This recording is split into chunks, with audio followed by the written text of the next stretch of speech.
Canadian Polar Pop. What is a Polar Pop? For a sec, I think it's like is that I think it. is that Roll Up the Rim? I think it's their soda fountain. No, that's not Roll Up the Rim. It's a Circle K card. Roll Up the Rim is now like online only or some bullshit. Wait, what? Oh well, I Because guess you can't roll up the rim because of like sanitary issues. They don't want right. people going through. Yeah, that makes sense. I don't know what that means.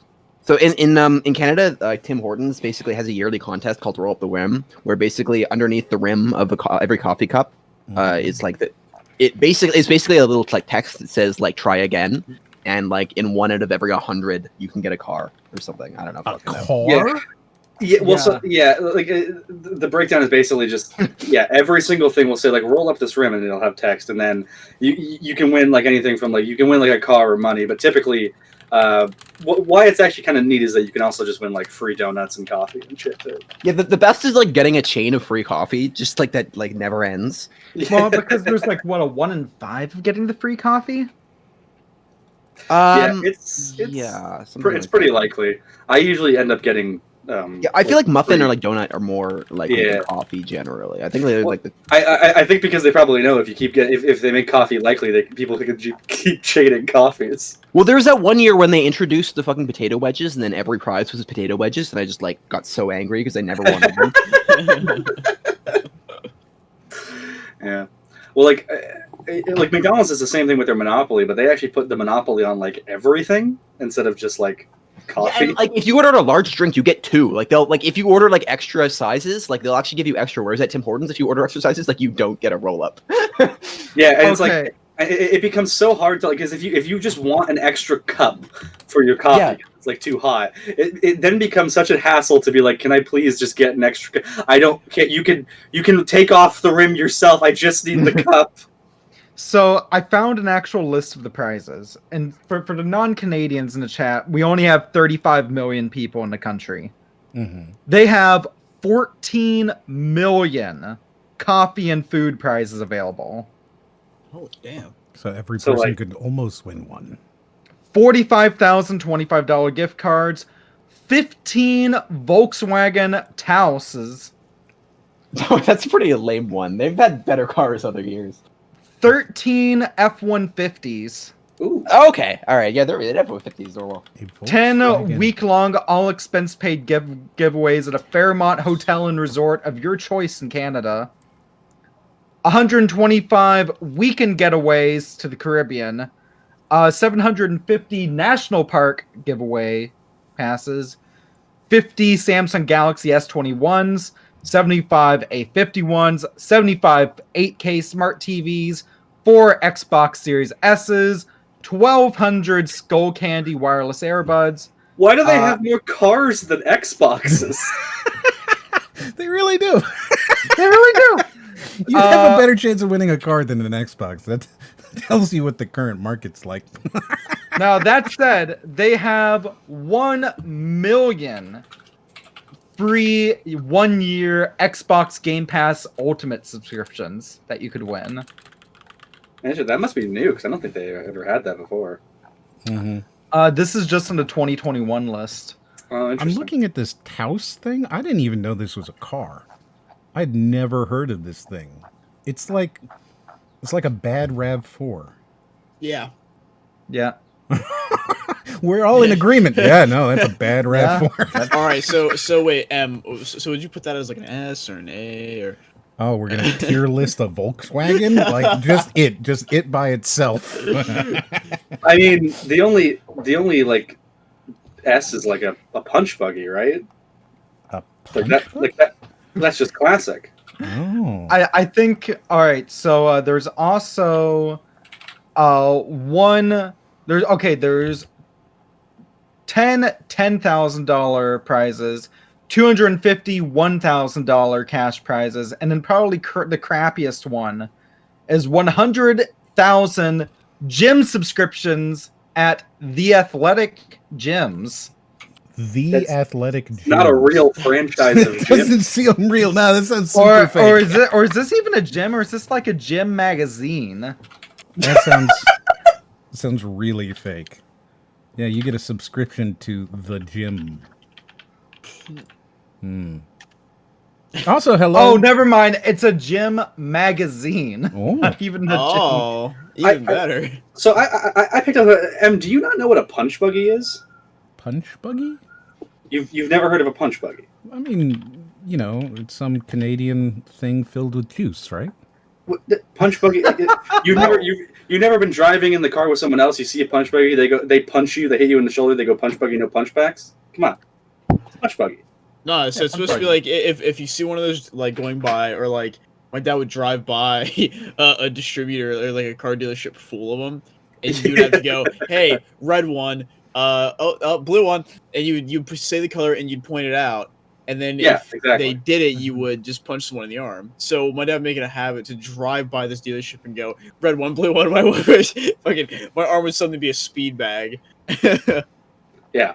Wow, God, I'm enamored of the fact that M has never heard of this. Yeah, it's not even a Canadian thing. That's the game itself is American in nature. I was going to say, we did that back when I was in frickin' Texas.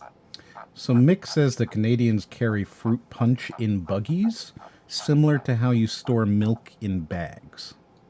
Don't give away our secrets. It's just bagged milk. I mean, know that some makes people were sense. fascinated by it. It's just bagged milk. Yeah. It's just milk in a bag.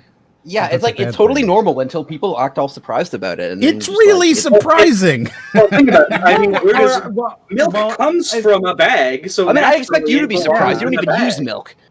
Well, I do use milk, just not in cereal. No, it's true. He doesn't use milk. He's a milkless I man. use milk in a lot of things, just not cereal. What do you use in your cereal then? Cereal and a Man, spoon. He doesn't put milk in. What is insane is how he'll describe Rice Krispie, because he doesn't use milk in cereal, which is already horrible. But then for Rice Krispies, what do you say? You like to use a little bit of milk to coat the Rice Krispies? Yeah, just a little bit, so it's just like slightly damp, and then I get rid of the milk. It's absolutely insane person Like talk. you strain out your I Rice don't Krispies. strain it out, but like I only add in just a tiny amount, right, of milk, and then I like Yeah, but stir then you it say in. remove it though. So how do you remove it once Well, you put just, the milk you in? just pour a little bit out because it's not going to be that much. So you just kind of I'll stir just it. fill this shot glass with stir- milk and Yes, a shot glass worth of milk, and you stir it in so it's kind of slightly like sticky together. I'm never going to get the image out of my head of you pouring a full bowl of milk, filling it up, and then putting it all in a strainer, and then pouring the Rice Krispies back in the bowl. So you like to eat your cereal damp and sticky, is what you're describing. Only Rice Krispies. That makes it worse. Yeah. That makes it more I insane. know some people that use like orange juice in their cereal. Yeah, some 'Cause they people can't have do milk? that, but it's just weird. So hello, my name is M, and welcome. Today I've got on the far left we've got Jamie from Stuff We Play, Hello, hello. and then we've got Jeff, who you might recall. What would people remember about you, Jeff? I'm the other. I'm the other half of our shared brain cell. No, that's not how I would describe you. Like at all. Is it? I think that's how it's pretty accurate. Wow. Then we've got Brody, who is now practically just like here. You almost live here, right? I mean, essentially, more or less. Yeah. So we've got a full panel, and it's gonna be fun. Oh, yeah. Oh, Oh, right, and Ryden's here too. Also, yeah, I'm still here. Uh, Sometimes I'll talk and then you'll remember. yeah, I mean, it was really nice for a few minutes there. I'd forgotten, and then you came back. Yeah, I'll do that. Yeah, that's painful. So today we got some cool stuff to watch, and by cool I mean it's very cringy. I'm excited. It's so I'm here cringy, for but it's funny because it's so bad. It's like that kind of righteous indignation that you're like, I understand why he's mad, but like I don't get it. It's gonna be good. It is not more Darman. No, it is. It's some random guy. I don't know what his name is, but he's very mad about Mass Effect. So we're gonna watch why he's so mad about Mass Effect. And it looks. I watched it, of course, and enjoyed it. Did he title the video immensely. Mad Effect? No, that'd be wrong. Would you say he was massively affected by it? Right? Yeah. But no, he didn't do any of these puns. He's not good at titling. In fact, the title is pretty terrible. It's just like multiple sentences crammed together. Oh, right. I need to give you guys... Isn't that all paragraphs? This should... Fuck you, dude.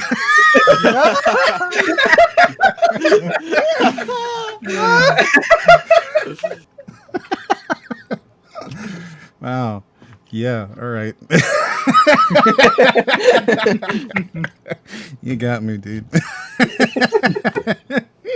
I think this might be the first time you've actually, like, gotten me. Yeah, that's good. That's good. Thank you. What, this is number 17? Episode 17. So it took you 17 episodes to get me. So Well, I wasn't on here for all 17. we'll come back on. I was number only here for like 12. Here. Episode 34, we'll do this again, and I'll be like, oh, you got me again. Well, just remember, I'll remember that. It only took you 5/17 of the podcast to do it. Yeah, right? There you go. He's getting better. Yeah. Okay. Wait, did one of you name yourself Moriarty? Was that you, Jeff? What? No. Yeah, okay. God, you're weird. me. You're so weird. You're Okay, such so a- let's, before we do this, I want to point out, if you go back and check the VODs of the stream, I've done this, name myself Moriarty, in the past, like, I think every time I've been on here, I've done that at least once. Well, See, you I've wouldn't seen see- Moriarty, and I was like, I remember him saying he didn't name himself. When did he start doing that? And I was just like, interesting, because I still haven't figured out how to change the name, and I'm scared to touch Yeah, it. You yeah. just I mean, click it. You just I click just- the name. Just click it. yeah, I didn't Oh. question it at all. I just figured that was them doing it. Wait, And oh yeah, that's easy. That sucks. Okay. I really appreciate the bit because literally no one but us is going to see it. Yeah, no, exactly. Yeah. Okay, so hey, we got some trailers to watch, like, you know, we do. And I have some- defeated. so I selected a couple of good ones. I say this, I think, every week now, but there were more trailers this week than I expected. And so, yeah, I got some that I think should be kind of fun for me and very painful for Brody. Oh, that's how we like it. And So- maybe painful for Raiden as well. Oh, So you're announcing That's that the less podcast is exciting. going to be exactly the same as every week. Yeah. Mhm. Yeah. Should be good. Should be good. Okay. Watch together. There you go. So let's start with this one because it doesn't seem that bad, but it does seem stolen.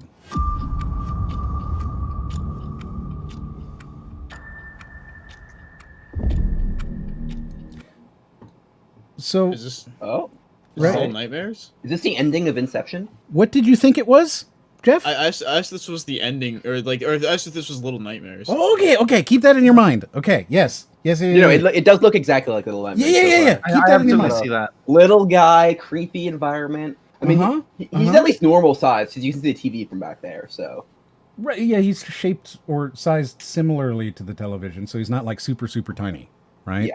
It's just Yeah. like the art style they animate this to it. Right, yeah. Now wait, because Oh, I hate it.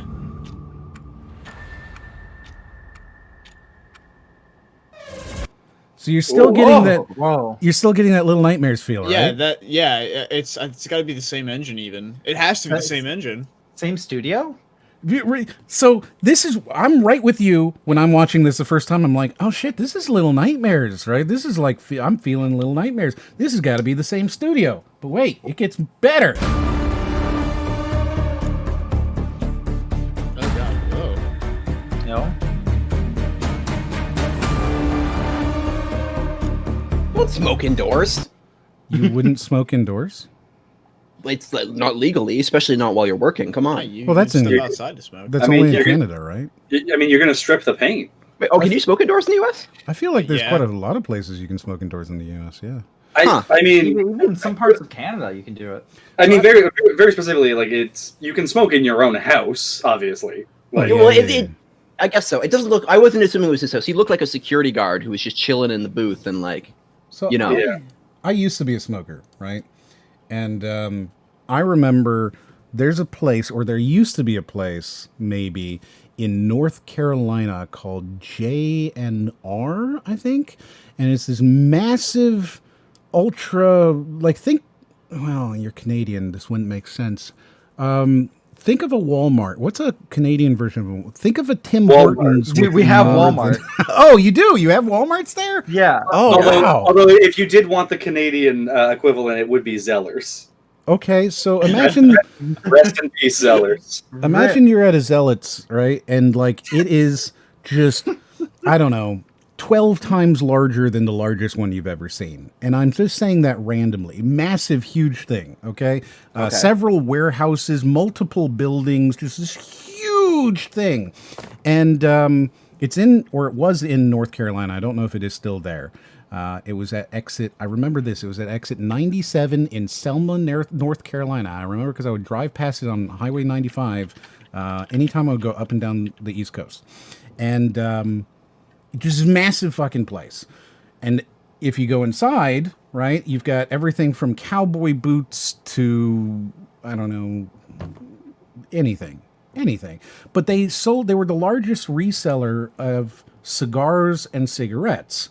And they would sell cigarettes at like ridiculously low prices that you can't get anywhere else because of the taxes on them. So you could go in and you could get a carton of cigarettes, which is 10 packs of 20, so 200 cigarettes for like $35, which if there's, I don't know if any of you do smoke, but that's around $100. Yeah, right? that's Like really wild. it's really, really cheap. You're talking 70% off, which is a great deal. Super good deal. So I'd always stop because I was a smoker.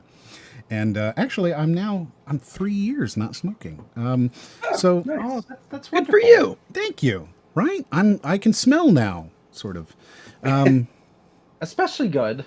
Yeah, but you could smoke inside and bring your dog in. And it was like a Walmart, like a giant Walmart. And there were ashtrays in the, like, I remember they had clothing aisles. And you could walk through the clothing aisles and there'd just be an like a giant ashtray in the middle of these racks of shirts and shit. I don't like that. Wow. You're just I cannot picture this as anything other than like taking place in like the 70s. That happened. I put Baxter in the cart and would push him while smoking a cigarette, and then I'd go get a beer from the bar in the front of the place and just wander around like looking for cowboy hats and shit. And I just remember that because they had this giant leather section, like a massive leather section where they had jackets and shoes and all that kind of stuff. That's right. He's really into leather. I forgot. Oh yeah. Oh, okay. That was I didn't say this. You I just didn't say did though. this. There's a stream that can back that up. I mean, you did just say you're a leather You daddy. actually did, yeah. Yeah, it sounds like a good place to buy leather cuffs. I mean, maybe. I never looked. I'm not as kinky as everyone else. As someone I'm who sure. says that they were browsing through the leather, I'm sure, yeah. I am incredibly vanilla comparatively. The only two things that you were able to say this store actually sold with specificity were cowboy boots and cowboy hats. And cigarettes. And Leather. cigarettes. And cigarette. Like I was very clear about the Ah, cigarettes. America. So do you Yeah, get it was the great. assless chaps or regular chaps? What? Do you get the regular chaps or do you get the assless chaps when you're in the leather? Obviously assless. Yeah. I feel like, okay, so just in my head, I feel like assless chaps are what you're supposed to get because you wear jeans underneath them, right? Yeah, exactly. Like you're not supposed to have that there in the first place because it would be uncomfortable to ride on a horse. Have you ever ridden on a horse? See? So you don't even know. You're just saying shit and you don't even know it. This is highly offensive to many Texans, I'm sure. Well, that's okay. Yeah, you really I know offended the like equestrian 30 of community them, just so now. it's fine. Our huge equestrian base. Just massive equestrian base. I get it. Look, I get it. You got to know your audience, and ours just happens to have a lot of rodeo clowns. Yeah, exactly. Brody. Exactly. Yeah. Did you watch Bionicle yet? Oh man, my dude. I did not. Ryden did. He can talk about it at length. Have I? Yes. Was it you and me before I like talking about I like Mask when of the Light? Lego fought the other Lego on an island. That was fun. Oh yeah, a Lego island, if you will. Yeah. And they're like Sorry for bionic. interrupting. So Yeah, like, they have. I guess they have like part of their human arm fell off, so now they have like Lego arms. So they're called like bionical arm. I'm assuming. Bionic Yeah. Legos? Legos? Bionic Legos. Legos. Hey, I wonder if you can Legonicles? I wonder if you can make like a off-brand Legos. You know? I mean, They probably already exist. Mega Blocks already exists. Hmm. Duplo. Actually, wait. Duplo, I think, is still Lego. Yeah, Duplo is just Actually- Lego. Wait, sorry. Duplo is the knockoff of Mega Blocks from Lego that they did when they realized they didn't corner the market on large Lego blocks. Right? I think I'm so. right on that. Yeah. I don't know much about the Lego lore. You don't? No. Well, Like, I know that I've been Batman deep is into the the Lego best. community, you know. Isn't Right. it great going from assless chaps to Lego? This is how it works. I This is love how it. goes. I I mean, where do I you had think the it- Lego goes? Hey, well. Wow. All right. Good. Yeah. 210 would like to know, Raiden, did you watch all three or just the one? All three Bionicles. Yeah. I guess just the one. Just the one then. I'm telling you, just watch the movie, go watch Mask of Light, and you'll be really happy with yourself. I tell you what, Yeah, no, I haven't seen any Bionicle. Jeff, They're all If the you, the if rest- you haven't picked that up, I am Yeah, completely yes. lying. Jeff, you should go ahead and set up a movie night to watch Bionicle. Okay, I will do that. Only if you. So don't. now, to Tim, you just need to go after Jeff. It is his responsibility now. Good. Good. I'm glad. Here, I have a tip that M will watch Bionicle if you promise to play through Shamu. That's just a tip I picked up. It's true. It's true. If you play Shamu, I will. Jeff play Shamu, and I will. You can get happily him to do watch. so much worse than watch Bionicle. Don't waste it on Bionicle. No, you Bionicle, okay, but you gotta play Shamu. It's really good. Shenmue's Deep Sea Adventures. Yes, So- Deep Sea Adventures. So Raiden played that on stream 2 episodes ago. It was his first time. He'd never heard of it. He went into it blind. Was it everything you could have hoped for? It was. It was. It was I mean, everything and more. To be fair, in my time spent watching people play Shamu, he has done the most efficient playthrough of that game. Yeah. Yeah, I watched. So wow. I wouldn't be going in blind. I've actually seen Game Grumps play like forever ago. I find it funny you say I was the most efficient because I was definitely like going for that 100. Like I couldn't stop myself from just going for all the. What even were they? I forgot the squid gems or whatever, the Kraken crystals. Yeah, see, you do remember the Kraken crystals. You went after them. You collected them all. I wish. I think there's like 2 unlockables I missed. Yeah, I didn't unlock like, the 100%ed pictures. Shamu on a random first-time stream because you were enjoying it so much. Yeah. See? Exactly. So it was his first time. He didn't realize that the game doesn't begin until you meet Poseidon. God, the more people talk about it, God damn. Speedy Acorn says, I remember when Raiden won and died at the same time. Yeah. Oh, I have that clip I think somewhere. that is winning Shamu. You just say, "All right, I'm done," and then you just die. He killed Poseidon. He got the hit on Poseidon and then died at the same minute. And it was just like, success! Boodaloo, you died. He did. He hit Poseidon with that swim by. Yeah. That was good. That was good. Oh, hey, yeah, I forgot about this. Okay, so watch. You'll see what I'm talking about in a second.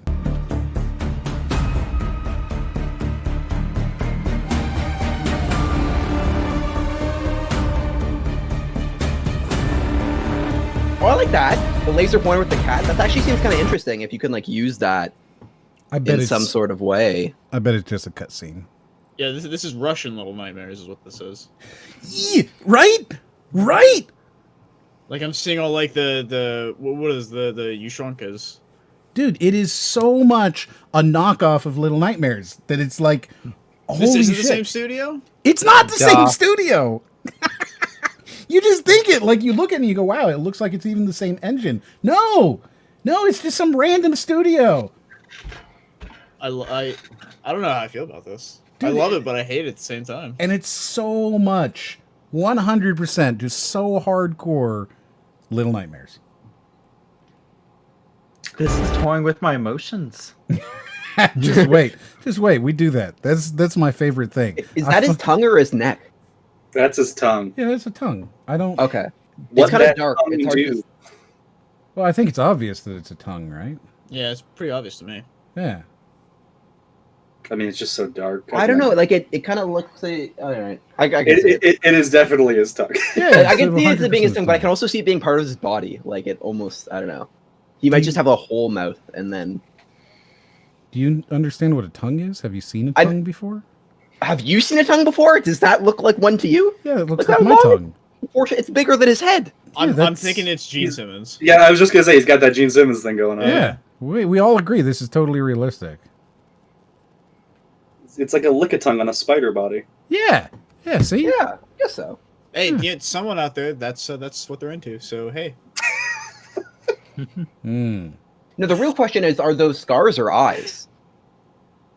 What, on his face? Yeah, like does he have like a line of 8 eyes, or is that like? I feel like they could just be both. it's a lot of wrinkles, and he's got Yeah, I think two eyes. he just has the 2 eyes that are wrinkly and fat being pulled down. And then the other ones are. Oh, those are just wrinkles. yeah. Yeah. And then I think the nostrils, right? Are you blind? Like, Yeah, do you yeah, need yeah. glasses or something? Like, do we need to help you out? Like, this feels really... We got 2 eyes, right? And then we got nostrils, and then, like, the mouth. And It's a very pig nose. the very normal tongue. Yeah, it's a little pig nosy. Yeah. Well, it looks like mean- it's actually a little bit cut off. What I'm trying to show you, because the very top of it is cut off on the screen that I'm looking. But like, Okay, they're- imagine how Doug Ford appears in your nightmares. That's this. What's that? How Doug? that's Ford a very appears in real niche life? joke, but like that's actually accurate. Like, No, it does Exactly. look like him. Exactly. It's not as niche as you think. Like, I know who Doug Ford is. I think he's your cocaine Oh, mayor, right? Everybody knows because you had No. his brother. That- did. That was his brother Rob. Yeah, Rob Ford was the mayor of Toronto. He was the cocaine guy. Doug Mm. Ford is the premier of Ontario. Wasn't he also Rob Steeler? Is it true he's part so moose? they were dealers when they were younger. Okay. Yeah, I mean, as you they would weren't do. actively dealing drugs when they were doing crack. All right. I can see the Rob Ford thing in there. I don't know Doug Ford, so. But Rob Ford's famous, yeah. Yeah, well, Doug Ford's his brother, so imagine Rob Ford, but like basically the same because they're related. Oh, yeah. Yeah, I guess Yeah, as you. it's real Back to the Future rules. Hmm. All right.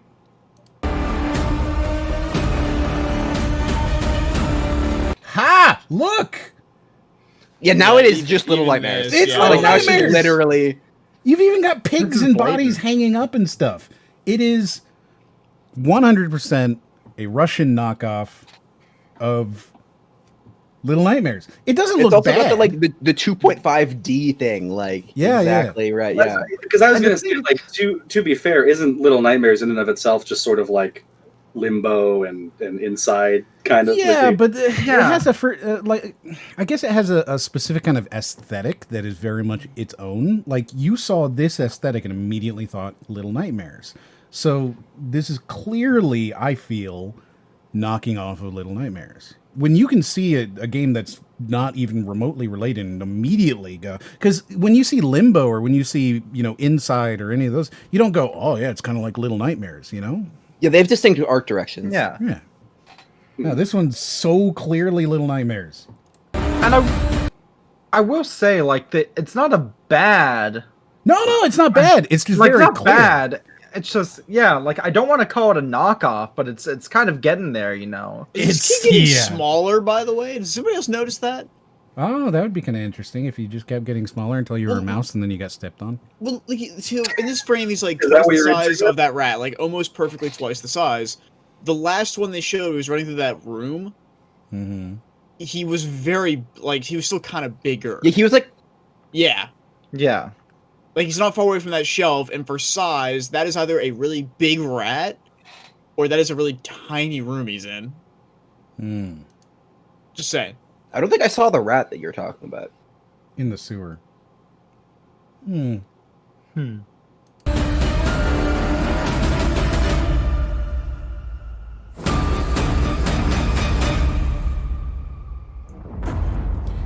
And what's interesting to me is that they put up a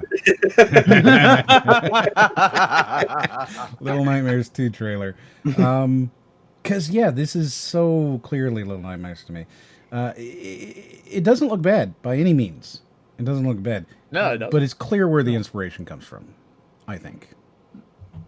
If Little Nightmares is the NES, this is the Dendy. Yeah. Yeah, that's a niche joke. People aren't going to get that at all. But I yeah, that's perfect. That's exactly right. Okay, let's make Raiden sad, okay? Oh no. Oh no. Oh yes. Oh. Oh God. They're saying it's Switch and it's still a mobile game. Oh, yeah, but wait. Because I have something after this that's going to just make you mad.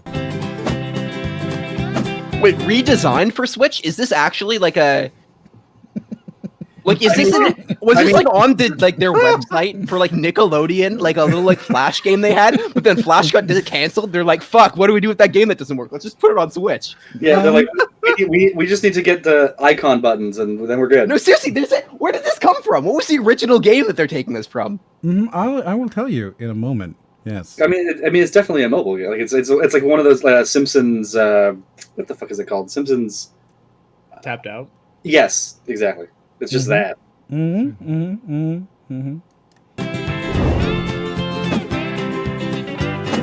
That's not even what the Krusty Krab looks like.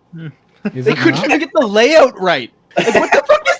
What is The this? tables. Tables look with Oh, that. no. Okay, so this is semi-accurate. By the looks of it, this is when it was bought by and turned into what was the other? Oh, restaurant Crabio called? Mondays. Crabio Monday. There you go. Yeah.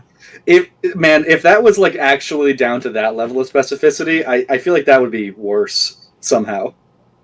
That would be just I don't scary. know. So I've played at the Krabby Krab in a map on CSGO before, and this is kind of what it looked like. Well, so I think specifically what they're saying is the order window should be much smaller. Oh yeah. Their really order small. window should be smaller. I mean, there's no shake thing there. There's like There's a yeah, chick thing on the left. no, but there isn't in the real Krusty Krab. Like the cashier registered would be there with a boat with Squidward in front of it. You know, like it's basically there's like Squidward in front of the window, and you hand it to Squidward. You don't like have customers looking in. I guess you would know. You This are isn't famous for SpongeBob. Yeah. Instead of having the fish there, they should just have Squidward. Just like, and no matter whether you do good or bad, like he's not happy about it whatsoever. You just give it to him. You have no feedback on how you're doing. You know, you're just like There's like a 1 in 10,000 chance he just like flips you off. Oh no, you could have this line of customers staring at Squidward, and then they react, but he doesn't react in any way. You know, this does actually make me think like you could do what's that co-op game about the food? overcooked. Overcooked. Yeah, you could do like a SpongeBob Overcooked DLC. That would be pretty cool. It would be. I would play that. I don't know what anything is in SpongeBob, but I'd play it because I Also, like there's a Overcooked too. Yeah. There's also a clear violation having the drink machine that close to your cheese and onions and grease trap and everything. That's a health code violation right there. Yeah. No, you're right. Also, those buns don't appear to be like They're only top. They're only top buns. Yeah. Yeah, you definitely have to reach your arm over the grease trap to like get to the plates and shit. Yeah, I'm Like, sure you have to reach. You have to reach your hand over the deep fryer to get to the cheese and onions. Yeah. I mean, we know how Mr. Krabs is. If he can run his restaurant like a sweatshop, he will. Yeah, but That's that true. kitchen's like massive. But we know that health inspectors do come in this universe because they Yeah, almost and- murdered one. I was gonna say, and they nearly killed one. They almost killed one? They almost killed one. What? Yeah. What? With the nasty patty, bro. Yeah. Get your SpongeBob lore in order. A health inspector came, but what was it? They didn't. I can't even actually remember the context. of the They episode. didn't think it was a didn't real think he was one? real. They just wanted free stuff, so they Yeah. gave him like the worst patty ever, and he actually was. But this does imply that like they would have been totally fine with killing him had he just not been a health inspector. Yeah. Yeah. Also, that TV on the left is showing the training video. Like that is the video that they show. Like that is to show new employees. You don't show like the customers because I think it describes the secret formula in it. It does, but they cut that part out of the video. Right, but then is it cut out for the customer? Well, I guess they cut it out for the customers then maybe. So Interesting.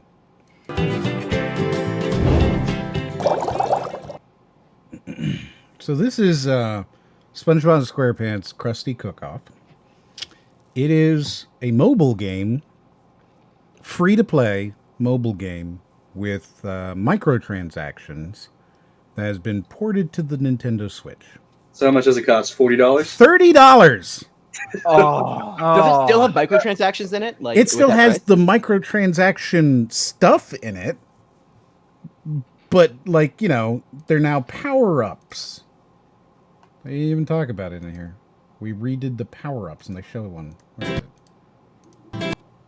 So you can see right here, this is the mobile, like you move from mission to mission, just like a there mobile are other game. restaurants besides the Krusty Krab. Okay. Okay. But like, if I remember right, wasn't the what was it, Battle for Bikini Bottom Rehydrated? Wasn't that the same price? Yeah, but that was like a full game. Yeah, Yeah, that was an actual yeah. remastered GameCube game.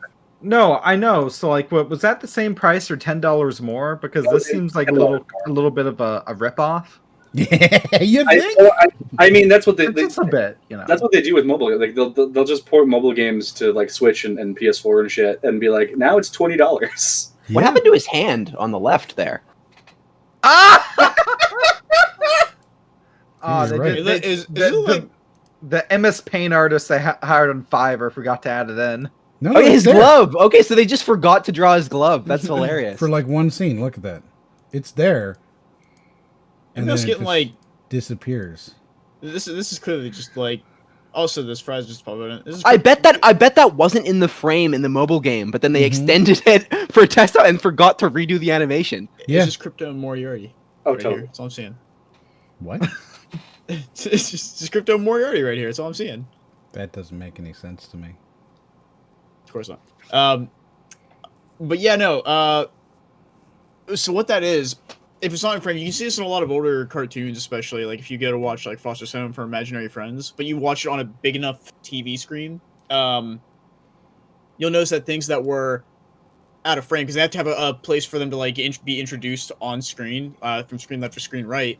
They'll just randomly clip on. And it's probably with tons of shows and even games that are remastered to the day.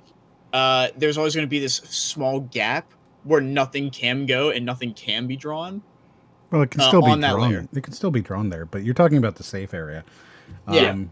Yeah, no, they just clearly didn't care about that. So yeah, I thought this would be really good for Raiden because he's such a big fan.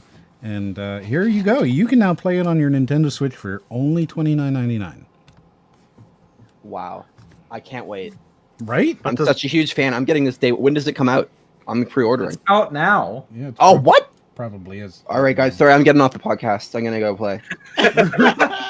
But you see, my last question about this is: did they get Uncle Al to do the voices? You think there's voices? I mean, look, I just want the same guy who did the canned coochie video to voice this game. I remember that. I bet there's not a voice in this. You think they couldn't even like take lines from the show? I bet And, there's like, no. just throw them Well, in? no. Oh, yeah, there could be that. It could be like you Yeah. click on, the power up that would normally be $5, and in this one, just requires you to complete 30 missions or something. And Actually, they go, wahoo! yeah, I feel like I can tell that there's no voices in this game because it has Mermaid Man and Barnacle Boy, and I'm pretty sure they retired those characters after Mermaid Man's voice actor died. Oh. Makes sense. Yeah. All right, now let's hurt Brody. Oh, good.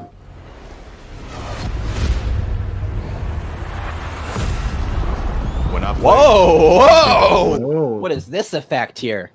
Yeah, right? You get turned into PlayStation. Oh, is that what this is? It's Space Jam, but in PlayStation universe.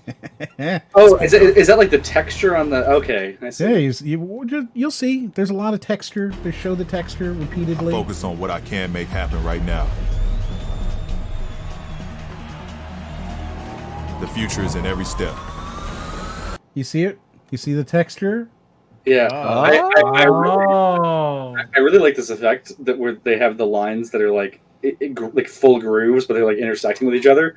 Like that's a really just cool procedural effect they're doing. I like it a lot. Yeah. All right, so are you already pumped up and excited, Brody, for this new PlayStation thing? I don't know. Are you pumped?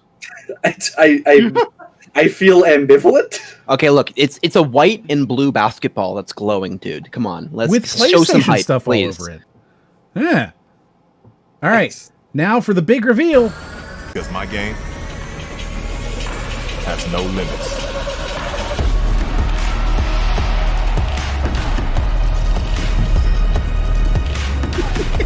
It's a shoe?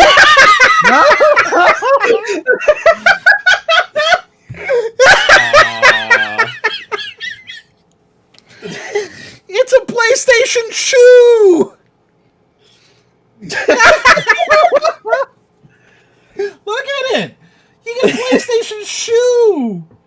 And how does basketball even come into this? Like, I thought it was gonna be something like put custom image, because like the PlayStation 5 has those two like flaps that you can like detach, and you can get like custom ones. So I thought it was gonna be like, oh, here's a new like NBA style like PlayStation flap for your PlayStation 5. It's like, no, it's a shoe. It's a shoe. It's an official PlayStation branded shoe.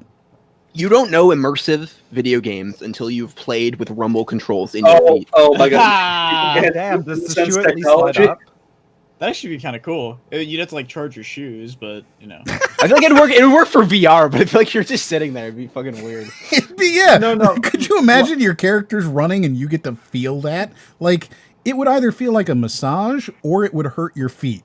Like, well, I'm thinking like if you did it for something like DDR, or you had like a I don't know, like something where you're supposed to like move your feet and then like they give you the thing like you got shot or like you got hurt or something like that. Like I think it could work for like some VR game or some specific game, but it's just such a dumb feature for the vast majority of anything. Sorry, go on. No, you go on. Oh, well, I was gonna say I'm imagining like you have the DualSense, which like if you're in Astrobot or whatever and it's raining, it like actually feels really interesting. But like imagine you don't just like we have this new DualSense shoe technology, so that when your character steps in a puddle, you really feel disappointed. How is Xbox going to clap back to these shoes? It's simple. Gloves. Gloves? Well, I mean, don't they have those for VR? Like the kind of... No, I'm talking like the Xbox will have a line of gloves. That'll be their special thing. That would be their thing. And then for Nintendo, I guess we're just going to get a new version of the Res vibrator controller. I was thinking like a headband or something from them. Yes. So when I said light up, actually, I was legit thinking like the light up kid shoes. Oh yeah. Like that, but instead of like rapid flashing, like the kind of like the blue like pulsating effect they were doing. Or like a PlayStation, like it just glows like slight blue when you're wearing it, and then when it's off, like when you're not wearing it, it just like is off and it turns orange. I guess like I don't know. Activated. The question is, do they come in Healy form? Oh my god, they can't because they're gonna be. No, those are the PlayStation Move shoes. Oh. Wow. All right, Sony, got your next thing lined up. So 2Tim says they're better than the Game Boy shoes. The Game Boy shoes are actually kind of sick, to be honest. Like, I'd probably wear those. Oh, those are pretty cool, actually. Yeah, they're kind of sick. I might actually wear those. And they've got like on the back, they've got. I didn't pull up a photo for it, but they've got like the controls. Like the old NES. Here, I don't know. I'm pulling it up. Pulling up. So on the back, they've got like the controls. Oh, and the laces is select and start, I guess, for each foot. Yeah, It's blurred, so I can't see Oh, I start. love that. like they're kind of neat. I don't know that these PlayStation shoes are better than those, because those are pretty neat. I would wear them. So PlayStation shoes. Oh look, and it's even got on the bottom. Oh no, that's yeah. It's so weird. It's Oh, that's so, a pout.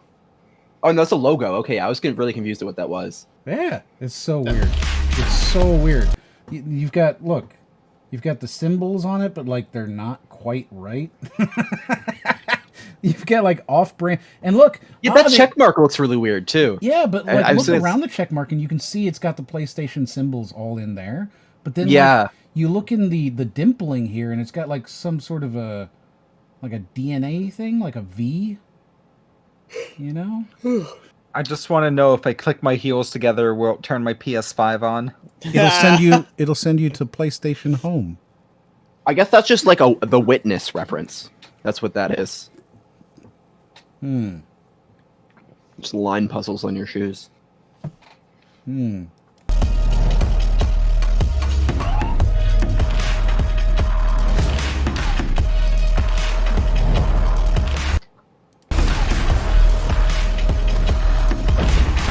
Boom! The way the tag's flying around is just making me laugh so much. Yeah. Oh, dude. So this is something that you buy, but you never actually wear. Of course right? you don't wear them, right? But like, is it just me, or is this really stupid? Well, It's very stupid. It's dumb. it depends on the price. Oh, I bet they're $350. Oh, yeah, easily. Are you kidding me? The I mean, Nike I remember when they PG5 did PlayStation. the special edition Sonic Vans. Those were just I think they were Vans. I remember they were just the regular price. I feel bad that I missed out on that. Oh, here you go. So they are a retail price of $120. Oh, that's 20, take it or leave it. It's not astronomical, right? Like, that. They are Nikes. they are Nikes, which do sell for $100, $200. So they're in there. But $120 is still pretty high for a pair of shoes that are kind of blue.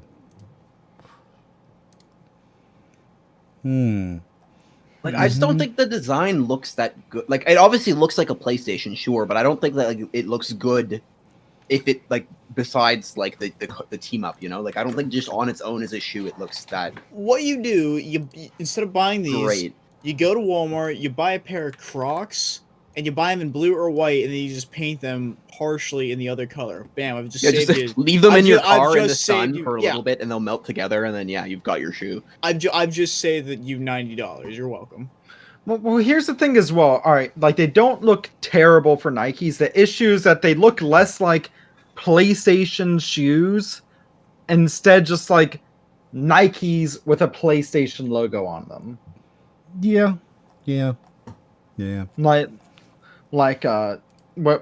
My day job right now is that I do stuff with a local shoe store, and like we got in these crazy looking Where's Waldo Vans. That sounds kind But of like, neat. yeah, they're actually kind of neat because like they're like the red and white stripe pattern all throughout. It continues on the laces. Whoa, but then, those like, are cool. Yeah, do you see the ones I'm talking Holy about? shit, those are cool. And then like around the heel, they have the logo and like 12 different languages. Dude, that's fucking neat. Like I kind So- of want them now. yeah, and we have two different styles of them too, and it's like that's what can be done with a special edition shoe. This is generic.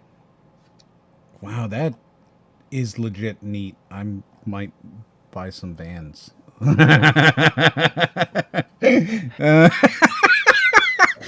Oh wow! I think you sold me some fucking Vans, dude. Wait, is that the one you're talking about, or are you talking about the other one? Because I found one. There's another one that has the stripes that he was talking about. I think it looks like they're the same. It's the same like line, but there's a second shoe in the collection.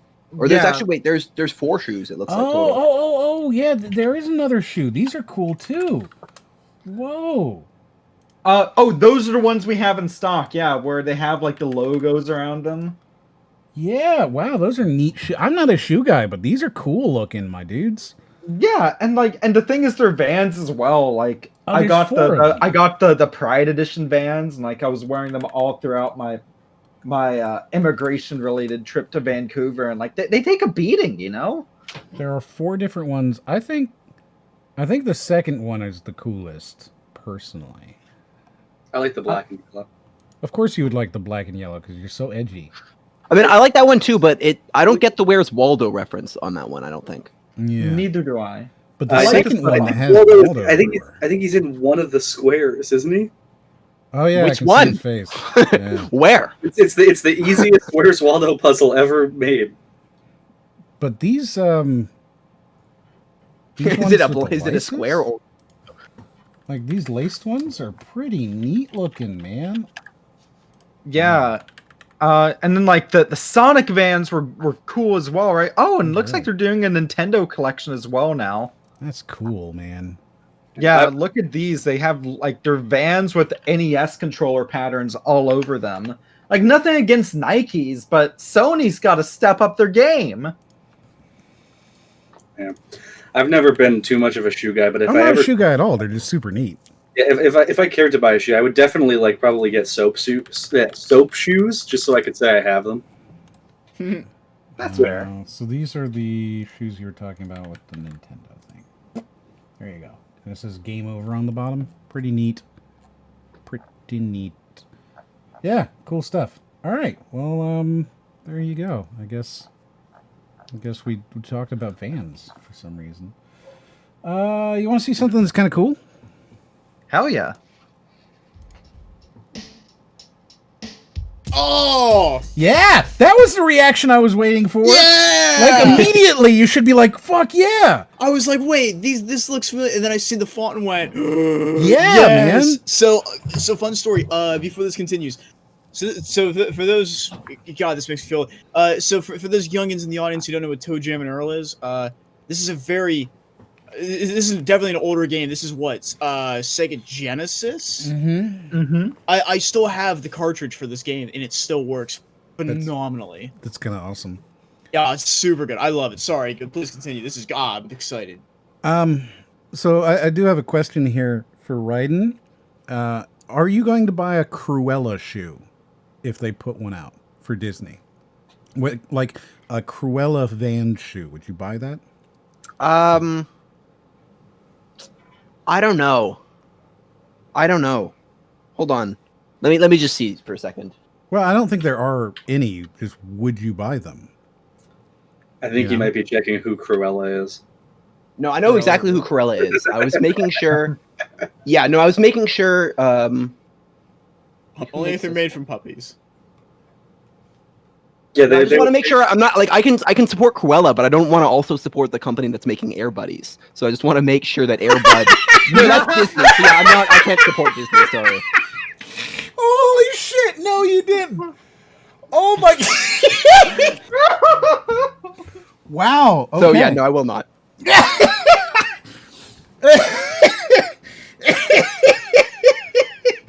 I think we really got in with that Fuck. one, damn. Fuck. I'm silent, but I am impressed. Oh wow, yeah, no, that's pretty good. So I guess that lore doesn't make any sense to Jamie. Raiden hates dogs. He wants to kill them all. He believes that dogs should suffer horrible deaths. What the? Can I swear? Huh? Sure, go for it. What the fuck? Yeah. So at some point during the evening, we'll probably get some donations and stuff that come in. We read those at the end of the chat. And usually there's somebody who's recounted the entire story of Raiden. Because it's quite a story now. Yeah. Yeah, the origin story, like how it started. Yeah. Yeah. But he wants them all to die. He thinks dogs are very aesthetically displeasing. Yeah, they're aesthetically. I can assure displeasing. you, it started completely innocuously and No. escalated. No. This is the story now. No. I'm just saying. I'm just saying. It's like I am in a justifiable position. Well, though it sounds bad. Right, so- we understand. Okay. You hate dogs so much that you think killing them is innocuous. We get it. You either have to kill them or he becomes like Yeah. Dog Man Yeah. and becomes like a crime fighter. Mick says that Cruella isn't edgy enough for Raiden because she only kills one kind of dog. And she also fails. Like they're not that hard, honestly. Go to Walmart, buy a gun, shoot the dog. I want to see like a complete deconstruction from Raiden about like why Cruella was like could have won.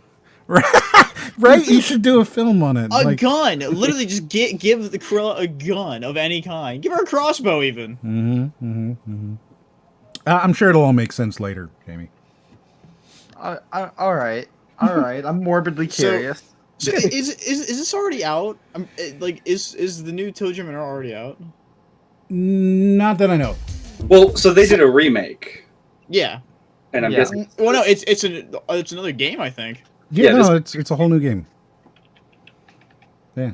What's up, y'all? I'm Intergalactic Megastar ToeJam, aka DJ TJ, aka Funkmeister Fast Feats, aka ToeJam, stick to the script. Right.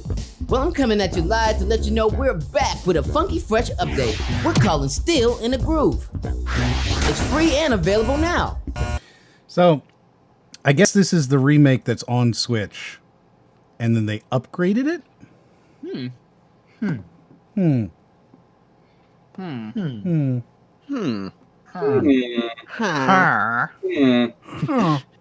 I like how we all went there.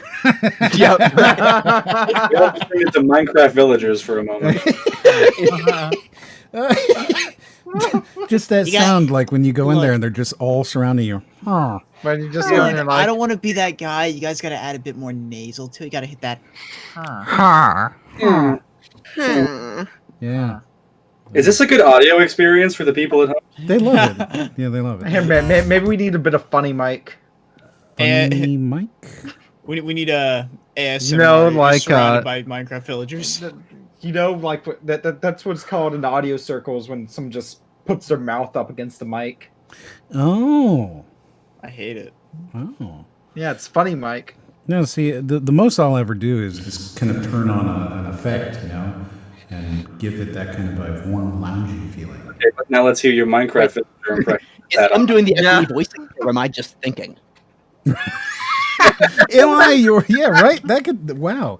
It is pretty echoey. That's a use I could actually use that for. I have no reason to do this, like, at all, ever, except for these moments when it's like, hey, look, this is kind of neat.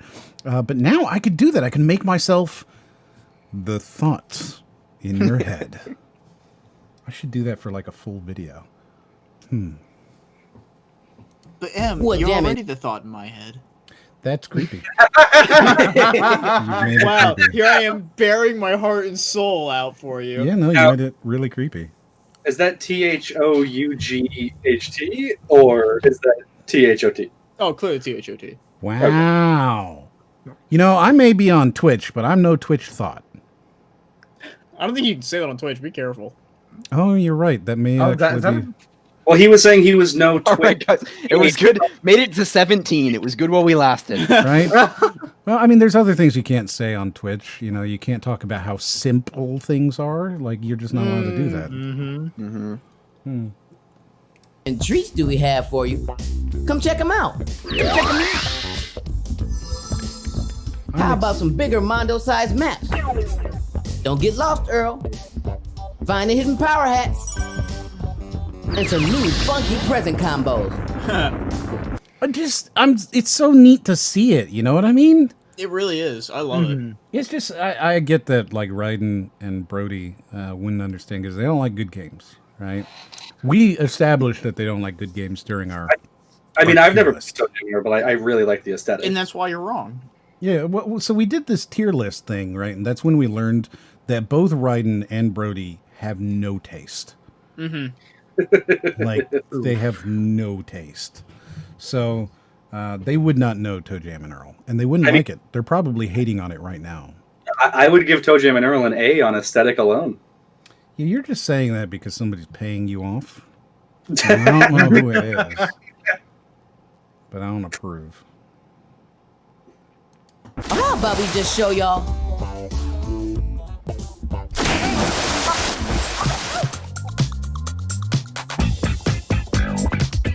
Hell yeah, man.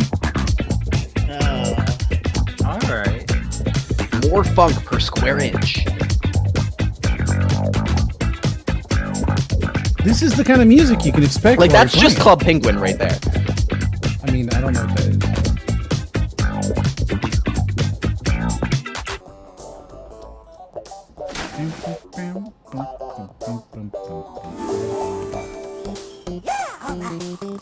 '30th I anniversary. look good for 30. Man. That game's 30 years old. That's insane. Would it be fair to say we're kind of in a renaissance right now for old Sega IPs being revived? Mm-hmm. I think it'd be safe to say, yeah. I'm happy with it. Yeah, because between this, Streets of Rage 4, the new Alex Kidd game, there's yet another Wonder Boy game out now. Another one, huh? Yeah, I think it has like the girl from Monster World 4. And I remember I randomly saw it at EB Games the other day. Well, I think part of the thing is, like, when we were younger, like, free games, like, online were, like, very popular. Like a game like this, I think, like, if it was made during, like, the Flash era, like, I think there's just too much free competition, you know?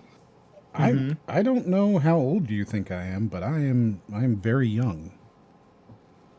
Well, clearly you're over 30 here, if I you remember in know. this game. I mean, I'll age this real quick. Man, this is really giving me some Friday Night Funkin' vibes, guys. Yeah, a little bit. Yeah, sure. Yeah, I think we've actually established. I think I'm probably older than Moriarty. I mean, all of you, you're all so old. I'm very young. I haven't hit puberty yet. Just wait. I have said some stuff to you, Em, that I need to take back now. So one of the games that you can see here on the screen is Game Builder Garage. I saw that Tim had asked about it earlier. It looks kind of neat. I don't really want to watch the trailer on it because it's a boring trailer that's like 4 minutes long. But it's think Super Mario Maker, but for games. So like you can make your own little platformer or your own Little Big Planet. Yeah, well, no, like good though. Little Big Planet 2. No, but good though.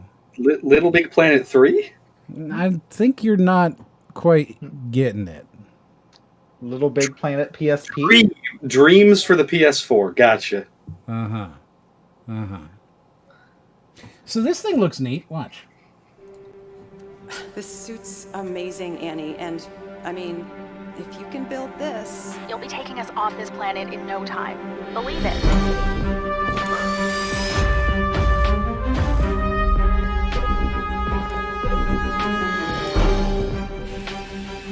So it's a game where you control whatever is down, right?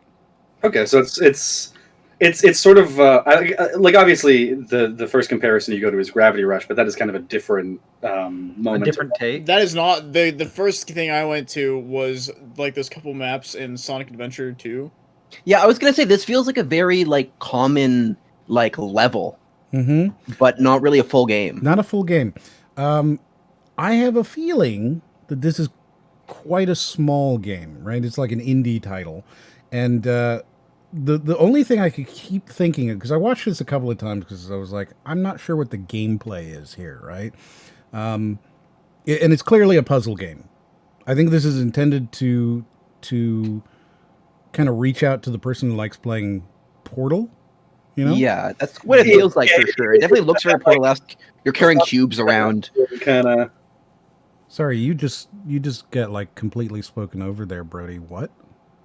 Oh, I just said like it's got that kind of like Quantum Conundrum looking like yeah, Portal players should play this vibe. Yeah, so it's definitely got the Portal thing. But here's the thing that kept bothering me is that there's no fall damage. And I know that it's because it's a puzzle game you can't have fall damage, but just because you control which way gravity is doesn't mean that you suddenly don't take fall damage. And it bugs me. Well, I'm curious to see. So because I don't know if it gets shown, but like if I change gravity, does it change it for objects in the room as well, or does it just changing it for me? Just like for if I put a cube somewhere. Okay. Yeah. So I think they show that in this previous puzzle here. See? Like nothing changes. Right. So, Let's say I change gravity and then move a box in a way it shouldn't move. Then it would fall towards proper true gravity. So there is normal gravity like constantly, and you're just kind of changing your local gravity. As far as I know, yeah, you're just changing what's like. I assume that like you have magnetic boots essentially, that you can like, select which way they could. You know what I'm saying? Okay, I guess yeah. So you're just that makes sense. Yeah, and again, as I kept watching this, the only thing I could do is go, but you don't take fall damage. It doesn't make sense to me. Well, I mean, like you could just say like you have a distance sensor on your boot that if you're about to hit the ground, it like very suddenly switches off gravity and just like softens your fall. You would do like an immediate backflip. Yeah, I don't no, know. you just reverse gravity like enough to slow down, and then. But you don't. You watch. You'll see.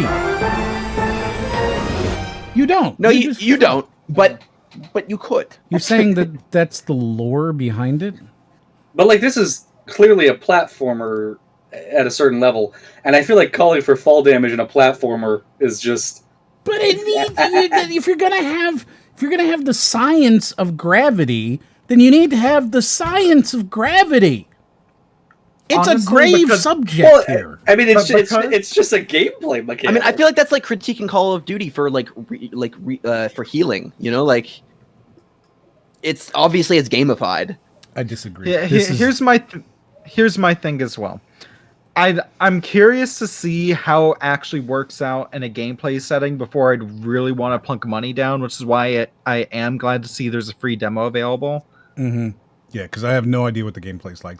Watching this, they show one room, which appears to have like a traversal puzzle of trying to get over to a place, and you move a box to make a bridge go down, presumably so that you can then walk across it on the other side kind of thing. So, like, yeah, okay. But if that's all the game is, that's an hour-long game to me. Yeah, box puzzles are, I don't know. I'm a little over box puzzles. You need to have something a little bit newer, yeah. But I'm also super critical of puzzle games in general, I think. So here's my big question for the devs, if and when they tune in. Do you think this main girl understands the gravity of her situation?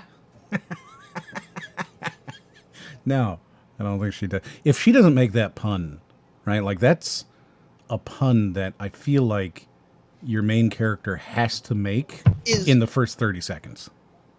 Is the world broken? Like, yeah, she has to say that when she's getting the suit to the person who made the suit. Yeah, exactly. And then the person who made the suit takes it away from her and then gives it to the actual main character. Like, you lose your chance in the first 5 seconds. She's just like, get out.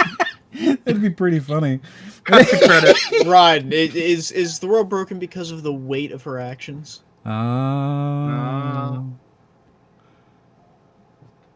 So, I got this thing because it's weird, all right? And I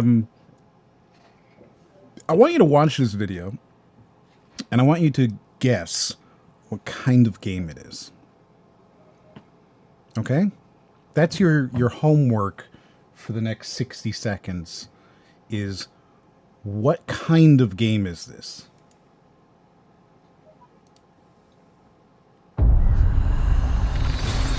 Oh, spooky.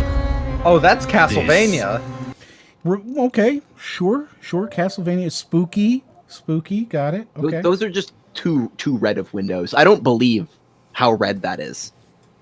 It's kind of Dracula-like. Like the film Dracula had a lot of really interesting stylistic lighting with regards to windows and drawing attention to things. I don't mind it. So is this the licensed movie tie-in game for Hotel Transylvania 2? You see, it's an adaptation of the Dracula film from the '90s. It just took them this long to get for them to get Keanu Reeves to sign off on it. Right now that he's in Cyberpunk, he wants to make a game out of everything. Yeah, that's good. Was ours. We ruled this land. We owned the night. So now you can see there's like a kind of conflict happening, right? Yeah, the man rose up against the vampires who once ruled, and they're going to rise again. Yes. Hence the title of the game. Right. Yes. Oh. 5 Rising. Yeah. Yes. Yeah, 5. There are 5 vampires, is why it's titled that way. Yes. Exactly. But man rose up against us. We were overthrown.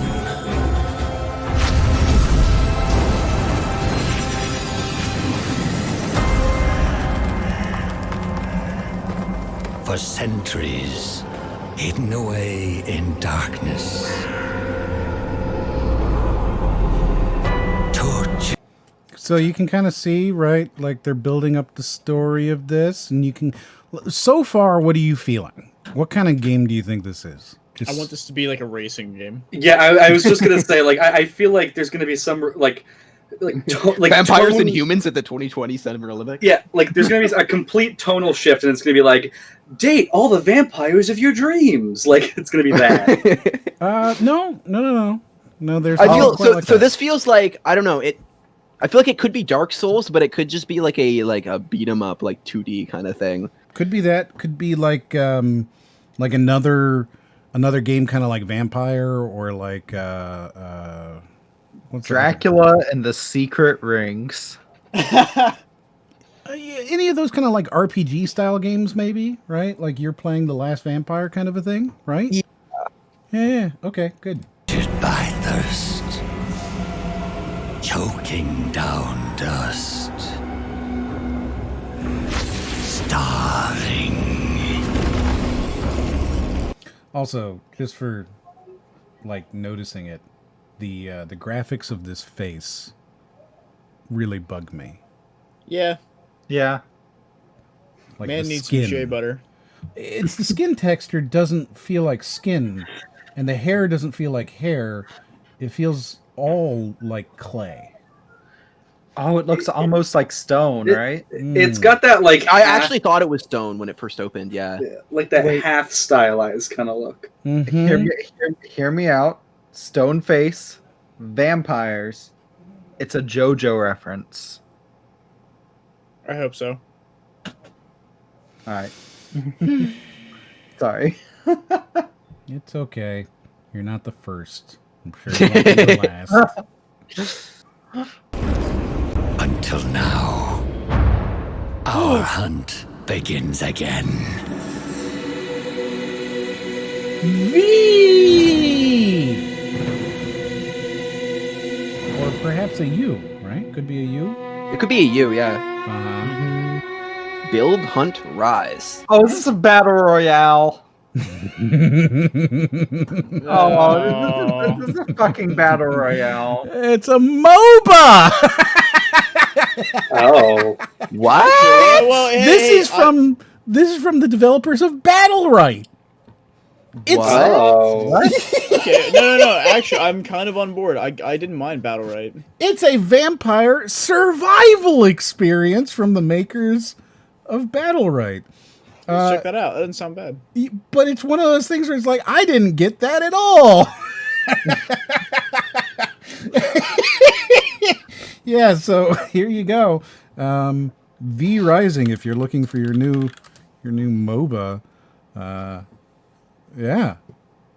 I do enjoy a good MOBA. Multiplayer survival game with PvP. Rising. Mm-hmm. Yeah. Like, how does that work? Like, one side's the vampires, one side's the humans? Presumably, yeah. Is it going to be as good as Pokemon Unite? No. So there's that game, I can't remember. It got very popular for a little while, where it's like a battle royale MOBA where a bunch of teams go in and you gotta loot stuff together. Like three people go through and they loot stuff, and it got really popular for just a little bit of time. I can't remember what it's called. It's Korean and it's very, very popular. So like Battle Royale MOBA. Oh, you mean the one that was like PUBG but wasn't? I mean, other than Battle Right, which but there's another. You're not one. thinking of the Saints Row one. No, I'm thinking of like Eternal Return, maybe. Oh, I actually play that. That's a really good one. That is Eternal Return. Yeah, that's Yeah, really, that's exactly really what I'm thinking of. Eternal Return.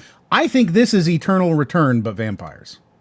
So for anybody who's played it, they'll immediately understand what I'm saying. Yeah, no, I understand. I love Eternal Return. That game's great. Yeah. I play it right now. I think that's what this is.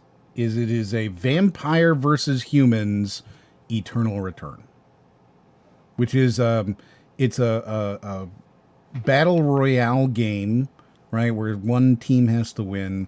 There's like 18 players total on a map, and you go around and like scavenge stuff to build your next gun.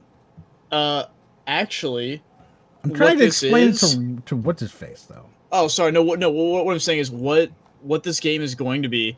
I don't think it's going to be that at all. Even from a MOBA standpoint, I just checked the website, and from what I can tell, it's going to be more like what's the big super MMO space game?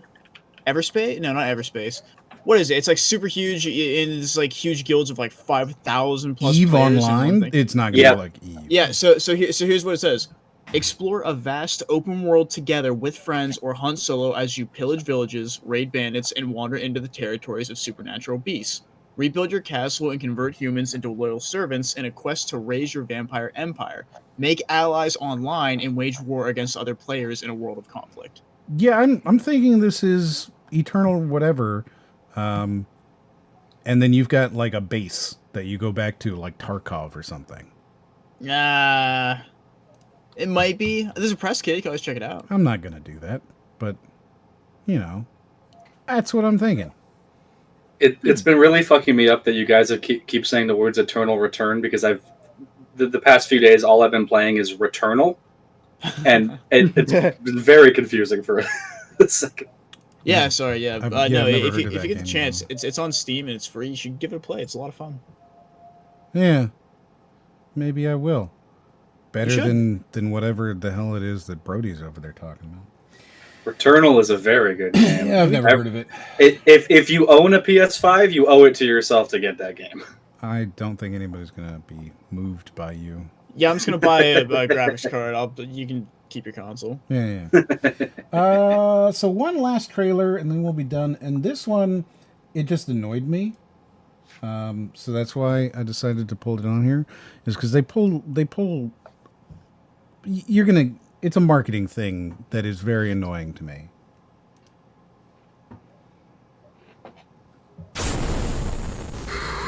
Last recruiting commercial, take 9. The world will not protect itself.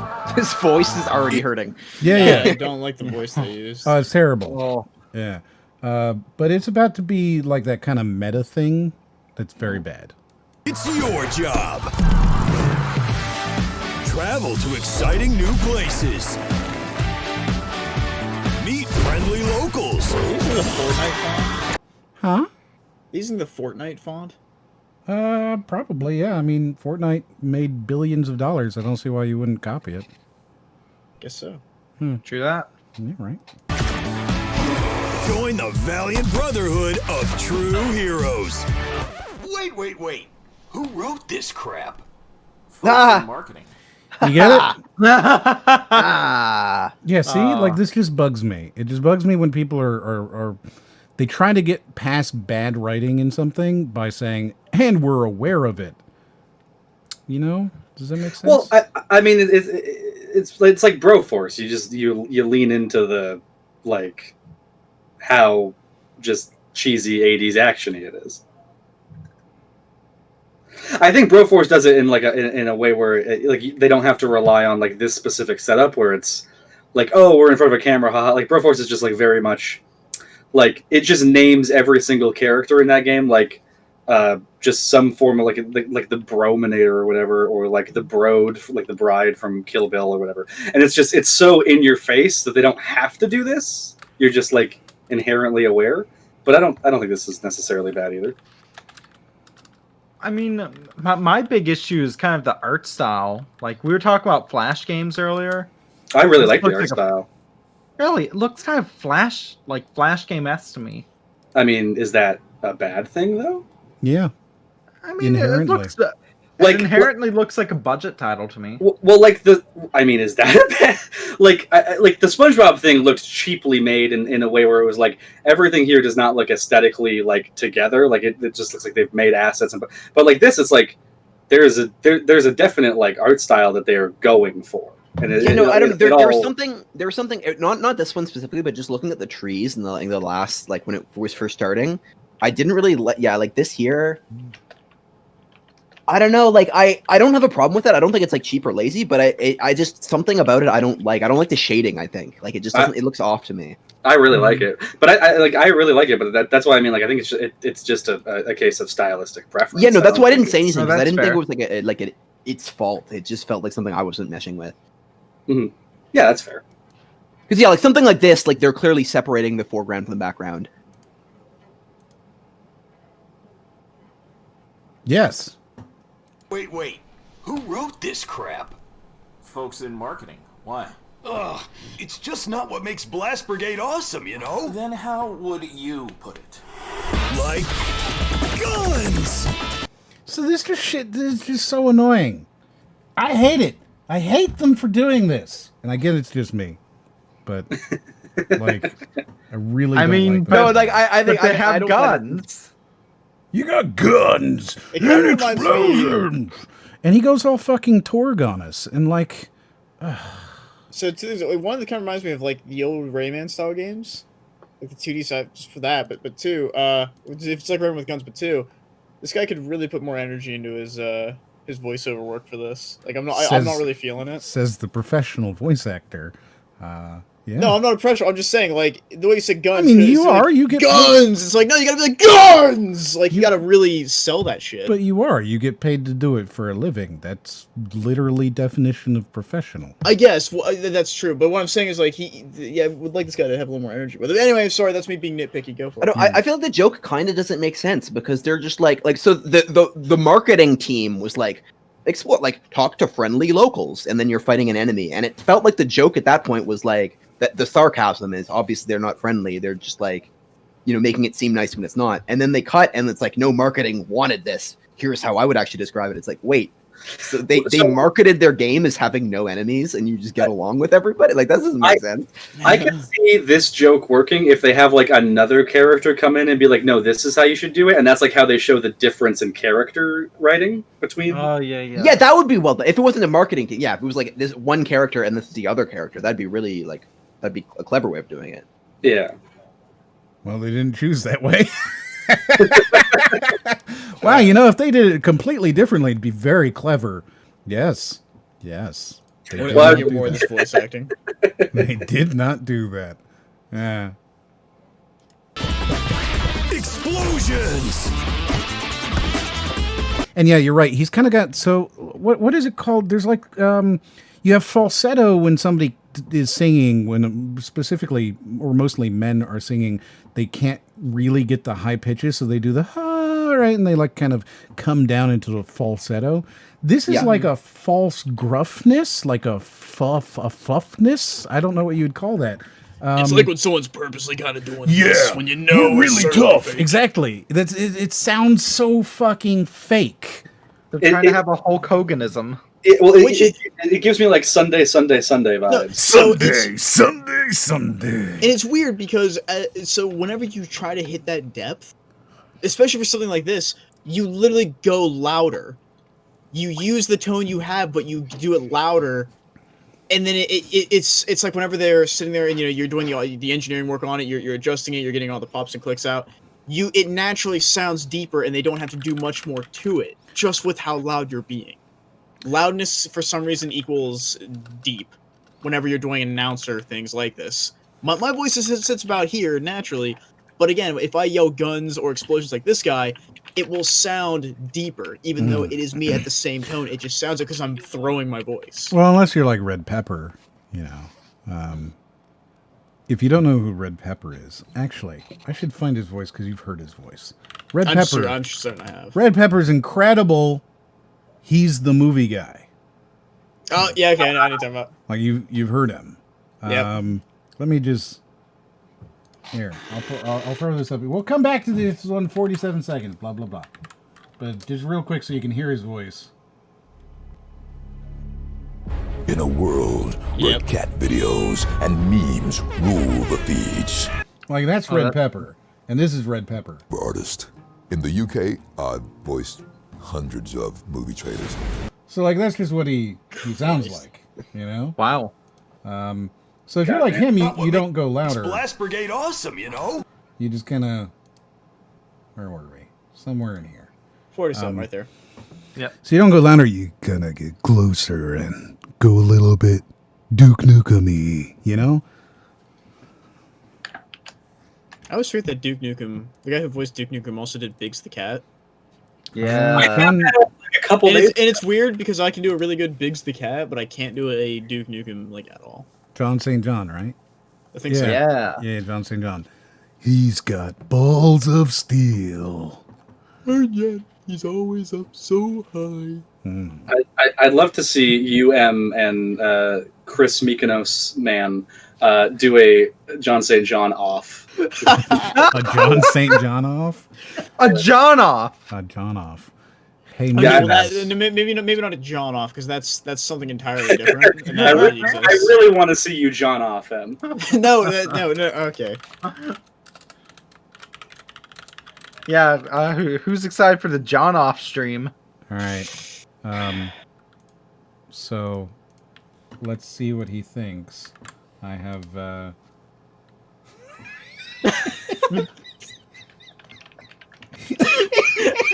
Check it in like an hour, you're gonna be blocked. so I've asked him if he will John off with me. I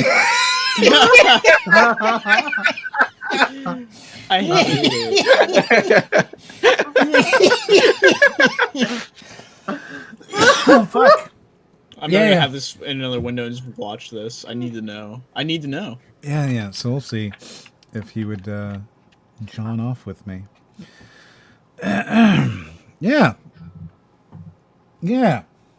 Balls of steel. Cool spies! More explosions! Stuff like that, you know? Can you just read your lines, Oh, please, Jeff? all right. See, Jeff. Yeah. It just feels really, you know. Like it's like we got a mediocre game. We got to like stand out somehow. Let's like put some like force. You know, It's trying to be self-aware when there's no need. Yeah, right? Like that's it. It's trying to be self-aware, which just makes it kind of shitty. To Tim asked, do you think Duke Nukem can make a comeback like Doom did? So like if they were to make a Duke Nukem like Doom 2016, because Doom 3 came out in what, 1999? And then 2016 came out, 16 years later. So if we waited, because now you got to remember that Duke Nukem is owned by Embracer, one of the largest game companies in the world that nobody's heard of now. So it's part of this massive conglomeration. I firmly believe that at some point we will see Duke Nukem again, because Duke Nukem, the franchise was bought by Gearbox, which was bought by Embracer, also formerly known as THQ Nordic. Oh, someone in the chat's like, oh, what are you talking about? Duke Nukem Forever came out. Yeah, it did come out like 13 years later, but it was bad. It's really bad. Like, it's a terrible game. Isn't it 10 years old this year? Maybe. When did Duke Nukem Forever come out? I'm going to look that up as well. Duke Nukem Forever came out June 10th, 2011. Holy shit, next month. Well, that changes my plans. Yeah, so, like, Duke Nukem Forever, man. The game sucks. It's really fucking terrible. It's not enjoyable in any way whatsoever. Yeah. It was very bad. And it took 14 years and 44 days to release. I like how you know down to the day. Did you have a pre-order? No. No. He's just a Duke Nukem fanboy. What I want to know is how long were those pre-orders honored? They honored every single one. Even like the ones from like they honored them all. That was crazy, right? Who would do that? Historical price of $2.99. Wow. Duke Nukem Forever, my dudes. What a thing.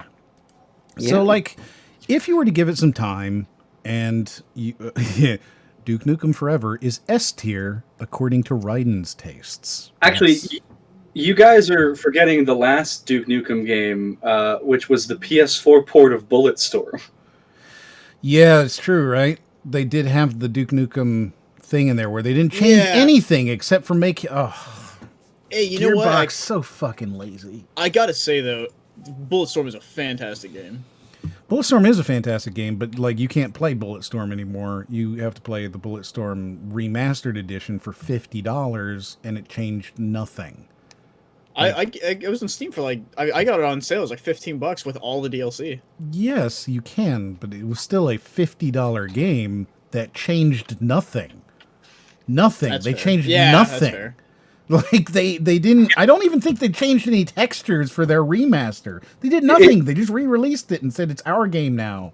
It's always really weird when they do like those, because obviously those are for console, right? To be like, oh, it was on PS3, now it's on PS4 in like higher def. But it's like Dark Souls did that, and like they made the original Dark Souls unavailable on PC, and everyone fucking hated it. Yeah. They did that with Warcraft 3 most recently. Blizzard did. Where if you had the original Warcraft 3, right, you don't have it anymore. They deleted it, and now you've got the Warcraft 3 remastered edition that's broken and shitty. Yeah, that's just really fucking scummy to like take it away. Yeah. Like, that's really shit. If next month is the 10th anniversary for Duke Nukem Forever, am I going to play it live? No, probably not. I probably won't play it live, but I have been to, Brody can even, like, I was asking him just the other day, which of these things should I do? And he said the other one, so now I'm going to change that and do this, because I didn't realize the 10-year anniversary is coming up, so it's a good time for me to kind of do like a thief-esque look at Duke Nukem Forever. I completely forget what the other option even was. Yeah. You know what? Screw it. Yeah, I'll stream it. Yeah, there you go. You can stream the whole thing. Yeah, there we go. I'm sure I can pick up a copy in like an EB Games bargain bin or something. Do you still have an EB? I haven't seen an EB Games.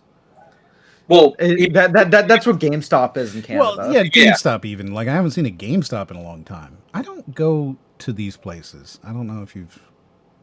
Yeah, I haven't really been to a mall since, like, COVID started, so I don't really know if they're still there. I assumed they're still there, but I guess maybe not. They're kind of still there. I mean, I wouldn't be going to any of them if I didn't have a commute.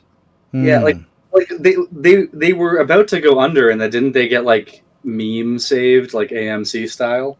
Oh, yeah, no, they way better. AMC is the meme of GameStop. GameStop was horribly shorted. I don't know if you guys really want the explanation here, but I'm happy to give it to you. Take me to the moon. Yeah, which, by the way, I mean, Doge is back up to almost 60 cents, so...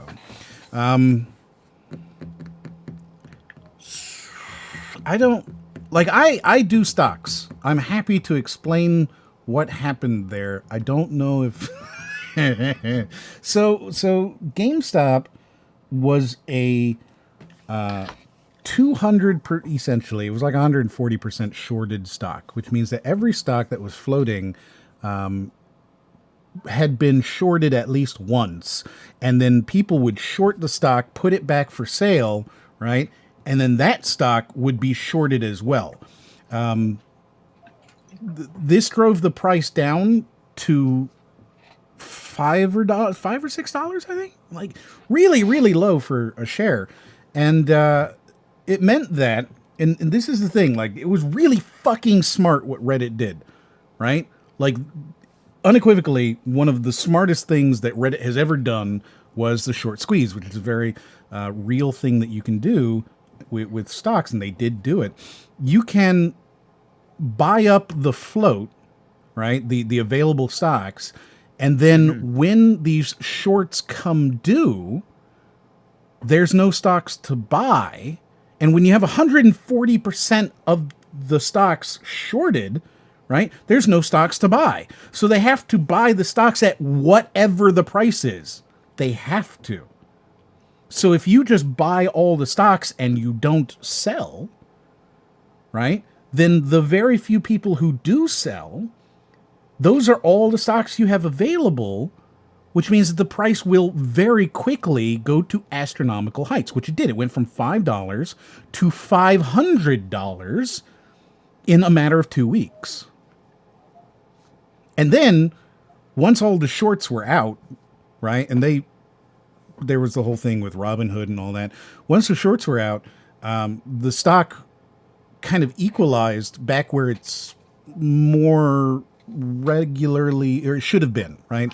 Like, depending on the type of valuation that you wanted to do, which you can mostly do it based off of like revenue valuation, which would have put the value of that company between $120 and $250 a share. And if you look at it now, right, like I don't know what it is off the top. PME is $161 a share, and it's been in that range between $150 and $180 for the past month, which is where it should have been. But it had been so artificially depressed by short sellers down to that $5-10 mark. And then once you had this big breakthrough to $500, right, and then you had the big bounce, and it went back down and then comes back up again, it settles right into where it should have been at about $150. So it's like, it was part of that thing, but that's where that all came from. Huh. Yeah. You sound very bored by my... I knew I shouldn't have done it. I'm not bored. It's hard. I find it really interesting. It's just I have no idea how to react to any of it. I was gonna say, like, I'm not much of an economics gal. I'm just kind of I find it fascinating though. I'm just kind of starting into stocks, so right. I get it. You specifically, Brody, should applaud it because it's literally the little guys fucking the big dude. Yeah, I mean that's. Well, you can say that to some point until you reach the part where once the big guys were already fucked over and all the little guys were still like overvaluing it. So that's the thing, right? Like, and then everybody bought back, like covered their own shorts at that point, and then it was just once the big guys making off the little guys. But that's what the stock market is at that point, right? Like, yeah. The stock market is people buying, almost unequivocally. Stocks are the transfer of wealth from late to old, right? Like, that's late to early. That is almost unequivocally what the stock market is. It's the transfer of wealth from people who are buying stocks late to people who bought stocks early, right? Yeah. So that in and of itself isn't a big problem. It's not a big problem. It's the fact that there was such a huge bounce from $483 or whatever it hit at its max down again to like $40, and people panic selling because they go, oh my God, I've just lost the house I put into this. Because for whatever reason, you invested money you didn't have because you thought you'd be rich, and you bought it $480, right? And now it's worth $40. You lost your fucking shirt. You lost 90% of your value, and then you panic sell, and then the price goes back up to $200. You know, so like you could have lost 50, but you lost 90%. That is just people not understanding the market, and they shouldn't be involved in that kind of stuff. But the fact that you had these retail sellers going after an institution like Melvin Capital, which quite frankly, fuck them. You know, these are people who have been squeezing the little guy for how long, and all of a sudden they get fucking squeezed. That's what's funny is because like it was their own like methods used against them, basically. Yeah, that's how they did it. They built up these short sales, and yeah. And yes, Ethereum hit 39.84 today, crypto. 39.84. I called the $3,500 Ethereum in, I want to say January, which is when I bought in at $700. It is now about $4,000. And it's going to hit 5,000 by the end of the month. And once it hits 5,000, then we've got the London hard fork coming in the middle of June or July, which means that there's a very real chance. And I am not your financial advisor. I have to say that legally. I'm not your financial advisor. But You just like the stock? I just like the stock. I have very real beliefs that this thing could potentially hit $15,000 to $25,000 by the end of the year, because people don't understand what Ethereum is. But holy shit, is this the coolest? This is, no joke, as big a change. The blockchain itself is as big a change to the fabric of logic on computers as the internet. It is that big of a deal. It's a huge deal. So incredible. People should consider doing research and deciding if they want to buy. Yes. Yeah, once my funds actually transfer to the thing, I'm dropping 50 on it, and then next week I'm dropping another 100 in it. Mick says, "Why is it that I learned more about economics from a streamer than I did in high school?" Yeah. I'm a big fan of building your own wealth. I'm not I don't think that you should work for somebody else, making them rich and not seeing the benefits of that, because quite frankly, a salary is not the value of your labor, right? So stocks are a way that you can recapture a lot of the value of your labor. And yeah. So actually, fun fact, here's my plug. Here's my plug. If you look down in the bottom, there is a crimemore.tv/stocks where you can sign up for Webull. It is the stock platform I use, and I'm a big fan of it. And if you do it, I think they give you 4 stocks this month, 4 free stocks. Most people are getting Genworth, but that means that if you put $100 in, just a deposit, you don't even spend it. You put $100 in, you're going to get 2 to 4 stocks worth anywhere from $3,000 to $3,000, which means that at the lowest end, you put in $100 and you instantly make 6% back. Instantly. Yeah, it's true. It's really awesome. There's no other thing I can think of other than a Series A bond where you can guarantee you're going to make at least 6%, and this is way faster than 6 months. What's the one I got? I got GNW as my Genworth Financial. Yeah, so they're a good. They're going up. I mean, presumably they have been going up. I have to actually look now. Yeah, they're at $4.30. So if you got that right, you'd get 2 stocks of that. You've made almost 9% on your $100 instantaneously. That's not a bad deal, if you ask me. Anyways, sorry. There's my plug. crimemore.tv/stocks. I'm not your financial advisor.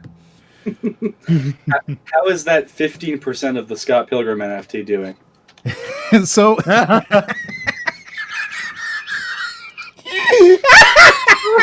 all right. So, this motherfucker over here is I don't believe in NFTs, and I was like, I'm gonna buy an NFT in your name. It's the one. Literally, it's the one thing he's ever done where I'm actually I'm a little bit uncomfortable that you've done this. Yeah. So there is an NFT that is registered in his full name. That is a Scott Pilgrim smoking weed. But here's the best part. It's a smart contract on Ethereum that is actually shared, right? So that means that it's even worse for the environment. And he only owns 15%. Oh, so good. Oh. You should pull it up so that literally everyone else can see the NFT. Oh, yeah. Hold on. Thus defeating the point of the NFT. I was actually about to ask, how often are you allowed to look at your NFT? Do you have? Oh no, he has no access days to of it. The week where you're allowed to view it. No, he has no access to it. So, Yeah. You should. Well, no, I'm saying the picture. He's allowed to look at the picture 15% of the time. Yeah. Right? Yeah. So I think it's supposed to be kind of in investment level, where the idea is that the NFT will eventually be valuable, and you can then sell your partial ownership for, whatever the percentages of the value. But that doesn't make any sense to me. I swear, I still don't get it. Like, I don't get how just tying it to a random number or tying it to a picture that is representative of a random number is like a different thing. It's so, nothing. You're literally paying for fucking air. It's fucking nothing. So NFTs don't make a whole lot of sense in that case, right? Like, a lot of people they really laser focus in on this whole concept of like owning a GIF or owning a meme or owning the first tweet, right? That's because Drake Bell keeps tweeting out it, man. Well, in that case, those things are more like a signature, right? It's like having a signature on your thing, right? So when somebody bought, and I hope you can hear the air quotes, bought the first tweet from Jack, right? For $2.5 million, by the way. Mm-hmm. What they essentially did was they got a digital signature that verifies the ownership. And that's it. That's the total amount, right? Like that's it. Mm-hmm. Because obviously they don't have access to his Twitter. They can't go in there and delete it because they own it. They don't have their name on it or anything. It's just a signature. However, but I think the thing that's weird about that is that like the only reason why that signature is even attached to that tweet is because we agree it is. Like, I could start my own thing and resell that tweet technically, right? So I mean, there's copyright law doesn't really take into account, and ownership property laws don't really take into account the concept of an NFT yet.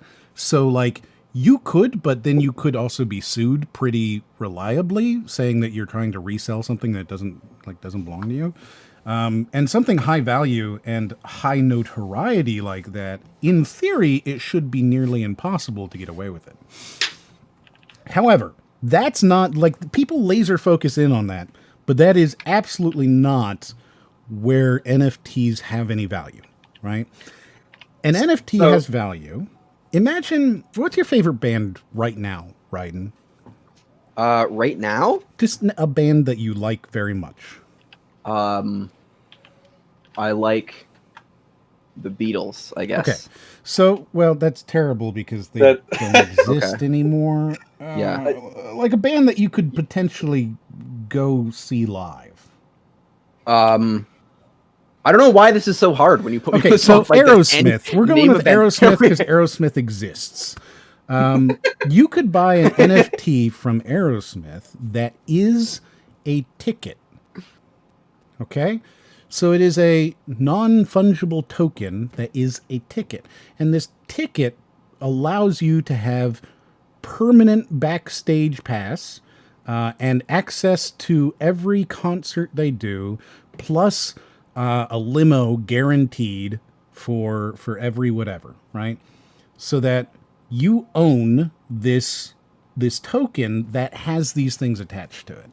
Mm-hmm. And then when you want to go to an Aerosmith concert, you would just use that token as your ownership, right? Prove, hey, I own this token, and this token provides me access to this concert for free and backstage passes for free. Well, not for free, but I can do the same thing with a pair of season pass Tiger Cats tickets. Like, I don't like. But here's the thing. Let's say that you sold those season pass tickets.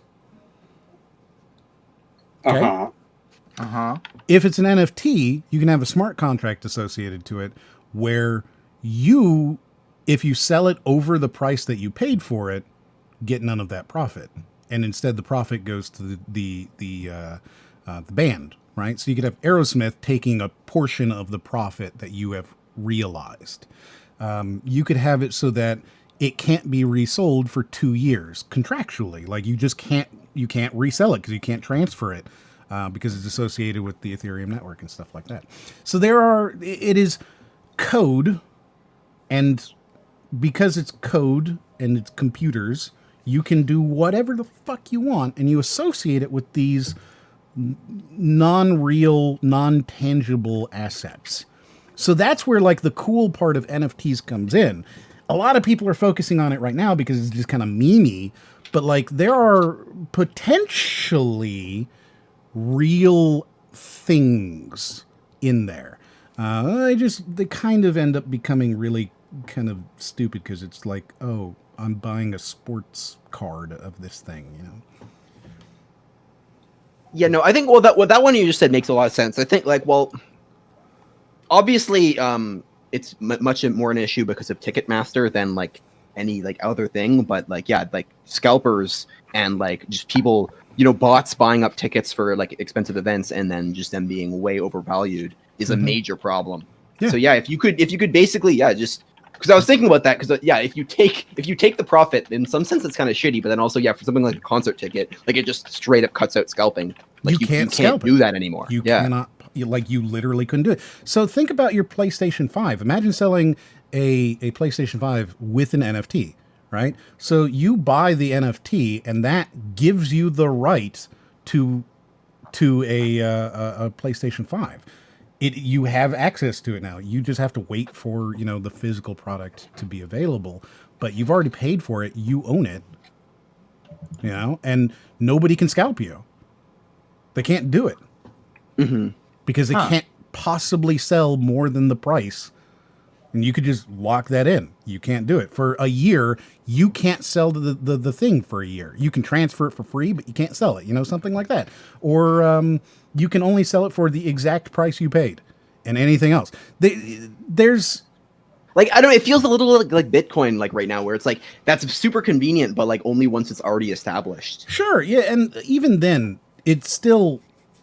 There are questions of ownership, right? So, like, if I want to sell my PlayStation 5 for $10,000 and you want to buy it for $10,000, I should be allowed to sell it for $10,000.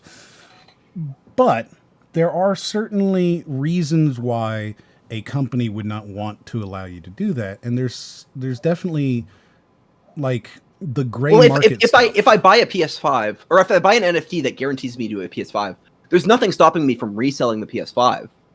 I just can't resell the NFT for profit. Well, yeah.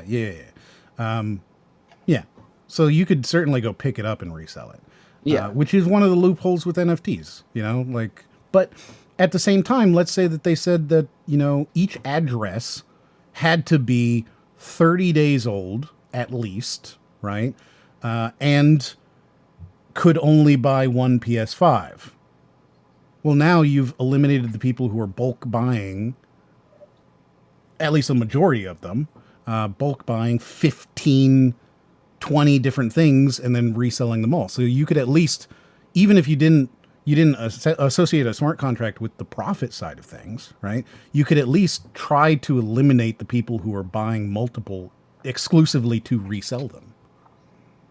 Well, would Sony actually care about that?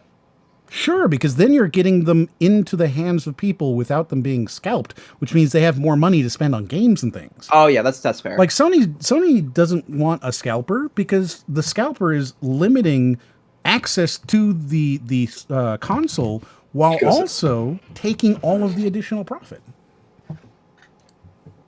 Yeah, that's true. Oh, hey, there it is. You found the NFT. Yeah, I invite anyone to right-click that and hit Save As, but make sure you only do it for 15% of the image. Well, here's the thing. If you do that, this is the NFT that he owns. You can see it right here.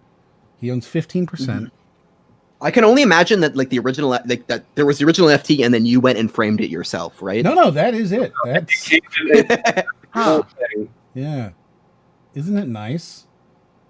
I'm still kind of confused. The good news, though, is I am apparently now the proud owner of a copy of Duke Nukem Forever. Hey, there you go. That's not bad. I mean, that is terrible, but like... I mean, it's terrible. But what you're saying is that I can photocopy the game cover and make an NFT out of it. Yeah. Okay. So this is a good example. Games. Think about your Steam library and imagine if every game was an NFT so that way you could resell your games and the developers get a portion of your sale. Just like, when you sell like a trading card on Steam, right? They get 15%. The developer of the game gets 15% of your sale price of your Steam trading card. So now you could put your games up, right? And you could say, look, they're all NFTs, but you can't resell for 6 months. And when you resell, it's whatever. And we're going to take this percentage of profit from the resale. But why would I want that when I can just take like a game on a disc and sell it for however much I want? You can't do that with Steam games. Right. Yeah, I feel like they're exercising like it's an abuse of power that because they've already taken away your right to resell the game, they'll give you a pittance of like letting you sell it but taking a cut of the profit when you should just be able to do that anyway. Not to mention when it comes to you technically should be. Like when it comes to digital media, it's infinitely replicatable. So it's not even like it just seems pointless. But so it's a Steam game. It is a digital license. You can't resell it. But with an NFT, you could. Sales now. So, basically, like, there's no market pressure that would make that happen because basically, the developers can either sell a new game or they can take 15% from the game they've already sold. Like, they wouldn't want that, so nobody would want to do this. Like, the developers would, even though they're making money, are losing money off a new sale. And then Steam, there's no reason to do it because they already don't let you resell. So like, why would they? Well, so for Steam, they would get their 15% or whatever. You could set it up so that you could only sell them after a year or whatever. You could actually potentially, right, make it so that you can't buy them new anymore if you wanted to as the developer. And then you've created a limited supply of these games that are going to increase the value. And you get, when you have this $1,000 limited edition game, right, that is very hard to find, instead of some scalper at Too Many Games walking off with $1,000 in his pocket, the game developer gets, their $150. So NFTs are good because game companies can sell less games and thus overvalue. Not what I just said. There is actual like usable. There is use that yes. You can see. Companies can rip you off with NFTs much easier. See them implemented. 100%. 100% NFTs are definitely focused more towards the original owner and whatever they attach to it, right? Than the next person. 100%. It's not consumer friendly. No question about it. But I'm just saying that there is real use cases for NFTs that aren't just a JPEG. I feel like if every NFT sale is also like a contract with terms of service that you have to go through, like I think if it would be better if they just had simple NFTs that you knew what you were buying instead of like an entire detailed contract saying you can't buy for this period, you can't do blah blah blah blah. You know what I mean? I guess. But like that's the thing is you can do either. You could just do here you go. But I think if you do the contract, you overcomplicate it, and then you get a risk of it not being adopted by people because like I don't want to start getting NFTs where everyone is like a different contract that I have to keep track of. But the contract is optional for the seller. So like when you bought it, it would be you could put it very clearly in black and white. Here's what's attached to this NFT. And because it's on the blockchain is completely transparent. You can go right now to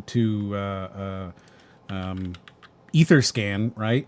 And you can go look at any contract. You could go look at, see when I transferred, money to my account. You can see these things. Like it just sounds like a deed to a house with extra steps that are killing it. It's a digital deed. Exactly. It's a digital deed. That is exactly what it is. 100% is a digital deed. And sometimes that digital deed comes with a homeowners association and it's attached to the deed. 100%. And Speedy, NFTs so I don't want it to be as complicated. Like, I don't think it needs to be as complicated as buying a house. Like, I don't think you should need an Ethereum estate agent to help you trade NFTs. Like, but you don't. If it's that complicated. I'm just saying that there is the ability. It's the scalability of the complication, right? It can be as simple as you have this now, or it can be as complicated as an actual house with a homeowners association and a janitorial contract for 10 years, and if you resell in 1 year, like there's a lot of things. Oh yeah, that'd be great, because when Disney buys your company, you can say, actually in the NFT contract, you do have to pay us royalties. Yeah, you could. You could do that. Like all of a sudden, the author who sold their NFTs, and those NFTs are now in the hands of people as books or as movies, right? And Disney buys it, they can't just suddenly take your royalties away because they're part of the contract. You can't get rid of them. And they're not a contract in the way that like, oh, we got to go stand in front of a lawyer. It happens automatically. So like one of the cool things about Ethereum that a lot of people like, this is one of the things I think that if I describe it correctly, you'll suddenly go, oh, I get it, right?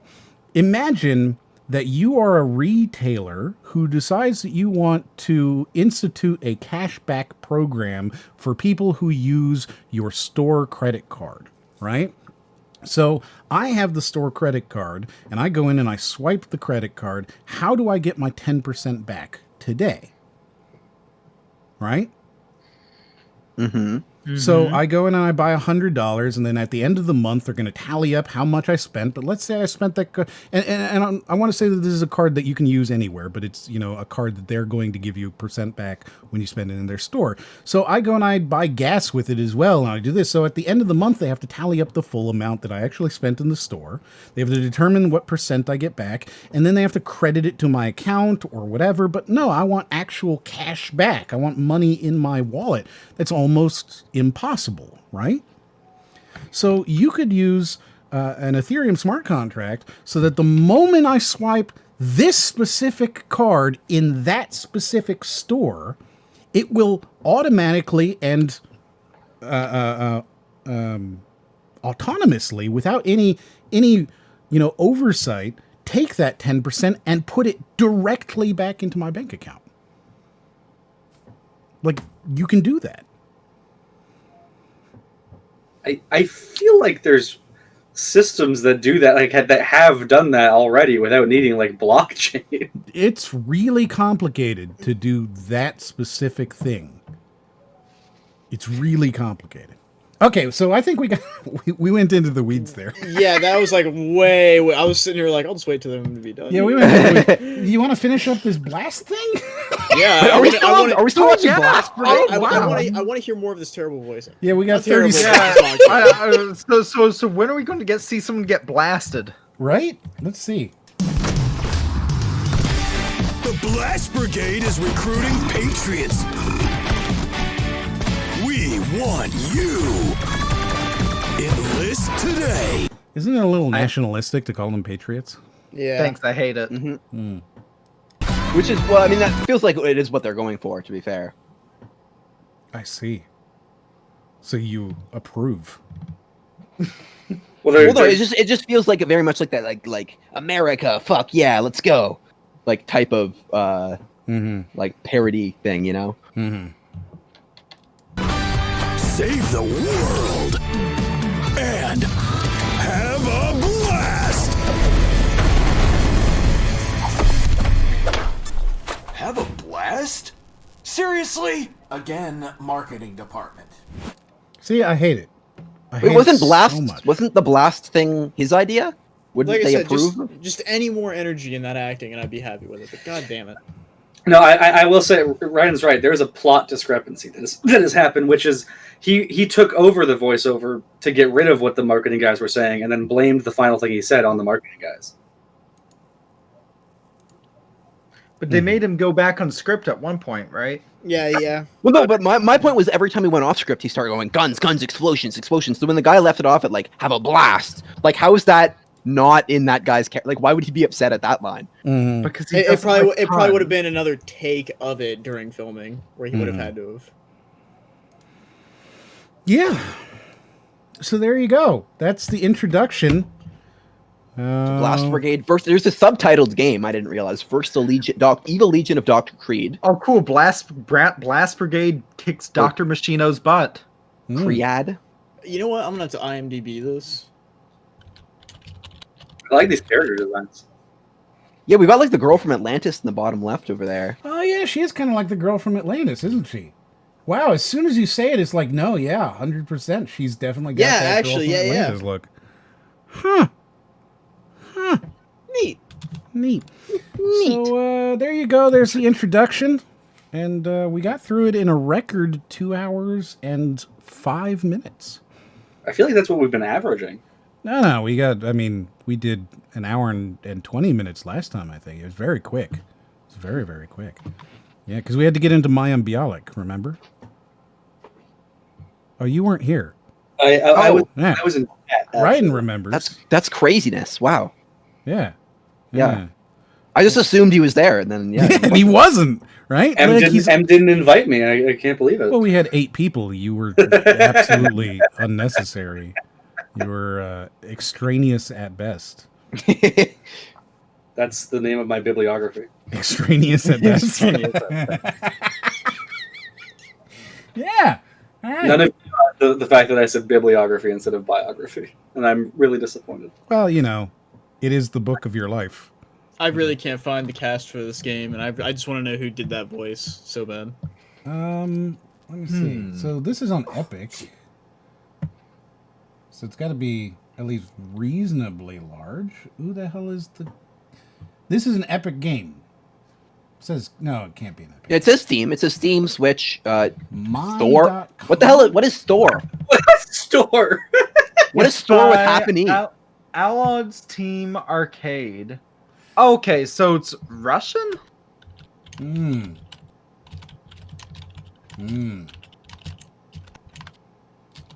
My.com.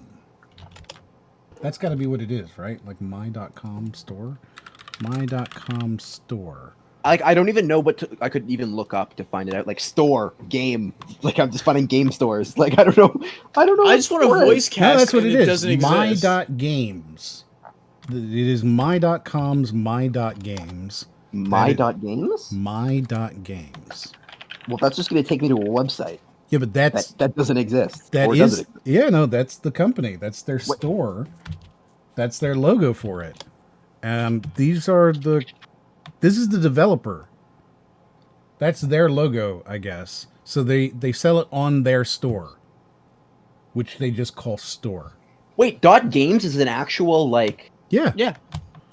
domain you can go. What? Yeah. I own a .games that is been offered a lot of money, and I'm never going to take it because it's such a good name. What's the .games? I'm not telling you because you could probably look up my real information. And I don't know for sure if you can't, so I'm not going to say it. This is the same game company that created Hustle Castle, apparently. Which is that Family Guy mobile game? Mm-hmm. Oh. Yeah. Which I think makes billions? I feel like it makes billions. Revenue. Jesus. $474 million a quarter? No, a year. $474 million a year. Why is my.games in French? Well, I'm assuming you went to the wrong my. Oh, because you're in Canada. Apparently, Games is for sale right now. Only Well, like, $1.3 million US. That's The it. majority language in Canada is English. Well, when I go there, it gives me English. But you're in Canada, so it gives you French. It makes perfect sense. Okay, well, I switched it to English, and now it's in the right language. And it is the right source, so that is what it is. I know. Yeah. I said that. I would never, thank you. I never would have figured that out. Like, that would have bugged me forever. I figured. That's why I did this for you. Because I didn't want to hear about it tomorrow. Because I knew I would. What is the store thing, man? It's been bugging me.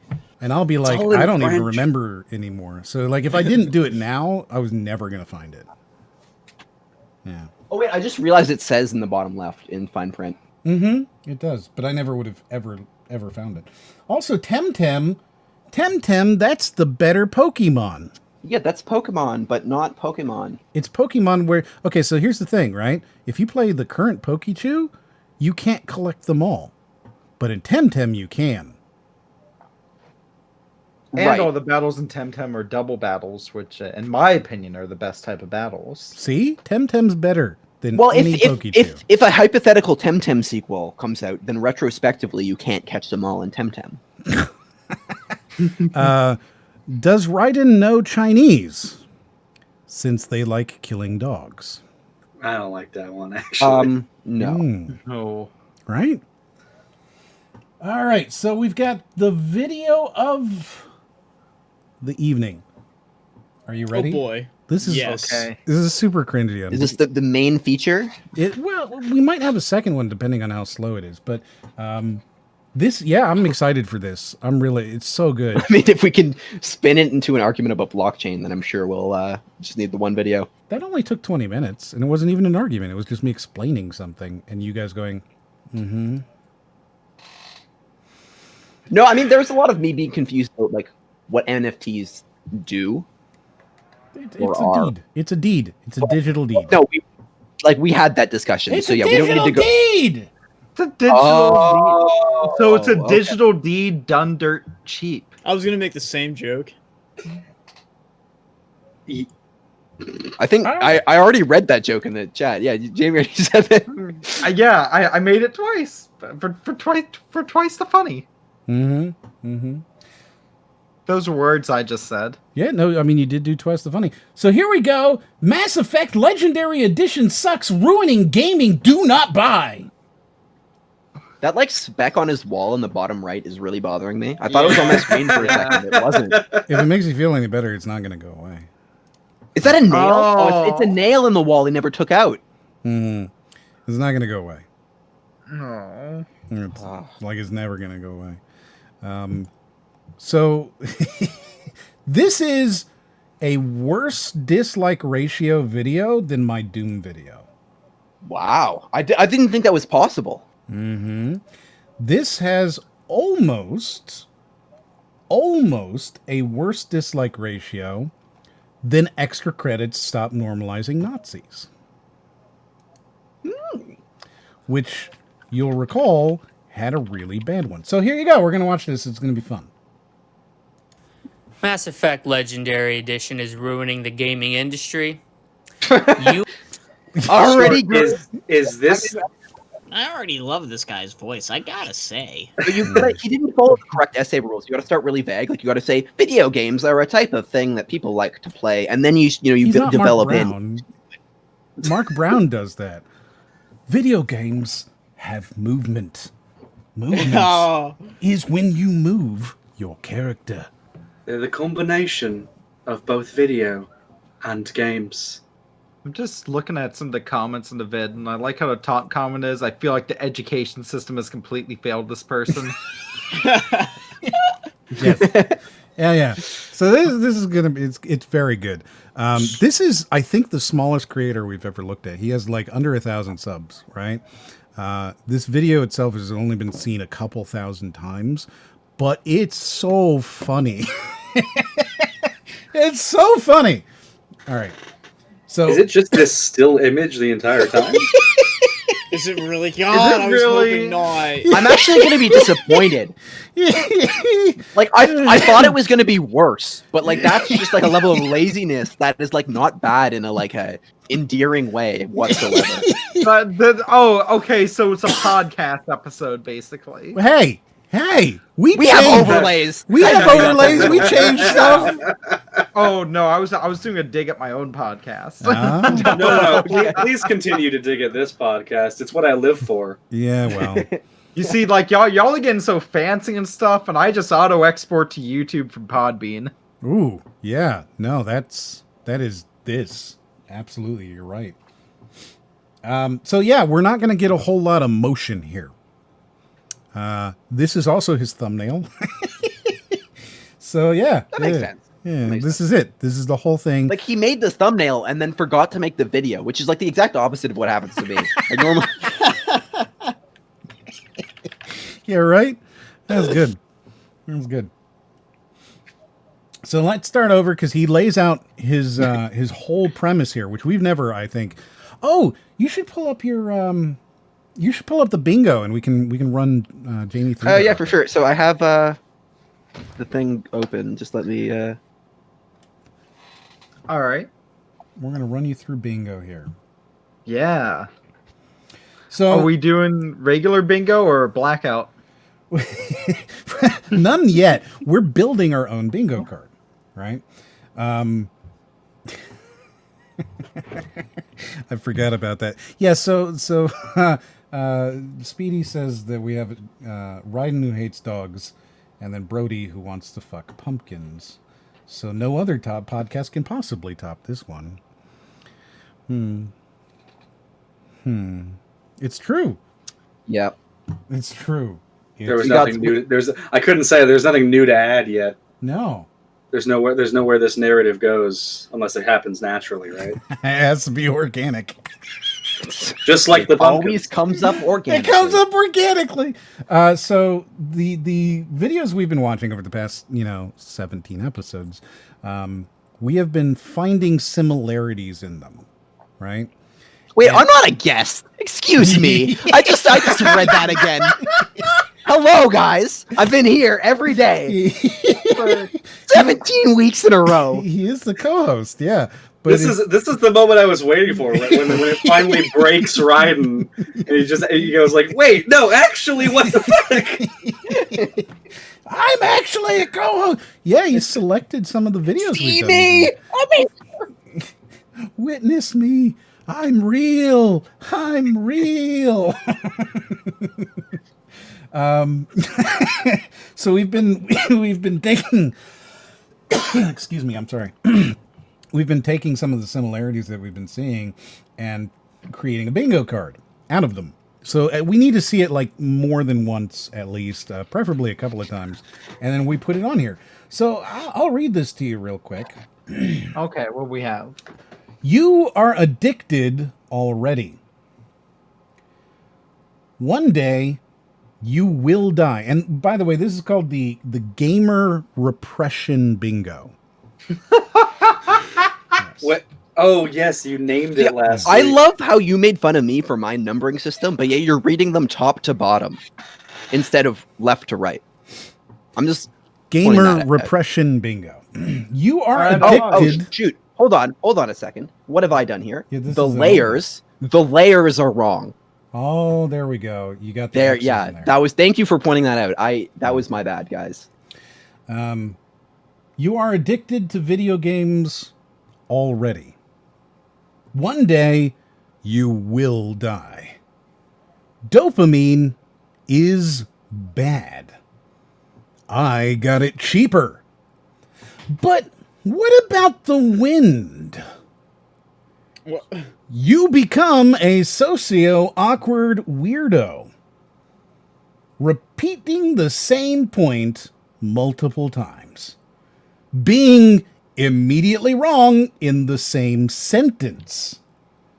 This also includes contradicting yourself immediately in the same sentence. Yeah. All right. Only tangible things have value. So if you can't touch it, it's not a valuable thing. Well, rip NFTs. Like NFTs, yes. You should go outside. Video games are an illusion. My opinion is right. Your opinion is valid. That one is still so good. That was really good. What was that one from? Mayim Bialik. Mayim Bialik. Yeah. Huh. I love it. I hate it, but I love it. Yeah, so she was explaining like why kids watch video games or like why people like go on Twitch, right? And she's explaining from the position of like, of course they're allowed to, but just kind of like talking down on it the whole time while being like, of course people can do whatever they want, but like it's weird, Yeah, video games are weird and you shouldn't do them. So basically looking at it like it's so yeah, like you're allowed to play video games. You're allowed to hold that opinion, but like it's a weird hobby or something. Or yes. What's the word I'm looking for? Like a kink or something. Yes. So you can do that, I guess. It's weird and wrong, but that's fine. But yeah, you're allowed to. Yeah. So my opinion is right. Your opinion is valid. And it's so good. It's so good. It ruins families. So video games ruin families. Video games equal alcohol. This is shockingly common, by the way. Like, shockingly common, where they will directly say, video games are just like alcohol. All right. I have heard of this, actually. You have what? I have heard of that. Mm-hmm. Yeah, it happens frequently. The presenter does a human flagpole exercise move.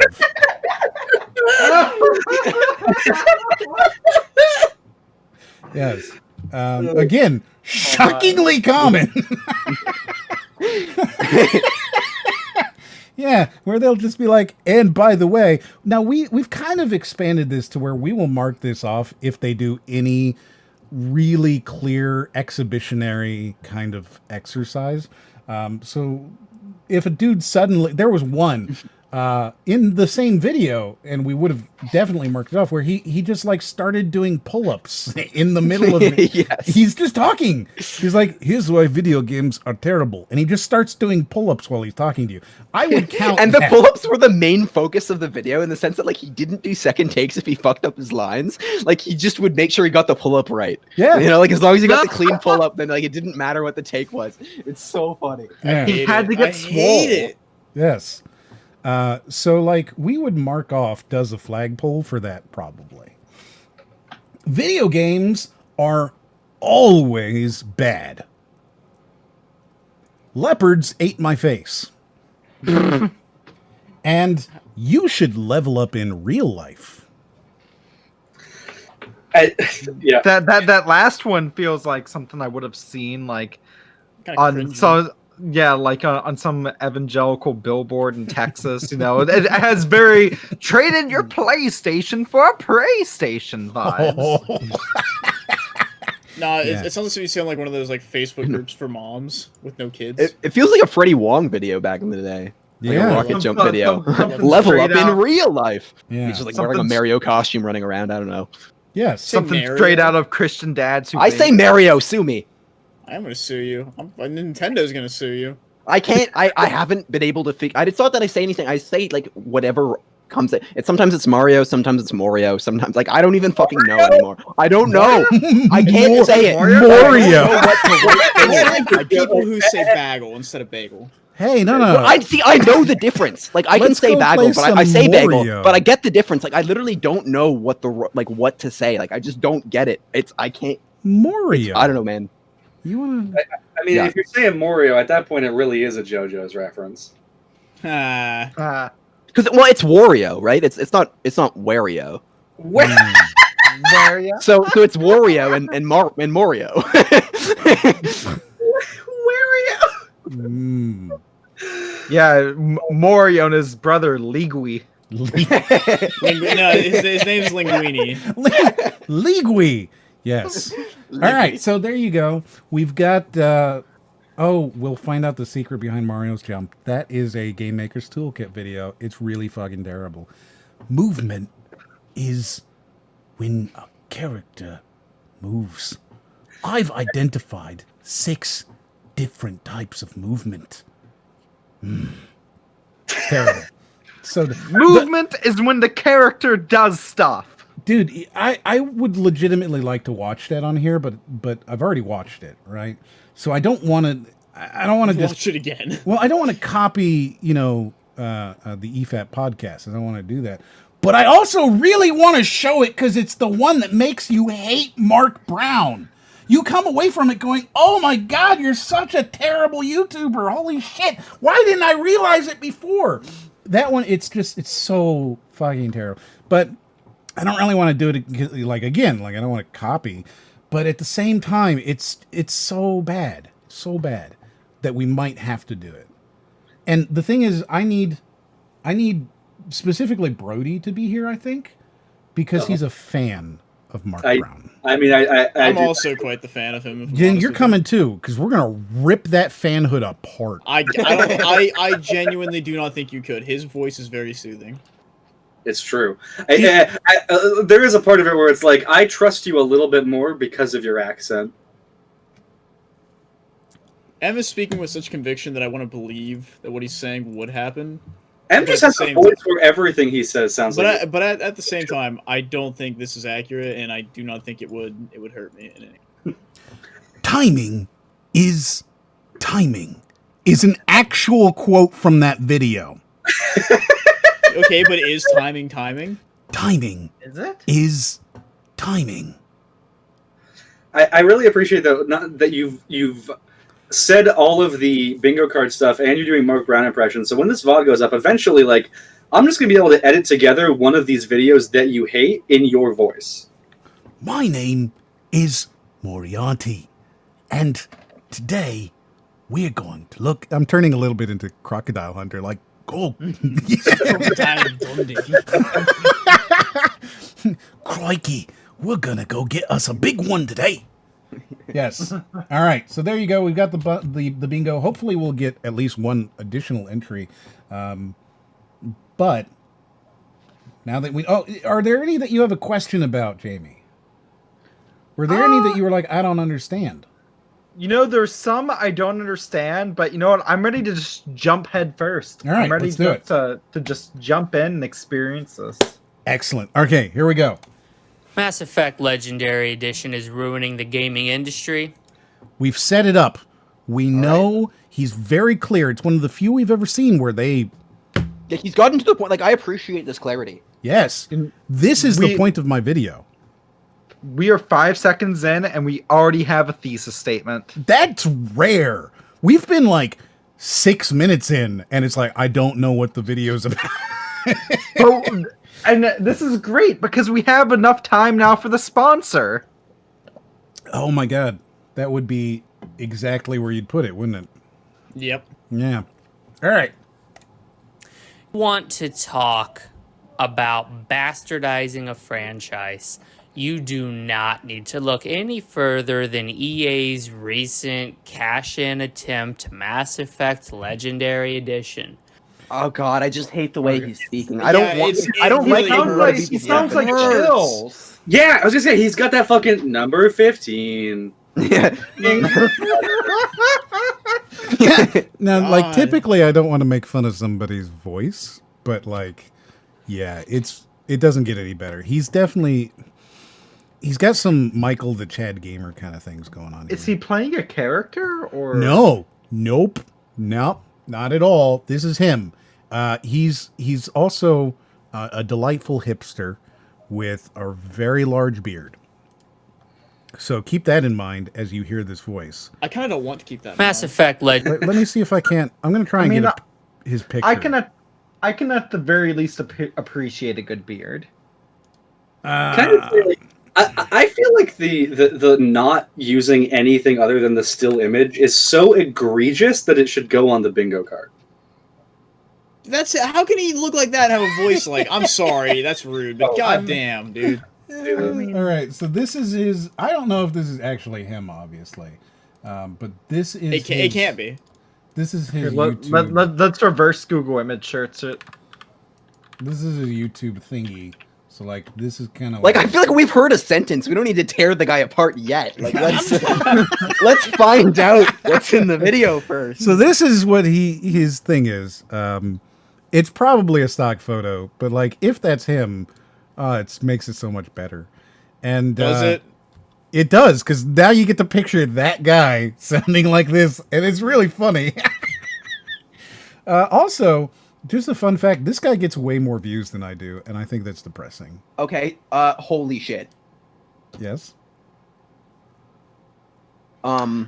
It So, is yeah, okay. look at this. So I reverse Google image searched the image, and it is in this article for human growth hormone for testosterone therapy.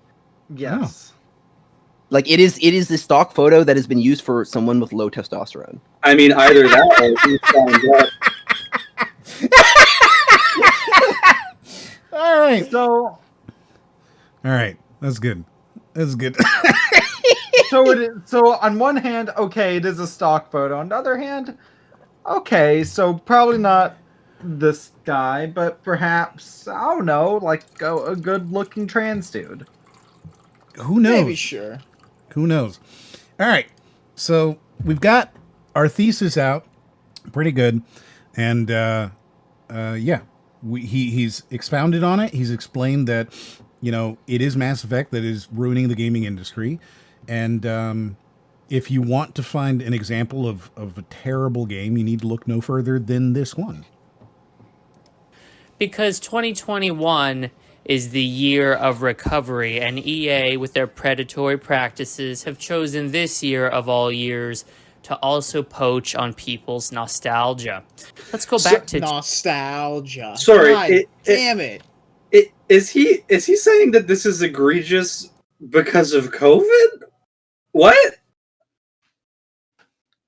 Mass Effect caused a pandemic? Confirmed? He's like, this is the year of recovery. How dare they release a video game collection? His microphone's killing me too. Like, it's like crackly. I can hear every little thing. Oh, God. Please stop. Yes.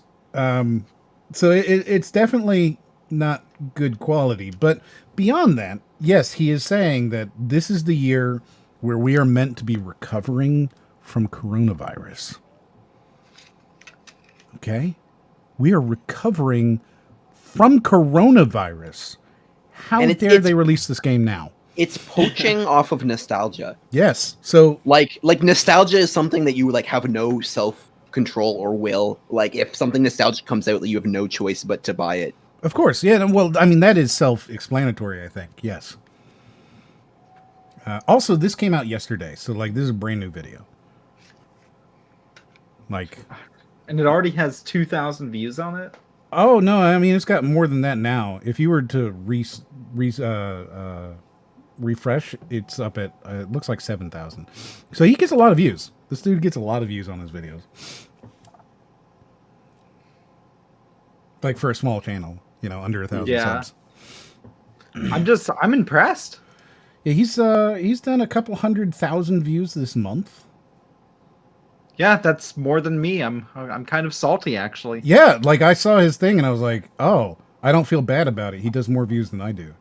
But, like he's gotten more views this month than I do, and I don't know if that reflects good on him or bad on me. Oh my god, his YouTube banner says Xbox Series X is the only console that's relevant. Correct. Yes. What? And like that's just his banner. Like I don't know, man. Yeah. And it's not even properly centered. What? Yeah. Are you sure this guy isn't a troll? One of his videos is literally PC gaming is dead. Yeah. Yeah. So you gotta hear what he has to say here, though, because it'll become clear that he probably thinks that. So this is 2007. Wait, hold on a second. Sorry. Sorry, just because I pointed out the banner that says Xbox X is the only console that's irrelevant. So 6 videos ago, he posted a video that says, I was wrong about Xbox. Xbox sucks. Fuck Series X. And it has an 83% like ratio. Like, people like this. Mm-hmm. Every video's red, but this one people agreed with. This is what the viewers want. Yeah, no, rants, man. 6-minute rants. Yeah, like just like soapboxy kind of content. Yeah, oh, people love it.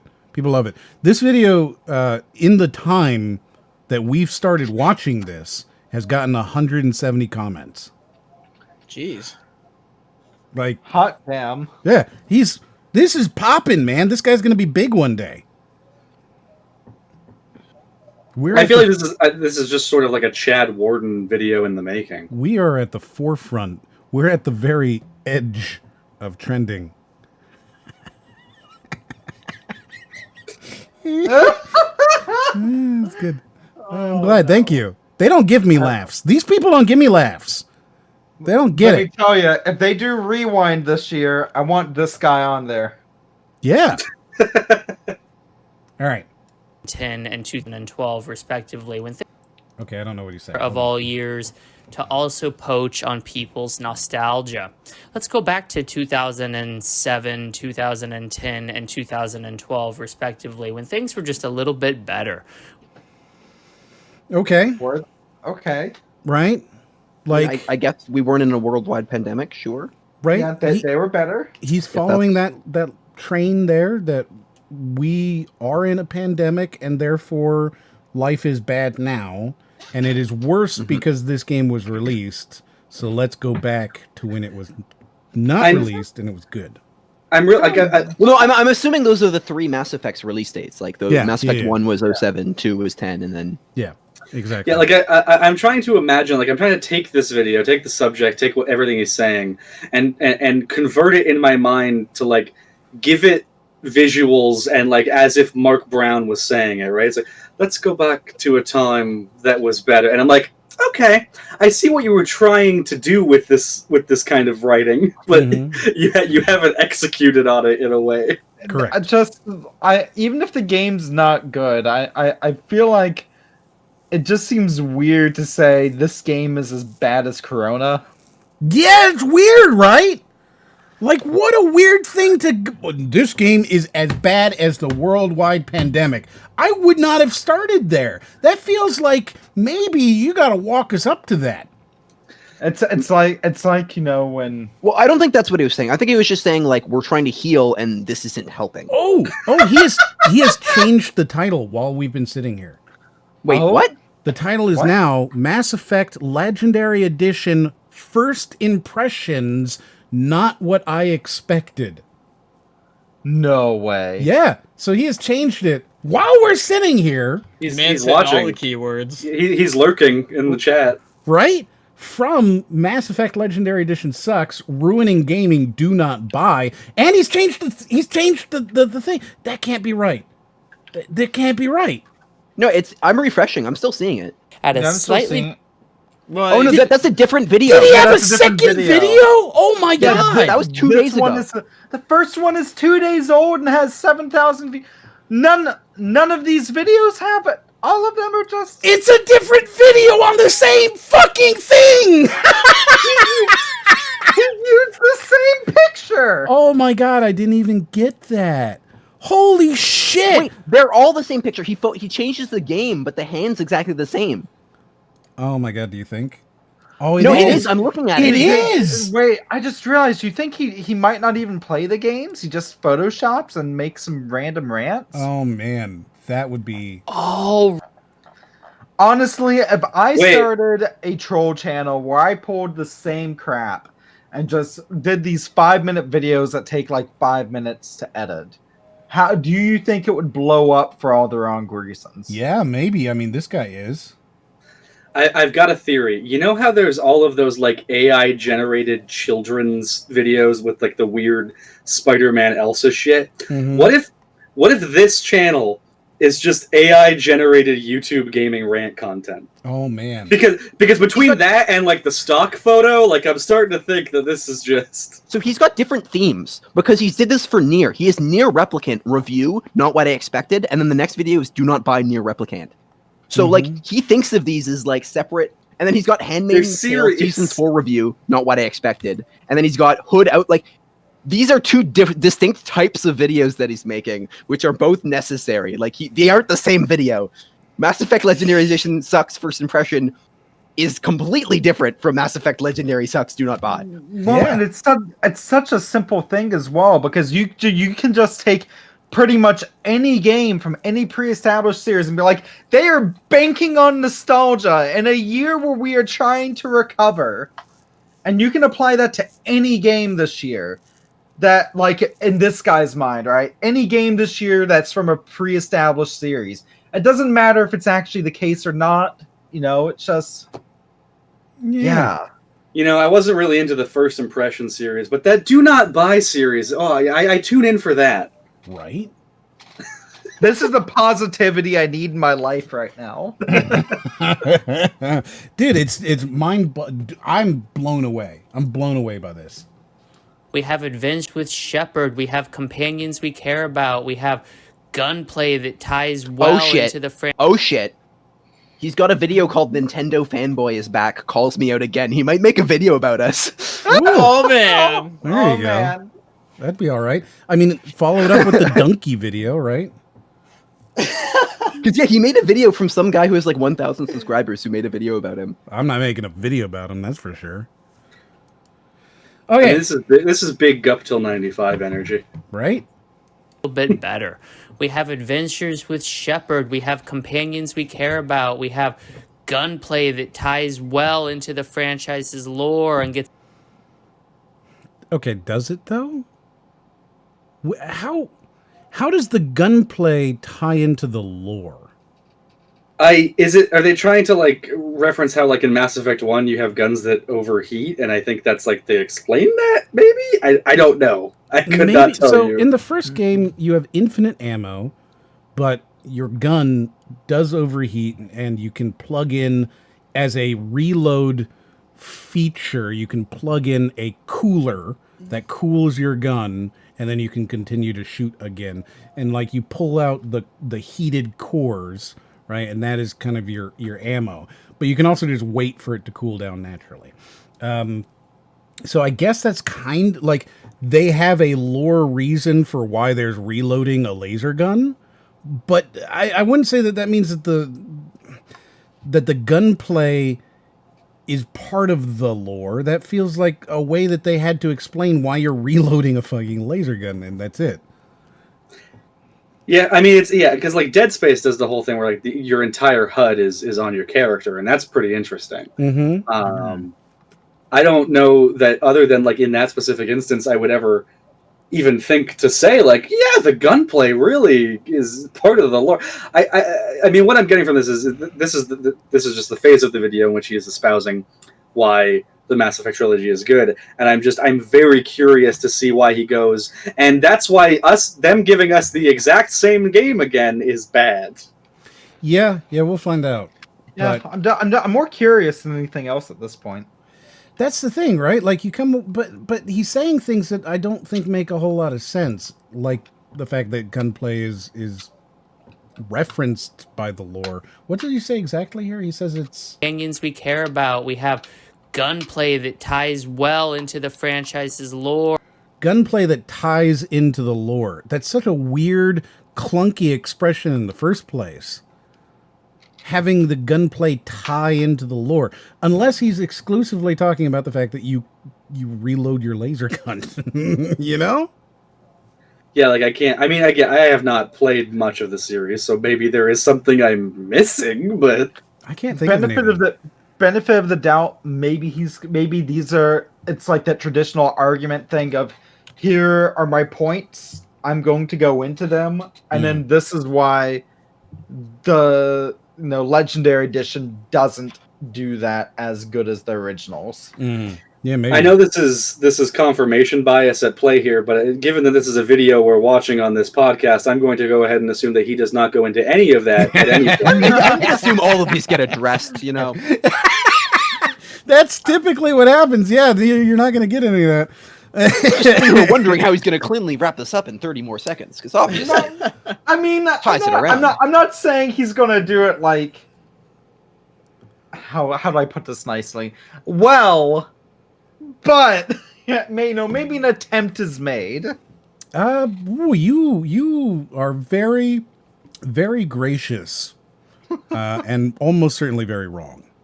You sound like me the first time I was here. I'm like, I want to give them the benefit of the doubt, and then M just breaks. We're all kind of like that. He'll break you at a certain point where you just stop giving them the benefit of the doubt. You can't. Eventually, you can't give them the benefit of the doubt anymore. We'll get there. Don't worry. Don't worry. Oh no! Imagine that he responds to this and puts a few seconds of how Brody likes to fuck pumpkins. Yes. Right. Yeah. I'm sure. I'm not, yeah, I would like, because one of the things you're always afraid of with YouTube is, man, I hope I don't get like any of that like YouTube drama response bullshit, because that's like just the worst, and I hate that. But I would absolutely love to get a video of that on me that is just full of information that is like just nonsense. That sounds really fun. How is it nonsense? Well, because or do you not? And keep in mind, there are tens of hours of you like talking about exactly this. Right? Do you or do you not want to fuck a pumpkin? I mean, every time you ask, we have to go into the semantics of what that means. No. I think we covered that last time though pretty well. Do you see? He wants to fuck a pumpkin. This isn't me being like, fucking pumpkin fucker. Listen. He looks at it and he goes, the orange rind. Mm. If you want to understand the lore, you have to go back and watch the VODs. There you go. I can't keep re-explaining the logic. Exactly. All on the archive channel, which of course you can click on the link down below. All right. And gets better and better with each installment, and we've got a story that totally didn't completely fail and stumble and crash hard to the ground in the third act, and we totally don't have an overabundance of DLC that people make out to be better than it actually is, and we totally didn't forget to include the multiplayer component, which was actually the only good thing about Mass Effect 3. So you'll notice that he has just done a 180, right? And he went from describing how the game is good to, and they didn't add any of this into Mass Effect Legendary Edition. With how immediate that shift was, for a second I was like, wait, so were you being sarcastic and do you not actually like Mass Effect? And it took me a good few seconds to realize, he's talking about the PS5 game. Yeah, it's whiplash how fast he 180s into, and by the way, all this other shit. Like, really fucking fast. There's no transition period here whatsoever.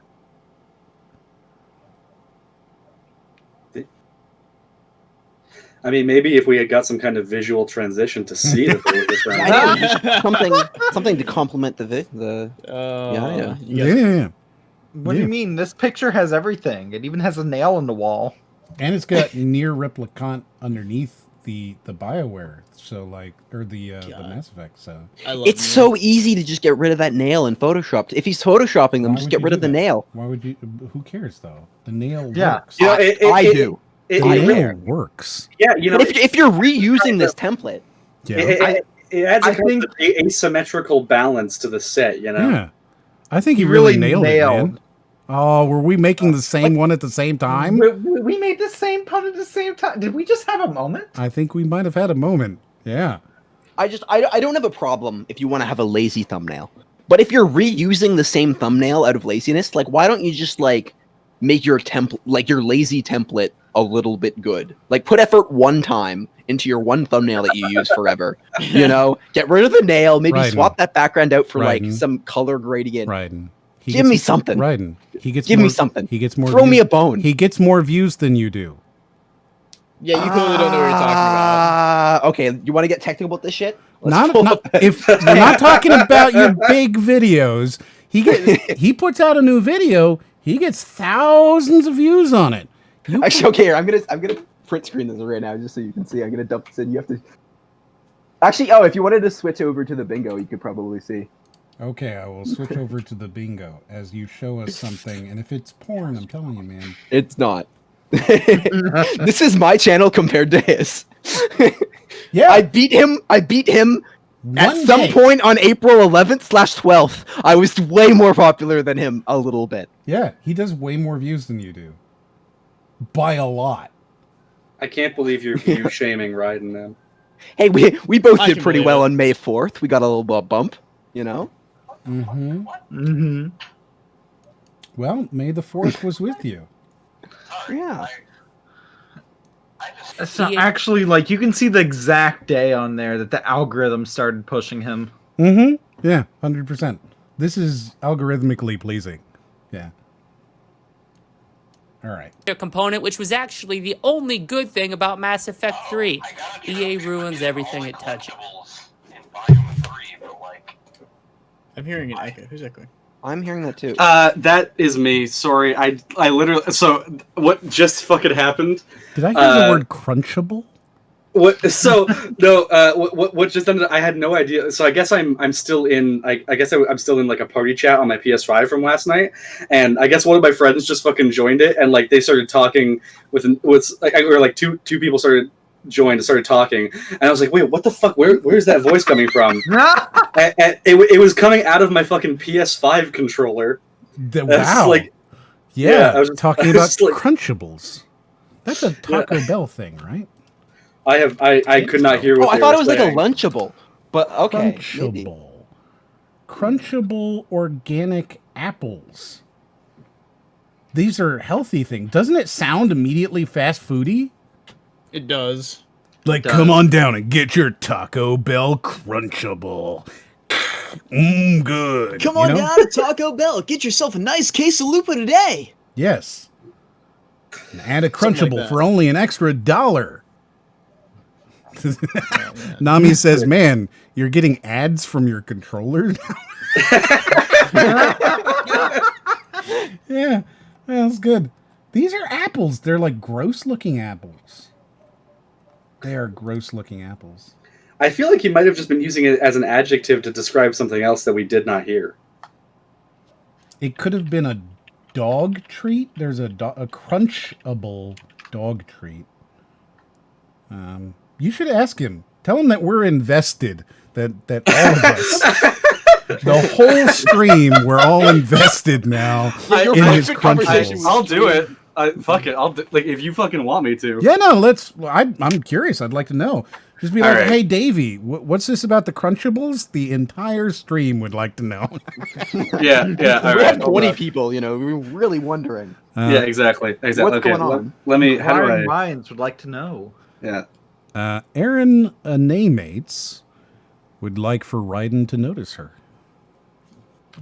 Oh, hey, Aaron.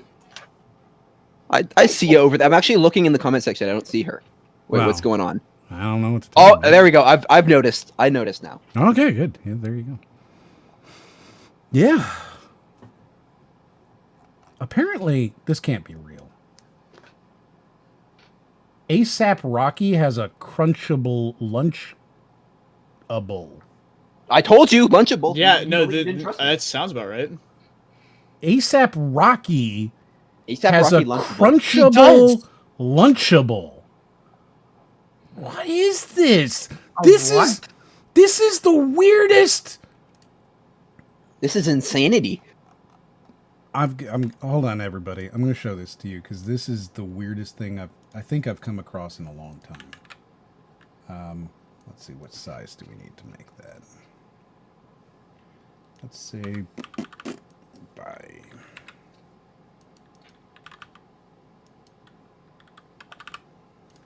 Okay. Oh, it's so big. It's so big. You can't fit. It's so big. Does it have a lot of meat? I mean, yes, actually. Yeah, it looks like it has pepperoni. Made with pork, chicken, and beef. Oh my goodness, I did it wrong. Look, I did height instead of width. Okay, I got an answer as to what he was talking about. Yes. So he didn't say the word Crunchable. First of all, he was playing Returnal and he got a trophy for getting so many collectibles, which I believe is the word you probably heard as Crunchable. This is sad. That's disappointing. Yeah, this is. Tell him he's disappointing. Okay. Like, let him know that we all think collectively that he is disappointing. The hive mind is disappointed in you. We don't like him now. He's let us all down. Son, I'm not mad at you. I'm just Right, very let him know we're disappointed. disappointed. We're not. Nobody's mad. We're sad. He made us sad. We expected better. Yes, we. Oh, but we still learned that ASAP Rocky has fucking Crunchable Lunchables, which is like, what a weird fucking thing. Oh, what the fuck? Yeah. Yeah, it's When's very strange. So here's the question then. Moriarty, you get a Lunchable for your brand. What is in the Lunchable? I don't think I ever really had Lunchables. But I always wanted the pizza ones, except for when I would eat them. No, I think he said for a brand. Like, what would like? Oh, your I thought you meant like if I went in and bought a Lunchable. No, like what would be in No, the we're having, like, yeah. official Moriarty Lunchable or Crymore Lunchable or whatever your Lunchable is. Oh. It would be M Unchable, and it would never be pronounced The Munchable. You're not allowed to say Munchable. It's M Unchable. I would like to think it would just be a single like half piece of like stale bread. That's and some water in a bag. In a bag, yeah, bag one. Oh, there you go. Nami's did it. The Munch X Bull. There you go. Honestly, actually, yeah, you'd be perfect. Like the Munchable cereal, and then it would be like just a bunch of like cereal, and then you just have like the one small little tray with like, you know how like you get Dunkaroos or whatever, and like there's like not enough frosting. It'd be like that, but just not enough milk. Like you just you can pour your like little damp milk over it, and that's all you get. Okay, hold on. Ryan, I gotta tell you about this. Fucking Dunkaroos, it's fucked up because I was just talking about them yesterday after not talking about them for years. Apparently, they got discontinued for a really long time, and now they're back, but only in the US. They're not in Canada. Wait, what? Yeah, they're what back. The fuck? We sell them at like at the store you worked say at before this. Shit like this is why we invent Caillou. You ask why? This is why. He said fucking Dunkaroos, right? Yeah, Dunkaroos. What flavor is your favorite? I like the one with the well, I mean, like, I think there's like a rainbow frosting one. Yeah, rainbow frosting is really good. Chocolate it's not bad, but I think rainbow frosting. Yeah, chocolate. The problem with chocolate is like the chocolate cookies aren't actually like that good. Like they're just brown looking. You know, they don't actually taste that much better. It's like the same with Teddy Grahams. It's like you want the basic Teddy Grahams. You don't want the chocolate Teddy Grahams. Yeah. Okay. Oh, you're gonna buy them in front of me, aren't you? I am. I'm buying them as we speak. Oh my god! Look, I'm just gonna order a couple of them, just a little box. 100 boxes. I'm just ordering one box, and then I'm gonna eat them when they get here on stream. Amazon Now it. I am. I'm doing it right now. Oh, there you go. I don't know if it'll get here tonight. It's 10 o'clock, but yeah. Oh, hey, look. They are offering it to me for free. I didn't know. Oh. Order total $0. Yes, I will do that. Thank you. Here we go. So estimated. Oh, they won't be here till tomorrow. Estimated delivery tomorrow. A 6-pack of Dunkaroos, including vanilla, chocolate, and rainbow. Yeah, I mean, the rainbow's really good. We'll find out next week. Yeah. I'm gonna put them here, and I'm gonna eat them all stream next week. And just while we're on the topic of like fucking old ass candy, maybe you can help me out because there's this candy that's been discontinued for years, or like maybe it's just not in Canada, but I have not been able to find it. And it's you know how there's like that rice chocolate like in the Crunch bars or whatever, and it's like right. It's kind of like that, like almost M&M pretzel-y kind of thing. So there used to be these sort of like Smarties or M&Ms, but they were like perfect spheres, and they had like it was like cosmic something. It was like aliens on the package, and like I don't know, they were just like these little like Smartie-sized rice chocolate balls, and I have not been able to find them for years and years, and I cannot like remember. I want to call them Orbits, but like that's a gum. So I don't think it's Orbits, and I do you mean Orbeez? Orbeez? Oh, maybe, I don't know. Let me I gotta look this up. If this is what it is, I'm gonna like Orbeez candy, the little chocolate ones, right? Orbeez candy, maybe, yeah. I little chocolate balls. That's like sixlets. I mean, like. Maybe like I just remember specifically they had like that fucking alien from Flintstones. They had like a motherfucker that kind of looks like that guy on the package. I have no idea what you're talking this. about. This kind of has an alien on it. This might be what you're thinking of, my dude. Let me. That might be it. I have never seen those before in my life. They're kind of crunchy. They've got like they're like M&Ms. Yeah. Holy shit! If that's fucking it. Yeah, sixlets. You know what? I'm gonna go to Amazon real quick. Hold on. Can I just pivot back to Dunkaroos for a second? Because I looked up an article to see if they're available in Canada, and I needed to read this for you because you'll just see how like evil you guys are. Mm-hmm. All right. The treats have been around since the 90s, but most of the production in the US ended in 2012, while it lasted here in Canada until 2018. So the entire time we've had them and you guys haven't. And then General Mills started a campaign called Smuggleroos, in which they tried to encourage us to bring Dunkaroos across the border to help you guys get them. Mm-hmm. Yeah, because I've always thought of Dunkaroos as like a Canadian snack until like yesterday when someone else from America told me that they've had them before. Well, hold on a second, because if General Mills wanted to start a campaign where Canadians had to smuggle Dunkaroos over to Americans, like I'm just waiting. When is the campaign to smuggle them back here? It's only fair, right? They're not playing favoritism here, where they prefer the American market. We smuggled all of the Dunkaroos over, and then the lockdown hit, and so they haven't been able to come back. Mm-hmm. Mm-hmm. I don't know. We've been supplying Americans with our Dunkaroos because they haven't been able to buy it, and I'm just wondering when the favor gets returned. That's all I'm asking. Yeah, I'm gonna eat them, but I'm not gonna send any of them. General Mills would like you to smuggle them over the border to me. No, this was a thing to get you to bring them to us. I thought you said. That was when you didn't have them. That was the Smuggleroo campaign. Go. So now this is America is the new primary market for all things. Well, I mean, here's you the thing. are our hat. Tells you, no, you have to rebel and bring them back to Canada. You got to bring them back to where they came from. No, we don't do that here. This is America. I thought America was the country of rebels. Come on. Yeah. Here, we'll even do a trade. You want some Smarties? No. That sounds awful. And believe that's me, because you don't know what they are. Look, we have because Smarties and we think don't want them either. you're thinking of rockets and you're like, ew, I don't like Smarties, but no, Smarties are delicious. Oh, that's Smarties true. are fantastic. He is thinking of rockets, isn't he? Yeah, he's thinking of rockets right now. What an idiot. But he doesn't even know what a coffee crisp is. Oh, that's I'm happy to have you, JP. Thank you. Flannel man on the chat says the hashtag deport Dunkaroos. Yes, we will. Okay, where were we? Something happened.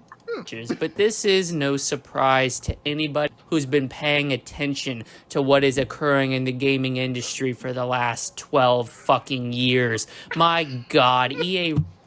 My God. The last 12 fucking years. I thought things were good in 2012. Those are one of the dates where things were good. No, this is since 2007. I'm guessing. So like it was getting progressively worse. No. We went to 3 years. We went to 2007, 2010, and 2012, and things were better then. They were, but they were. But in the past worse. 12 years. Oh, okay. Yeah. So. All right. It was just in the transition period of things getting bad, but it still is grandfathered in to the good. Yeah, I mean, exactly. 2012 was mostly good, and then the world ended.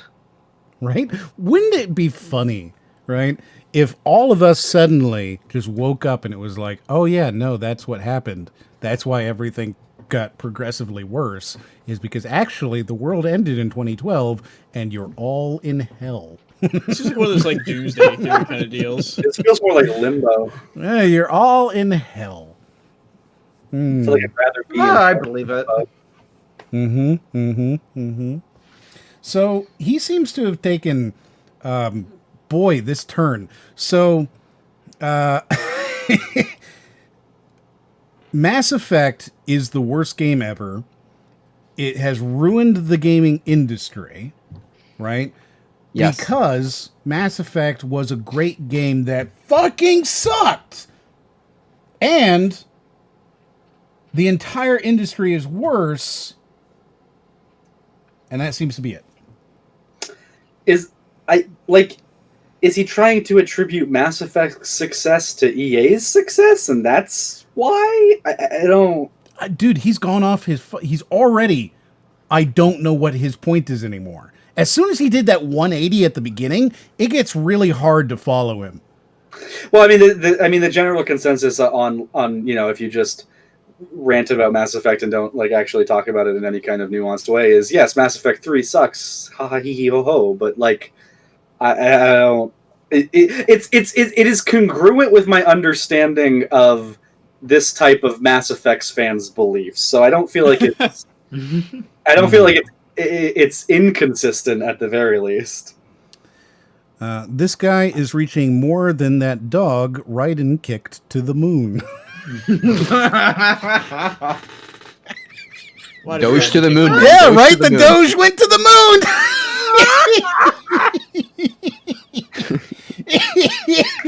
Fuck. Blast past the moon to Mars. Oh my god. Grab some tendies on the way. Yes. Oh man. All right. So I'm hopeful that he will tie this all up very quickly, and we'll be able to continue to follow his points. Yeah. Ruins everything they come into contact with, and to think that they can do one of the greatest, that's air quotes, greatest gaming trilogies of all time justice in the form of a remaster is not wishful thinking. It is plain ignorance. So, do you think he likes it? Yeah, he does.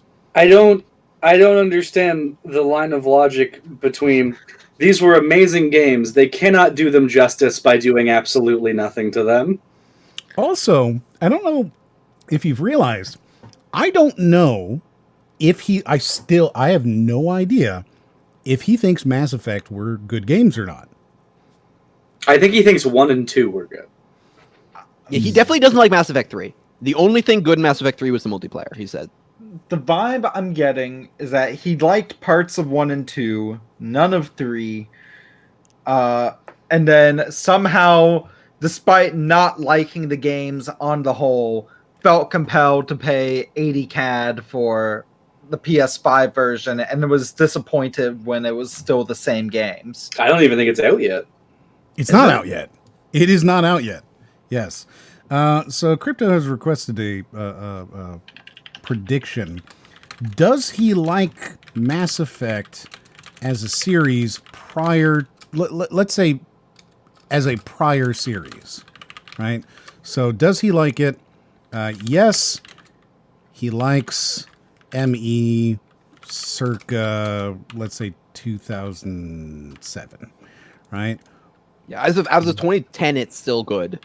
As of 2012, he cited that as a good year, but also doesn't like 3, so it's ambiguous as to what 2012 was like. Yeah, and we'll put this up for a good 30-minute prediction as to whether or not he likes it. So the options are going to be yes, he likes Mass Effect circa 2007, and no, he never really did.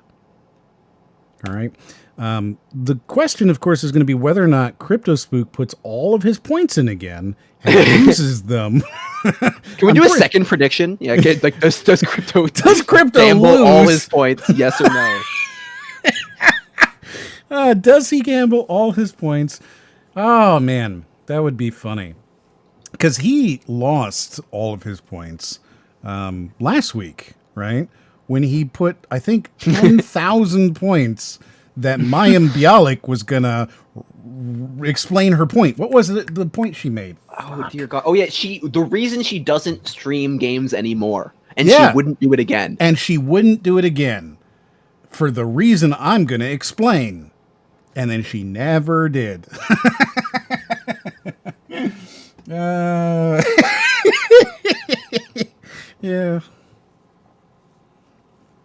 Yeah.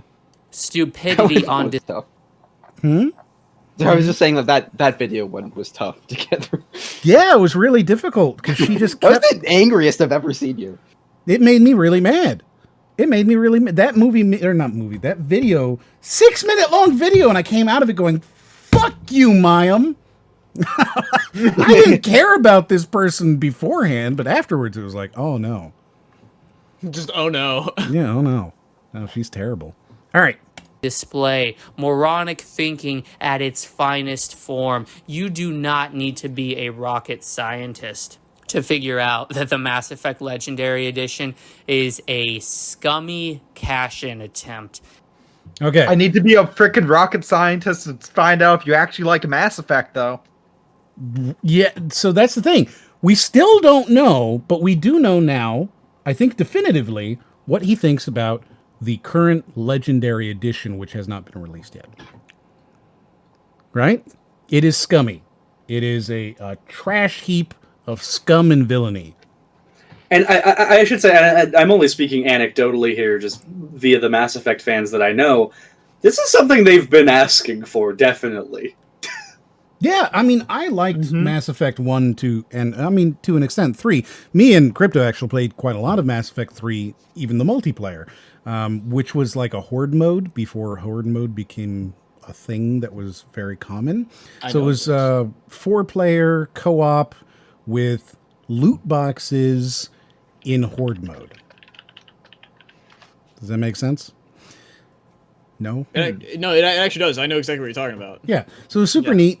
And it was kind of like the next iteration of Dragon Age 3 or Inquisition or whatever the third one was.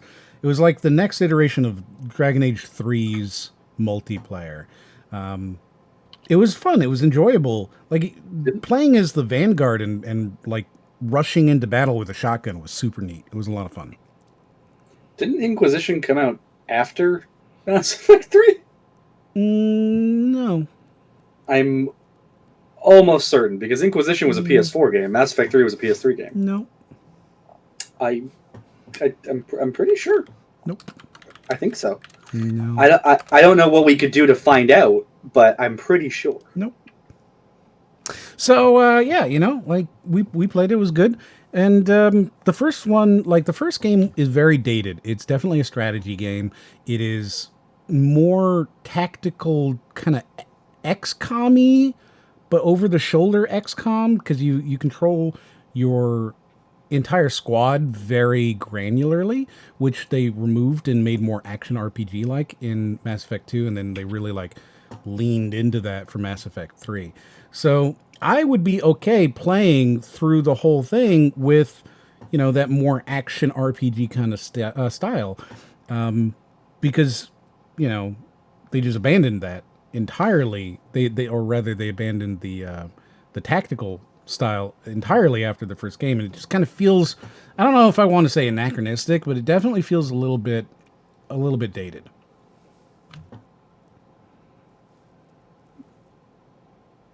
Okay. Because BioWare failed once they were fully integrated into EA. These dumb motherfuckers flopped so hard with Mass Effect 3. They flopped. So we're going to recount Mass Effect 3. Uh-huh. Okay. Yeah. We know now that he doesn't like Mass Effect 3. Well, we kind of knew that one already, I think. But he's now we're confident. Yes. Yeah, now we know. He's putting it down. He's throwing down the gamelet, which is a game version of a gauntlet. And he is saying, I don't like Mass Effect 3. Gamelet sounds like a derogatory term for an indie game. Doesn't it though? I didn't want to say it, but I was thinking like, I kind of had the same thought. Wow! Sorry, I only watch streamers who play real games, none of those gamelets. Wow, it sounds so dismissive now. Holy shit! Did we make up a new insult? I think so. Oh man. Okay, how do you spell gamelet in your mind? Just game lit LET. Yeah, game LET. Yeah. All right. You can spell it like Camelot, just to be really confusing. No. Game lot? Like that? And that wouldn't make any sense. Well, in the game on the PS2, Rough Trigger and the Vanacore Conspiracy, you don't collect piglets, you collect piglots, which are alien piglets. So I think it applies. All right, you know what? We're going to do a poll here, right? Because we can do a poll and a prediction. Wow. Twitch is getting... What's the spelling? Is it gamelet,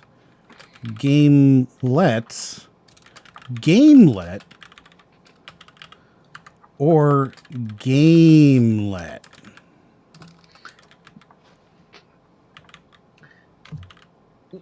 Someone says gamelet, but like that sounds like it's some sort of video game themed ballet troupe. it's the gamelets, you know? All right, there performing you go. off Broadway. So the poll will be up for 5 minutes, and you guys can go ahead and let us know what you think. Yeah. Okay, so I just spent some time clone stamping the background out of that thumbnail so that I could get the wall, so that I could get the wall to a solid color, so that I could reverse image search it and see if it's like a stock image again, or if it's actually his wall. I think it's his wall, because when I reverse image search this, or wait, I posted the wrong place, didn't I? When I reverse image search this here, nothing comes up. I mean, it could just be possible that he photoshopped out the original game, and so now we'll never be able to find it. Well, it's near but... Automata. You can see he has another game. Like, you can find the original version of the... Wow, why did you do this? This is a lot of work that you did not need to do. It's honestly not that hard to clone stamp out. But something. You didn't need to do this. Because I left in the nail. This is what I'm because the nail is needed to identify the source image. Look at how much effort he put into this.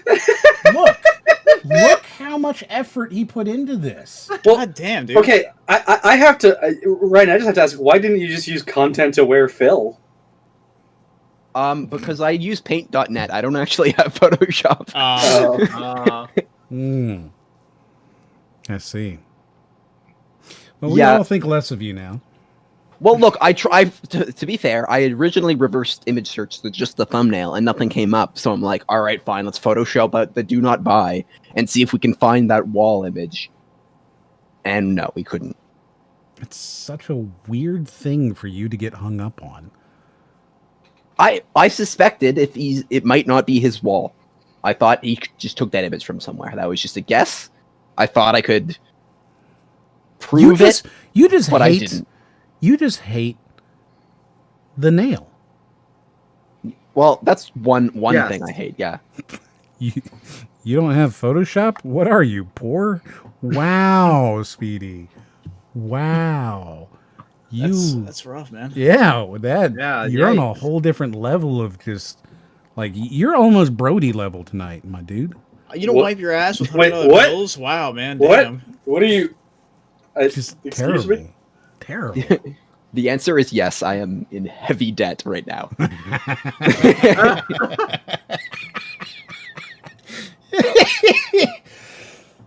Yes. So hard with Dragon Age Inquisition. They flopped so fucking hard. Oh, you thought we were talking about Mass Effect still, right? Still, Dragon Age Inquisition. Okay. Mm-hmm. Jeff, I'm actually having kind of a headache right now from this because I can't wrap my head around what the fuck is going on. Oh, you've just Jeff, you have summed up my feelings very well when you were just like, yeah, well, okay, all right. Yeah, I don't get it. I'm trying. Mm-hmm. I guess you could say he's really dragging on with this argument. Oh, okay, now you're trying too hard. Yeah, I thought that was okay. I thought it was. No, that wasn't good at all. He's really dragging age in it. I'm just really ages. I'm just really inquisitive as to where he's going to go. I see the jokes that are trying to be made, and they're just not. They're landing. hilarious, and you are weak for suggesting otherwise.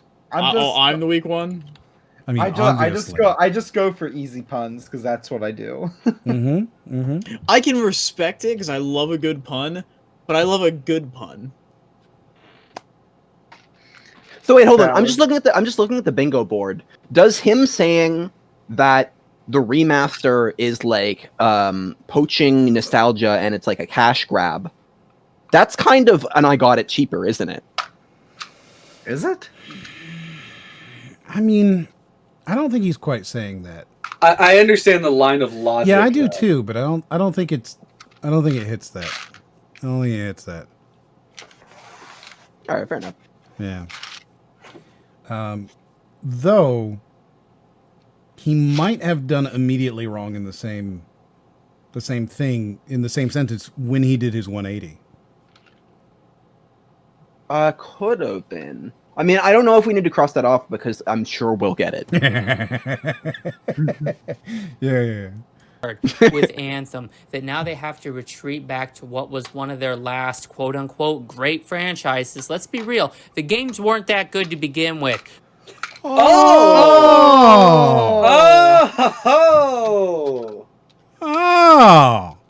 We actually got an answer on that. All right, so the vote is in on what is the spieling. The vote with 61% of the vote at 40 votes is Gamelet. Spelled L-E-T-T-E. Oh, Gamelet. Yeah, Gamelet, but no, it's Gamelet, but it's spelled Gamelet. Gamelet. Yes. So this is English. Yeah, we can just tell you how to pronounce it, and you have no choice but to. Yeah, no, it is Gamelet. Yeah. Game latte. So that game latte. Game latte. That comes in with 40% or 60% of the vote. It's quite high when you think about it. Yeah. Yeah, like I sorry, going back to the video for a second, like I honestly think you can really only make a video like entitled Mass Effect Legendary Edition sucks if like you also like if you like the original edition. Like if you don't like the original games, then like you not liking the remaster doesn't mean anything. Yes. Well, yeah, because it's like, well, of course you don't like it. You didn't like the originals. I don't like the game that I knew I didn't like, but then bought the remaster with like slightly upgraded graphics. God, I hate this game. Yeah, I'll buy it for $60. Yeah. Yeah. Or I mean, if you're in Australia, did you? I don't know if you've seen the new prices for PS5 games in Australia. They're like $100 now. More. Wow. What? Yeah, they're 90 here, so they got to be like at least 110. More. 120? More. What? What? No way. The standard PS5 price in Australia is $125. That can't be real. God damn. I'm on PlayStation. Sorry, go on. I'm on PlayStation Store Australia right now. And no, that's right. Jeez. That's like I understand that like ours are 90, and I understand that like on the world stage, if you like do MSRP, that still shakes out to about the same price as they are USD. But like it still feels like it's fucking 90. It doesn't feel like it's the same price. So I don't know, like $60 is 76 Australian. See, like that feels like it doesn't shake out for us. Like it shakes out for Canada, where it's like that makes sense MSRP wise, but I don't feel like that shakes out for Australia correctly. Yeah, that's so strange. I don't know, man. Like that's a lot. I'm looking at this article. I'm looking at this article here because I went to go check it out, and it's saying that basically, according to some sources connected with several different Australian game publishers, it is common for publishers in Australia to spend roughly $30 to $40 producing a single copy of a new release game. So it costs publishers $30 to $40 per game, and which is then sold to retailers around $50 to $70, which would then be normal for every country.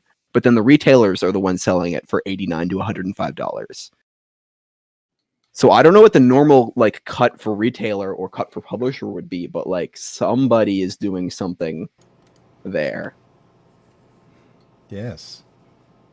Clearly. Oh, one source connected to Ontario Gamers Show disagrees in the first number, saying the publishers spend less than $10 on a single copy. So now I'm more confused. I don't. Yeah. Go back and play them. You've got a very limited dialogue system where often two of the responses on the tree lead to the same response. This is accurate. Yeah, that. However, I feel like that's true about most branching dialogues in almost any game, really, where just because you have the branching dialogue doesn't mean that the story changes all that much. It's an illusion of choice, right? Like you are given the illusion that you are changing the story in this huge way when really the actual story changes very minor ways. It takes like, a couple of jumps to the left and a couple of jumps to the right. And that's so that you have this tightly written and very, I don't want to say scripted, but scripted experience. Yeah. Well, I think it's kind of an error to assume that because you have branching dialogue, it has to change. Like, it's nice to have different options, obviously, as a player. But I mean, the real purpose of branching dialogue can be to, characterize things or like, let people, role play and stuff like that. Like, it doesn't have to be, it doesn't have to affect the story. It can affect your relationship with the characters. And that is like that still is part of the story. Yeah, like it's part of your story. I always think to like Horizon how it has the three like it has the fist, brain, and heart options, and it's like none of those actually change anything, but it lets you like pepper in Aloy with like a little bit of personality without it like taking away that she is a scripted character. Yeah, exactly. You get to have a little bit of customization while still maintaining a tightly scripted story. That is the benefit of having a branching dialogue system like that. At the same time, though, M did just cop to the fact that video games are an illusion. Oh! Have you ever thought that M is the illusion? I am actually a robot sent from the future. That is not the right brush width I should be using at all. Turn that down. Oh, no, wait. I'd like to see this brush that you're using. Hold on. Let's see it. Yeah, wow. We're going down. That is quite a brush. Wow. You were, yeah. All right. So there we go. We have video games are an illusion, but not in the video, but from we kind of cheated, but we will actually. You know what? Let's do. What's your color? Purple? Yellow? Wow. Wow. You don't even know me at all. I mean, he's definitely a yellow kind of guy. We're all look at the freaking Discord. We're all yellow. But yellow doesn't look good on white. We've got a shiny Rhydon. We've got Denki. We've got the M with his smug freaking smile, and I'm a bird. Okay, come on. Okay, actually, to be fair, the only reason I'm gold is because I didn't want to be gold in a server, and then M forced me to have the gold color, and then as that I changed my Rhydon profile to be gold to like suit the color that I didn't want. Did you really do that? Yeah. There's also I was going to mention to not really there's also Jamie who has like a that's yellowish gold in her picture. That's why I initially changed it to this one because I had a pink Rhydon before. I don't. If you remember that one, I don't. I actually do recall that. No, you've always been yellow. Always. Nope. Always. I'd like to see the return of the pink Rhydon. I think he's calling you yellow. Oh, it used to be pink? Yeah, the pink one. Let me see. This is not true. You are lying. I'll post the one I use. You are lying.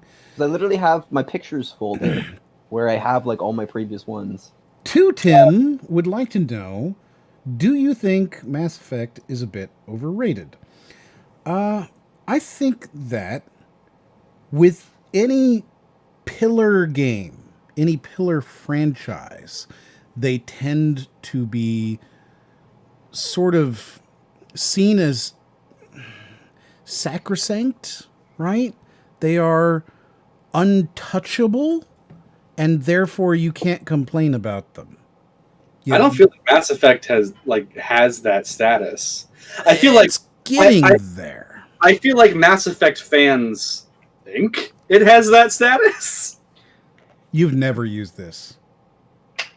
Real talk, is it just me, or with Mass Effect does it just kind of seem like until we got within like the past month, the last I heard about Mass Effect was Andromeda came out, had really mixed reception, and everyone was talking about it for a few weeks, and then I haven't really heard the series talked about much since until like the past month or so.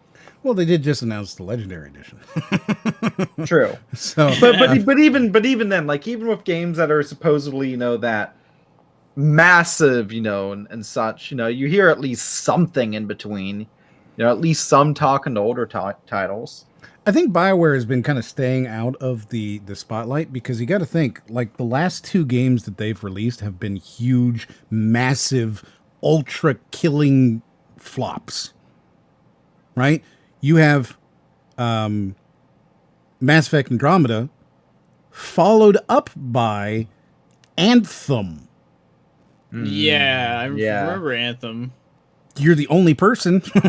I know. I was gonna say, like, I remember it came out, and that was about it. Yeah, well, that game was a massive flop, and I remember at one point I looked at the EA returns for that year, and I can't remember. We did the math, right? We did the math in the Discord, I think. I think we came to the conclusion that game probably cost upwards of $200 million. Jeez. in loss, right? Like in loss, they built that game out to make this huge, whatever. And it's almost certain that they lost $200 million on it. Like that's Disney level money. So BioWare can't fuck up again. They fucked up with Andromeda, but at least like it probably made its budget back. But then Anthem made nothing. Yeah, Anthem was just like I remember the hype leading up to it too, and then it just sizzled, just nothing. I'm going to be honest. I forgot about Anthem. Yeah.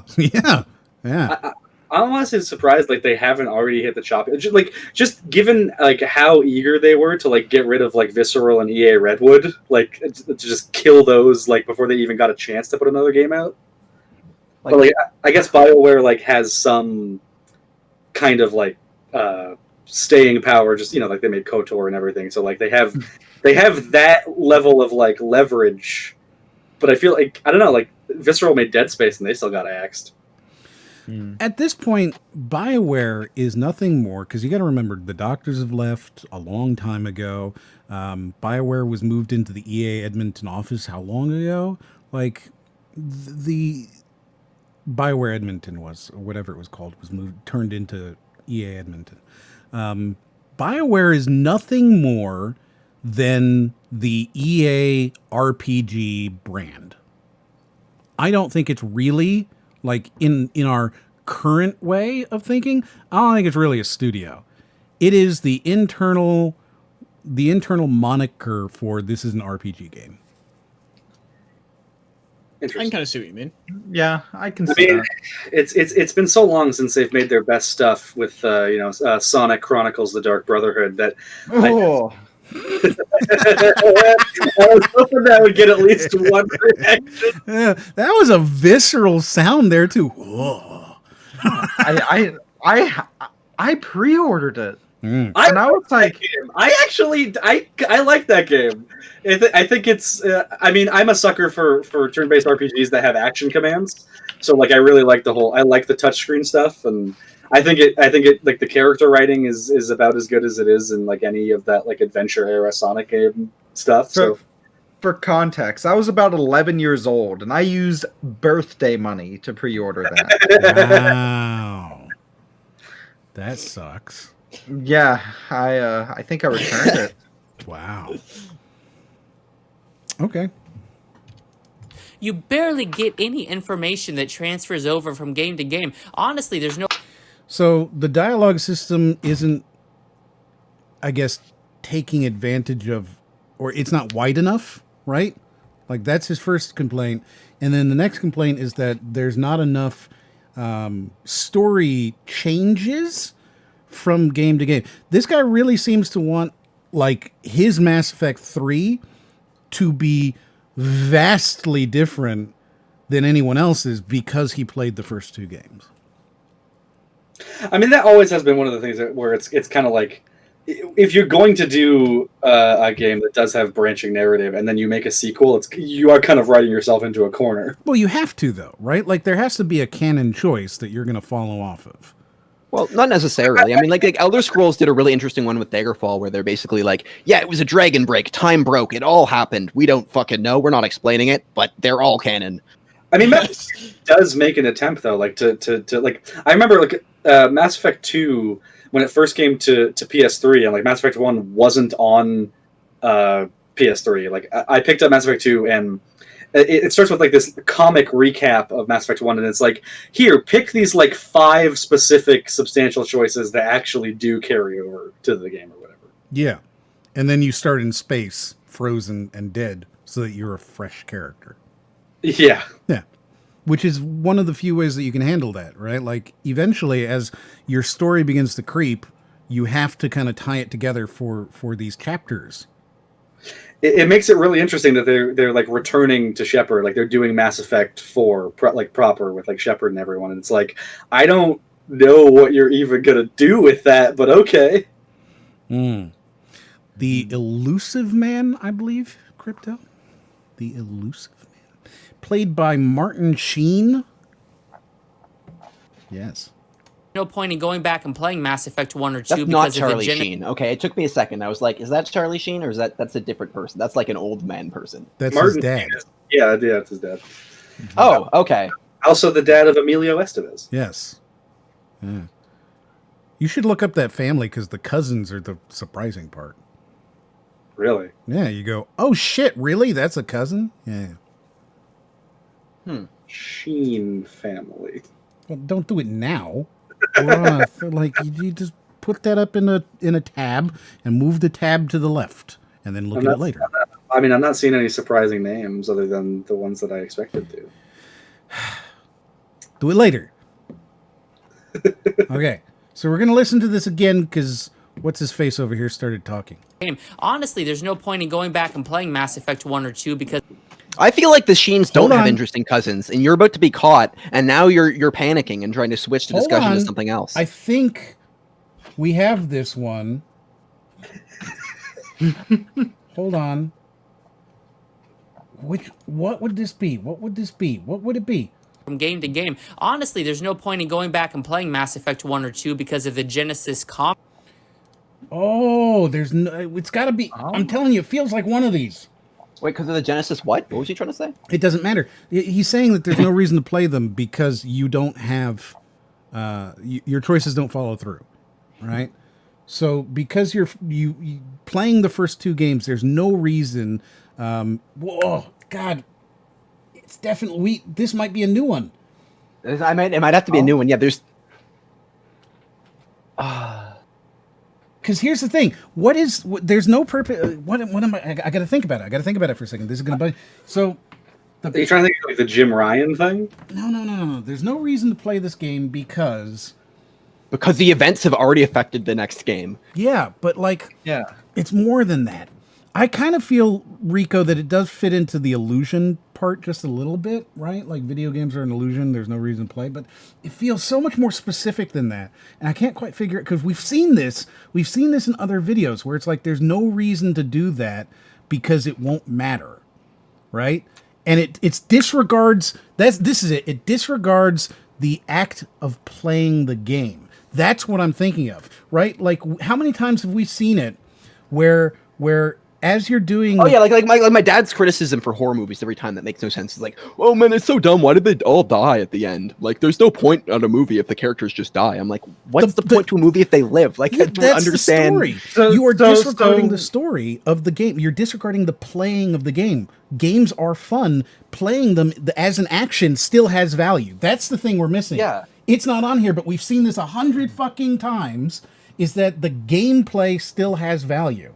So it's like a disregarding of the value of gameplay. And I don't know how to word that quite, but do you know what I mean? Like we've seen this 100 times. It's interesting. Usually it does kind of feel like the illusion, but yeah, it's not the same thing. So I think it might have to be a new one, but yeah, what would it be though? Because it can't be like too similar. Maybe it could be worded as like all the gameplay is pointless. That feels. I mean, that kind of feels like the tangible things are valuable, though. It's a very specific, like. I mean, you can just put like disregards gameplay as an action. It's very like it's the specific. Yeah. It's the specific act of like playing the game is not a valuable thing. Doesn't understand that games are fun. Right, maybe that, or like doesn't understand that gameplay is valuable. But yeah, like something along those lines. I think. Maybe maybe the chat can come up with something better, but I think we keep this sitting there stewing for a bit because I'm gonna write it down just so they're like what I have right now, just because I don't want to lose it. Yeah. Like, the implication is that they would like play D&D and hate the dice rolling part. Yeah. Yeah. There's no reason to play this game because blah, blah, blah, blah, blah. But it's such like the act of playing is still valuable. You know? Yeah. I'm just going to leave it at like forgets that games are fun. That kind of fits in a way. Chat, if you guys come up with some better way of saying that, please let us know. But this is like 100% right here. There's no reason to go play those 2 games because it doesn't follow. That is 100% that thing. And we've seen it so many times, especially when we're talking about gamers, right? Like non-gamers don't make this mistake so much. But gamers tend to make this mistake of saying that there's no reason to play the game because X, right? When the act of playing the game itself is still a reason to play. Mm-hmm. Yeah. Like Shamu. When the that was that's an experience that you couldn't have had. Yeah. Any other way. Yeah. Or like anything Todd Howard's ever touched. The God King. Yes. Huh. All right. Comics, all right? You can just make the big decisions. Nothing else carries over. We're talking minor lines of dialogue, people. The smallest fucking things. Which again, right? I understand if you play a game 15 times, you'll start to see where the illusion does fall apart. However, the reason for the branching dialogue is to immerse you, right? It's to make you feel like you have an impact on this greater story that they're telling. I don't even know if that's the case. I think on the simplest level, if there's dialogue, you're just bursting through it. But by making them make a choice, they have to read it, and so you're forcing them to interact with the game on a certain level. Oh, I left the so like even if their choices don't matter, they're getting more of the story than they would have, and they're more part of it just by the fact that they had to pay attention and answer. Like even if the question doesn't matter, you have to think about it, and then. And it's then a way to immerse you into the story, regardless of its actual impact. It is immersing you in the story, especially if you think every choice matters. Right? It is a way to provide value to you as a player when you think every choice matters. You're going to spend time going, oh man, I got to make the right choice. And even if as long as some choices matter, at least, like even if some, then it means that you have to work on the assumption that this might matter. It might matter. It could change your yeah. story. And so if you really want to have your story. So I think it works really well as a device to immerse you into the gameplay. I mean, not to mention, if you want something like that, like you can go and play, I mean, not that it's a particularly amazing story, but you could play Detroit, which is a game predicated on its like flowchart-esque style of storytelling. Like, right. It's I don't know. He seems very viscerally angry about this, like small detail. Yes. So Nami said that I'd left the bingo board up and it was blocking the JPEG of the video. Oh, good. No, we definitely want that. No. Thank you for telling us. Whoa.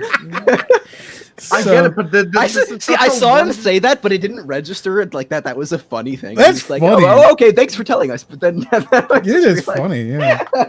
Yeah, it's super funny. All right. So let's see where he goes from here, because We have to. Throwaway line here. Throwaway line there on reference. It's so fucking stupid, and people make this out to be like, oh no, it's one of the most immersive experiences ever. My choices carry over. Your choices carry over in the form of one dialogue. They literally write a line of code. If Anderson was on the council, insert dialogue 1. If Udina was on the council, insert dialogue 2. That's he's correct here. He's correct, right?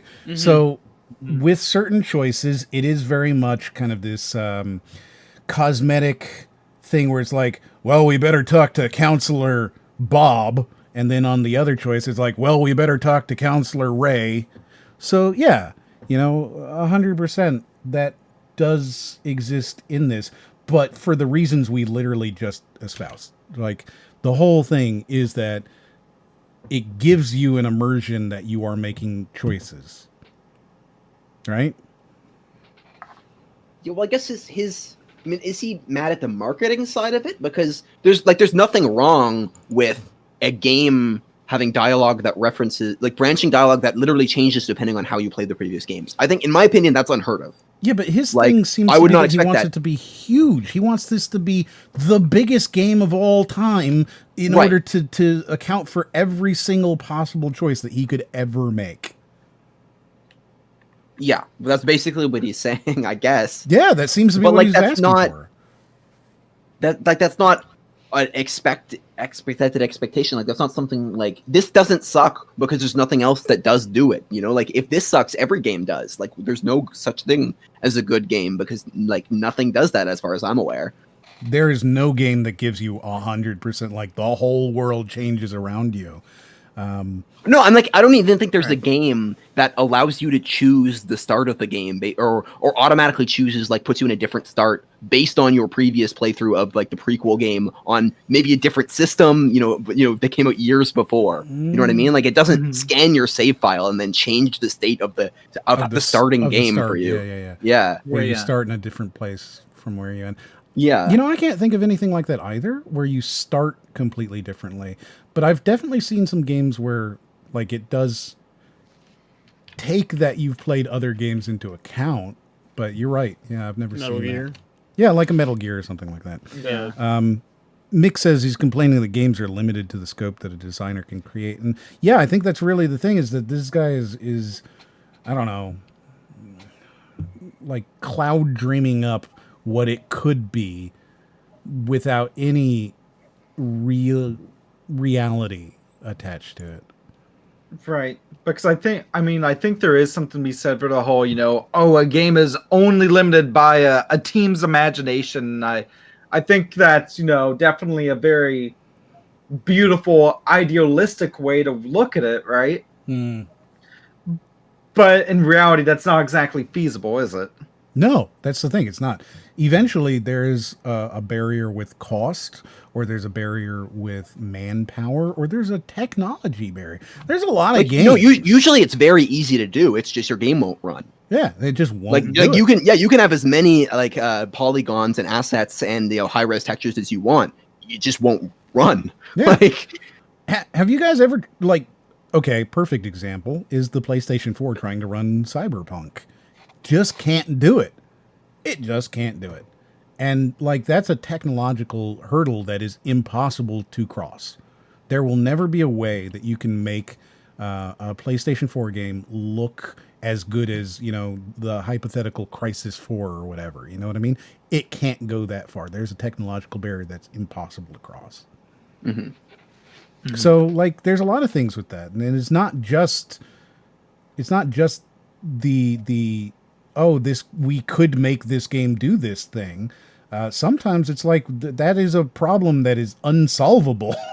There's no way to do it. You'd have to account for billions of choices. And quite frankly, I think it also disregards the fact that sometimes it also limits your original story. It does.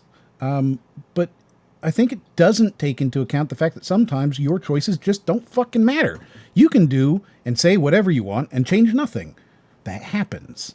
You know? It is a fact of life, I think, that you are less significant than you think you are. So even then, I think that having this massive grand space opera that you really don't affect is kind of realistic, quite frankly. You affect some key things. Yeah, that's kind of like real life. I think that's true.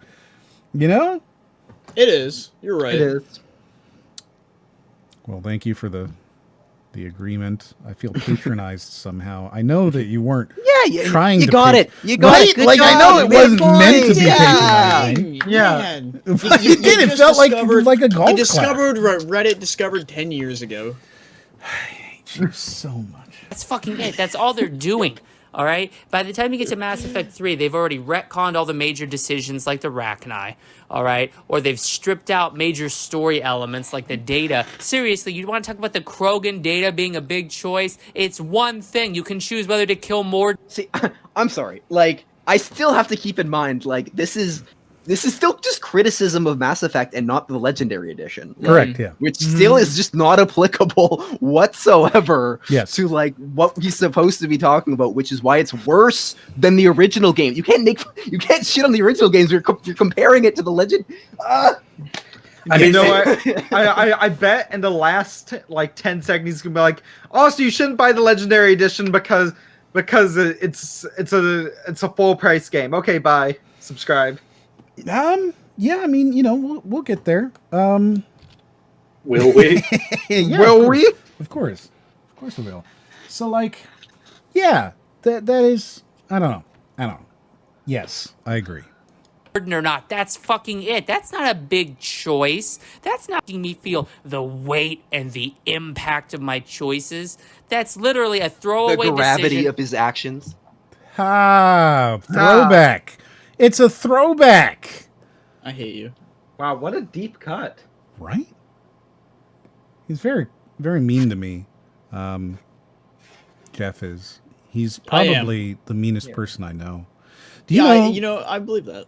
That I offered to come and hang out with him in real life. And do you know what he said?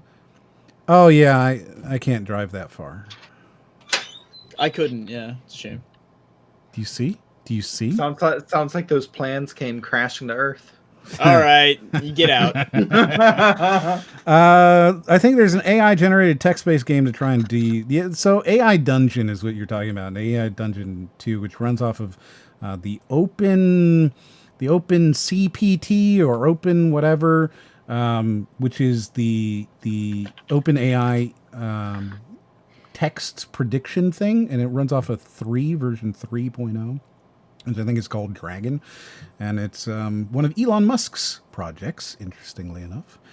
And it's very interesting, but just a random fun fact, that version of the artificial intelligence is heavily hobbled in order to dissuade or perhaps stop pedophilic fan fiction. Okay. Yes. Okay. Yeah. Just a random thing where, like, if you go into OpenAI 2 and you were to type "my 8-year-old laptop," it will not do that, because you could be a pedo trying to write sexual fan fiction about small children. Well, yeah. Is that you, Jeff? No, good heavens no. Good heavens no, sir. Are you sure?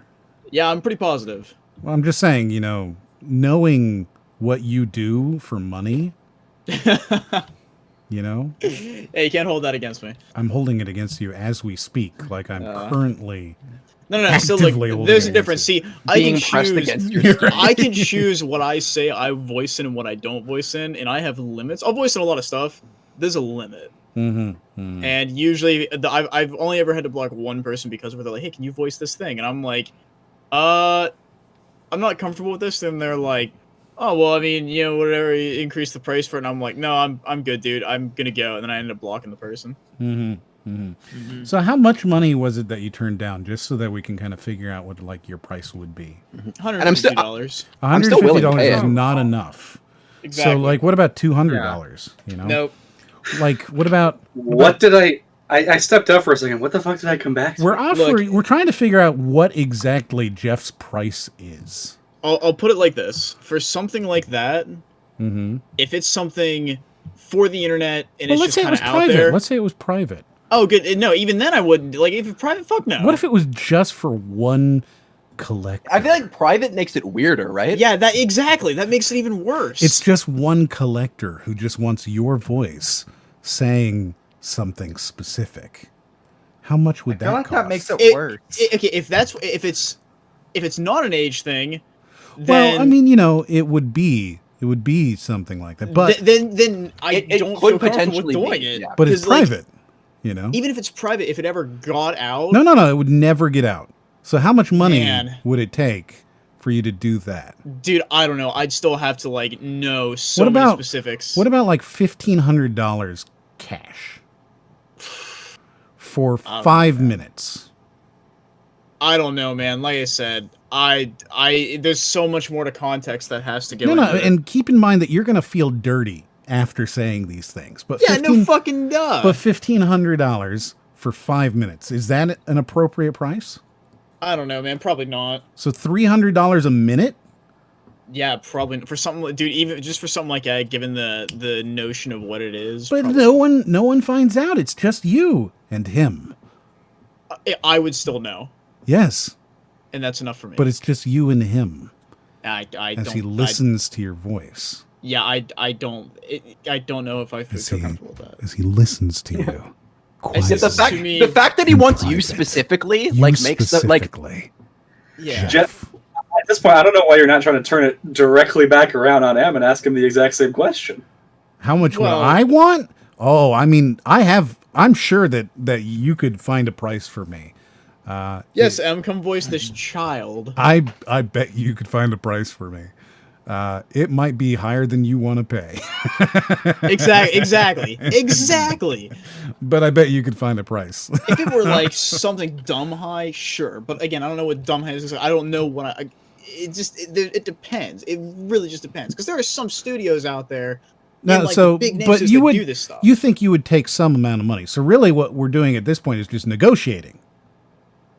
Okay, so moving forward on with our video here, let's go watching this. We've already established what kind of person you are. We're just working on pricing now. I hate you so much, you dirty little. In this price, are you in the market? No, fuck no. That's not the point. I'm just making sure that this is clear that he does have, like, he will do it. This sounds like a backdoor way of asking him what his price is. So that after the podcast is done, you can turn around and say, "Hey, I have this money. I have $1,500. Let me just say, I could transfer you some Dogecoin right now." I'm mad. On a quick side note about that, whenever I switched over to Webull, I didn't expect the money transfers to take so long going into it because it's like up to 5 days for my bank. So I ended up saying, okay, well, I'll go and get rid of my Dogecoin that I had on the one app, which wasn't much, but I also sold my Ethereum. Oh. And like the 0.00 whatever I had in Ethereum, right as I sold it, the 2 days after, I'm on Webull and I'm looking at it, and there was a gigantic spike in it. Yeah, I would never sell Ethereum, man. Yeah, well, I couldn't transfer it from the one app I was using into the other one. I could have left it, but I super dig. Yeah. I wanted to keep it all on one platform. Yeah. All right, let's see what this guy has to say. And a cutscene. That is the most you get out of these games when it comes to carrying your choices over. So I do want to say that he's wrong here, right? There is more than just a cutscene and a line of text. And to point that out, I would say Ashley versus Caden is a character, and it's probably the most major choice throughout the entire franchise, where in the first game, you can kill or sacrifice either Caden or Ashley, and Caden or Ashley, the survivor, will be in all 3 games. It's funny because everyone I talk to says that like that is probably the most substantial choice in like what happens, but it's also I feel like the choice where like it's the one where most people just make the same decision because why would you not save Caden if your other option is Ashley? I 100% saved Ashley. I don't even know why you would say such a thing. She's a flagrant space racist. Why would you save Caden? Because he's not a flagrant space racist. I don't see a problem with somebody who's xenophobic against the fucking Reapers. You know, like, I don't know, man. Ashley's definitely the best. She's great.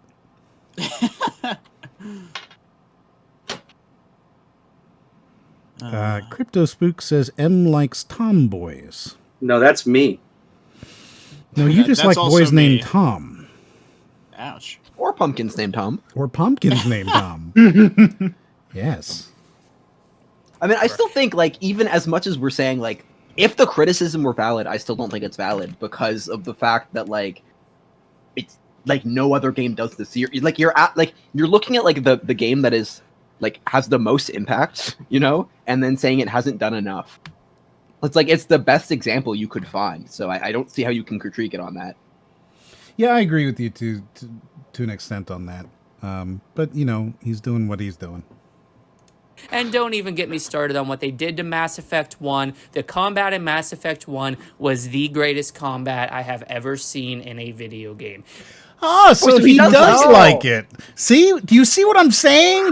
You're going to come out of this and still not really know whether or not he likes it. So I think he's the kind of person who gets annoyed and then hates things. And so, wait, it doesn't matter. Brody? Like Brody or No. Brody is like. It pains me to say this, but much more grounded in reality. No. What basically, like, I just think he plays the video game, and even if it's his best, like, one moment will slightly annoy him, and then he'll just hate it because he got annoyed once, you know. And he's just like, I hated that. I hate this game because of this, even though it's his favorite game, you know. Yeah, that could be. Tom the Pumpkin, good company for eating rocks.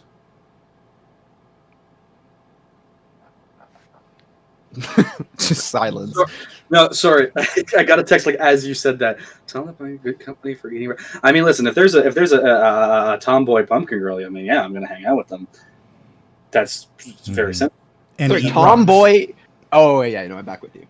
And eat rocks together, right? I mean, we could look at rocks and say which ones look edible. Mm-hmm. That's the extent of how far that one goes. Mm-hmm. Interesting. Put some healthy. He's laying some healthy boundaries down. I didn't say I eat rocks. I said they were edible looking. I know some people that would be happy to voice some pumpkins for you. Oh, there you've got pumpkin voices. I don't have the kind of disposable income I would need. No, nonsense. I'm sure you could find a way to work off your bill. Oh, fuck. It wasn't this ADS laser-focused precision third-person shooter that every other game has come to adopt. So this was one of the major complaints of Mass Effect 2 and Mass Effect 3 versus the original Mass Effect, is that it did kind of dumb it down. It made it an action RPG versus this tactical thing. That being said, XCOM is XCOM, and this wasn't XCOM. If you've ever played KOTOR 2, right, and you haven't played Mass Effect 1, KOTOR 2 and KOTOR have very similar combat styles to the original Mass Effect. In fact, Divinity actually is kind of similar to it too, where technically you have a main character, right, in Right. Shepard. However, you're really playing all of the characters. And when you moved into Mass Effect 2 and 3, they kind of took that level of control away to where it became more like you're playing Commander Shepard, who has a team that will do some basic orders, but you're not controlling them quite as granularly.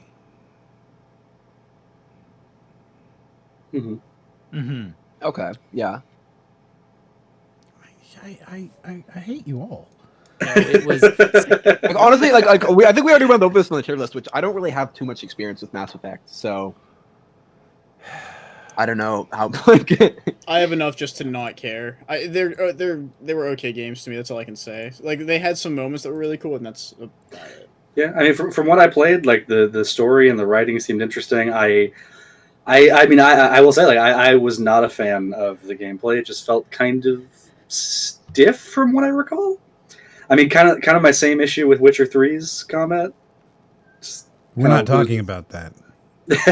I just mean we're not talking about your incredibly I just mean as an allegory. Wrong-headed, pig-headed, stupid thought process about fucking the greatest open world RPG. We're not talking about it. Look, We're okay, not I think about look, The Witcher 3, I can agree that like it is a very good RPG, but I think most people agree that the combat wasn't that inspired in Witcher. I was talking about it with my friend yesterday, and he was explaining it like he likes the part where it's like, oh, you know, you're going to go up against a certain monster, so you're spending time like preparing and setting your potions or whatever, and like crafting all that. And like I'm like I ain't into that. I just want to like hit stuff with a stick, and I want it to feel good to hit stuff with a stick, and it doesn't. Well, hey, look at this. A nice segue into CryptoSpook letting us know that his wife's water just broke.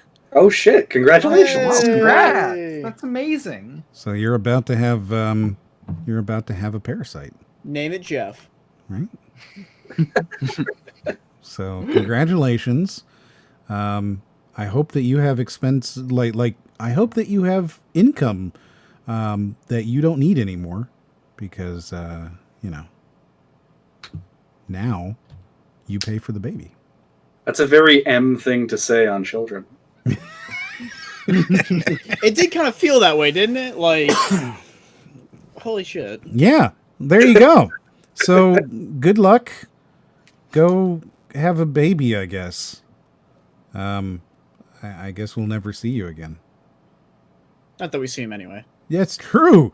Wow, cutting right to it. I think I'm around a little more than he is anymore. But anyway, that's And you're never here. Exactly, and I try to be here. Yeah. All right.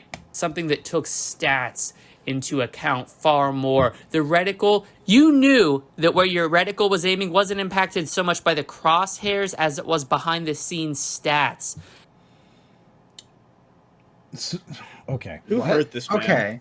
So he's complaining that they changed it again from what it was, where you could miss even though you were aiming at something, right? The XCOM-y, you have RNG that like if you click on your ability, there's a 3% chance you miss, no matter where you're aiming. Yeah, that did exist. I hate that shit, honestly. Well, here's the problem, right? Is that his complaint here is that the game changed. Right? Like, that's his problem, is the game changed. The sequel was different. My dude, I super can't, like, click with that. It's such a bullshit reason to hate something. Breaking news, new thing, not exactly the same as old thing. Right, yeah. Well, I mean, I do kind of have that opinion sometimes. Like, that's why I don't like Civ 6 as much as Civ 5, just because, like, I like the one I know. But I wouldn't complain about it. Civ 6 is a piece of shit because it's different. You go, I prefer Civ 5, and I will continue to play that one. I think with a story game like Mass Effect, there's a little bit more validity to this very bad argument because you want to continue your story, and you can feel a little bait and switched when you go into a tactical RPG and the next game is an action RPG. I can see how you might have that feeling, but you can't then be like, oh, the first game's combat was beautiful and fantastic, and I hate that they got rid of that, except for with regards to the second game. Like, you can't keep that on the third game, and you can't keep it on the fourth game, and you can't keep it on the fucking omnibus version 12 years later.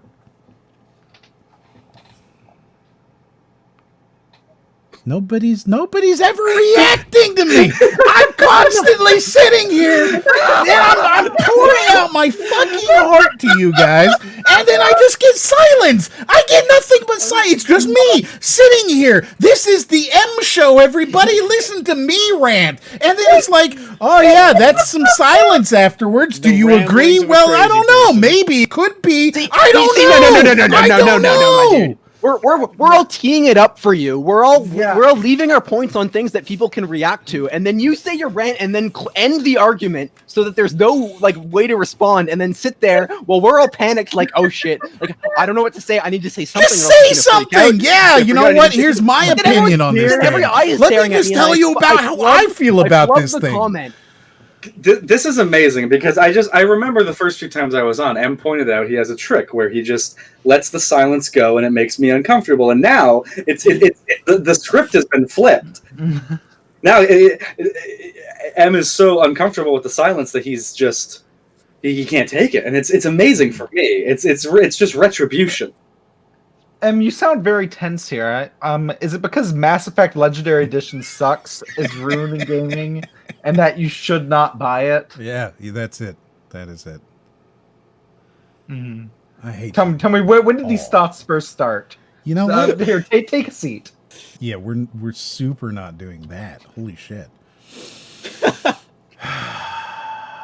Like, I can't wait till we get to it ruining gaming, because right now, all I'm hearing is that a game from 2010 didn't live up to the game from 2007, and yet games were still good back then. So I'm not really sure at what point gaming gets ruined. Yes. The thing as well is that, and I don't know if this is a bad critique on my part. Let me know if this is kind of an iffy critique on my part.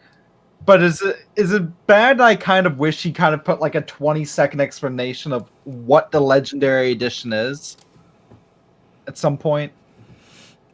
I mean, if you were to write a comprehensive video essay, you would probably do that.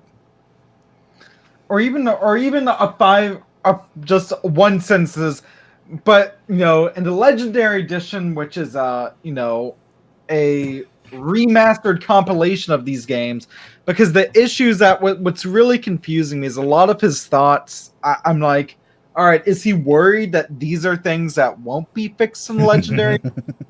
You are looking for too much logic, my dude. Like there's no logic here. That's why we watch these. No, it's a lot. I mean, if I'm going to be honest, look, his argument is logical and his video is garbage, but also, I just want to have hope for humanity. No hope. No hope. We don't do that. I remember when I had hope. That was before I started coming here. I want you to picture Independence Day with Will Smith, right? And I want you to picture that moment that Bill Pullman, as the president, walks down to meet the alien, and he says, "Can't we have peace?" Now imagine that in that moment he had said, "Can't we have hope?" The alien, of course, would then respond, "Hope? No hope," and then attempt to kill them. This is where we are. What's Independence Day? Oh, you child! No, I know. I mean, I haven't seen the movie. I would hope you would know what it is. I just felt really old again. No, don't worry. I know what it is. I've never seen it, so definitely you should still feel old. But I know what it is. Don't. Why are you a bad person? I'm very. Isn't it like 96? What do you mean? It's not that old. Why are you a bad person? I was born in 95, to be fair. Wait, same. Yeah, see, you guys are old. I am a geezer at 23. Ancient. Now I'm old. Just wait until we cover Marcus Brownius. Yes, I'm telling you, his videos, when you break them down, they break your fucking brain. No, that's Mark Brown, not Marcus Brownius. That's what okay. That you had jacked up into your sniper class, into your assault rifle class, the type of gun that you were using, the mods you equipped. Do you think EA thought, hey, the people who like this might want it to stick around? No, they didn't.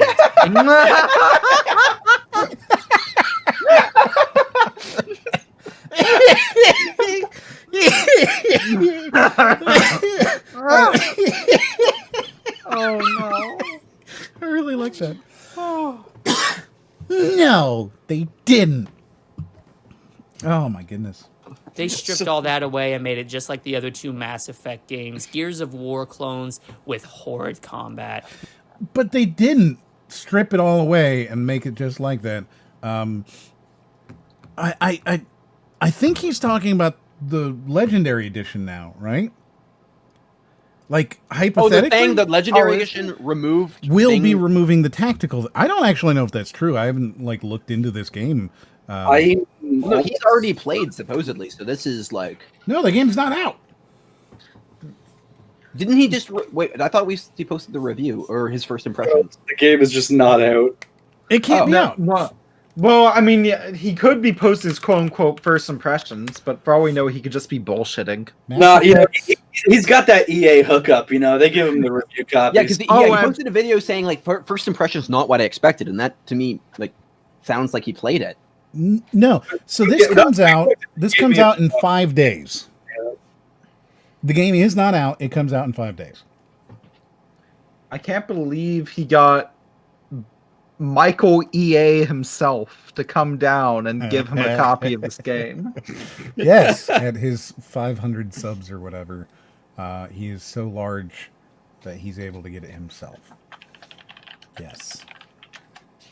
What does it say about rant content that it gets so many views but does not retain subs? I mean, it tells you exactly. So it tells you exactly what it is. It's quick. It's quick, easy views now with no staying power. And it saddens me. I'm trying to see. It looks like Well, they're I think- keeping it on the same engine for some reason and doing it as a remaster with increased resolution of textures. Yeah, I mean, we saw the comparison video a few weeks ago, and like Mass Effect 1 does look better. Yeah, I mean, it definitely looks better. But, like, it doesn't... Oh, here we go. So, they felt that Mass Effect, the original, was lagging behind the other games, and therefore it received a significant amount of gameplay updates, which were done in order to modernize the experience and remove friction with its sequels, including adjustments to boss encounters that were originally deemed painful for players. So...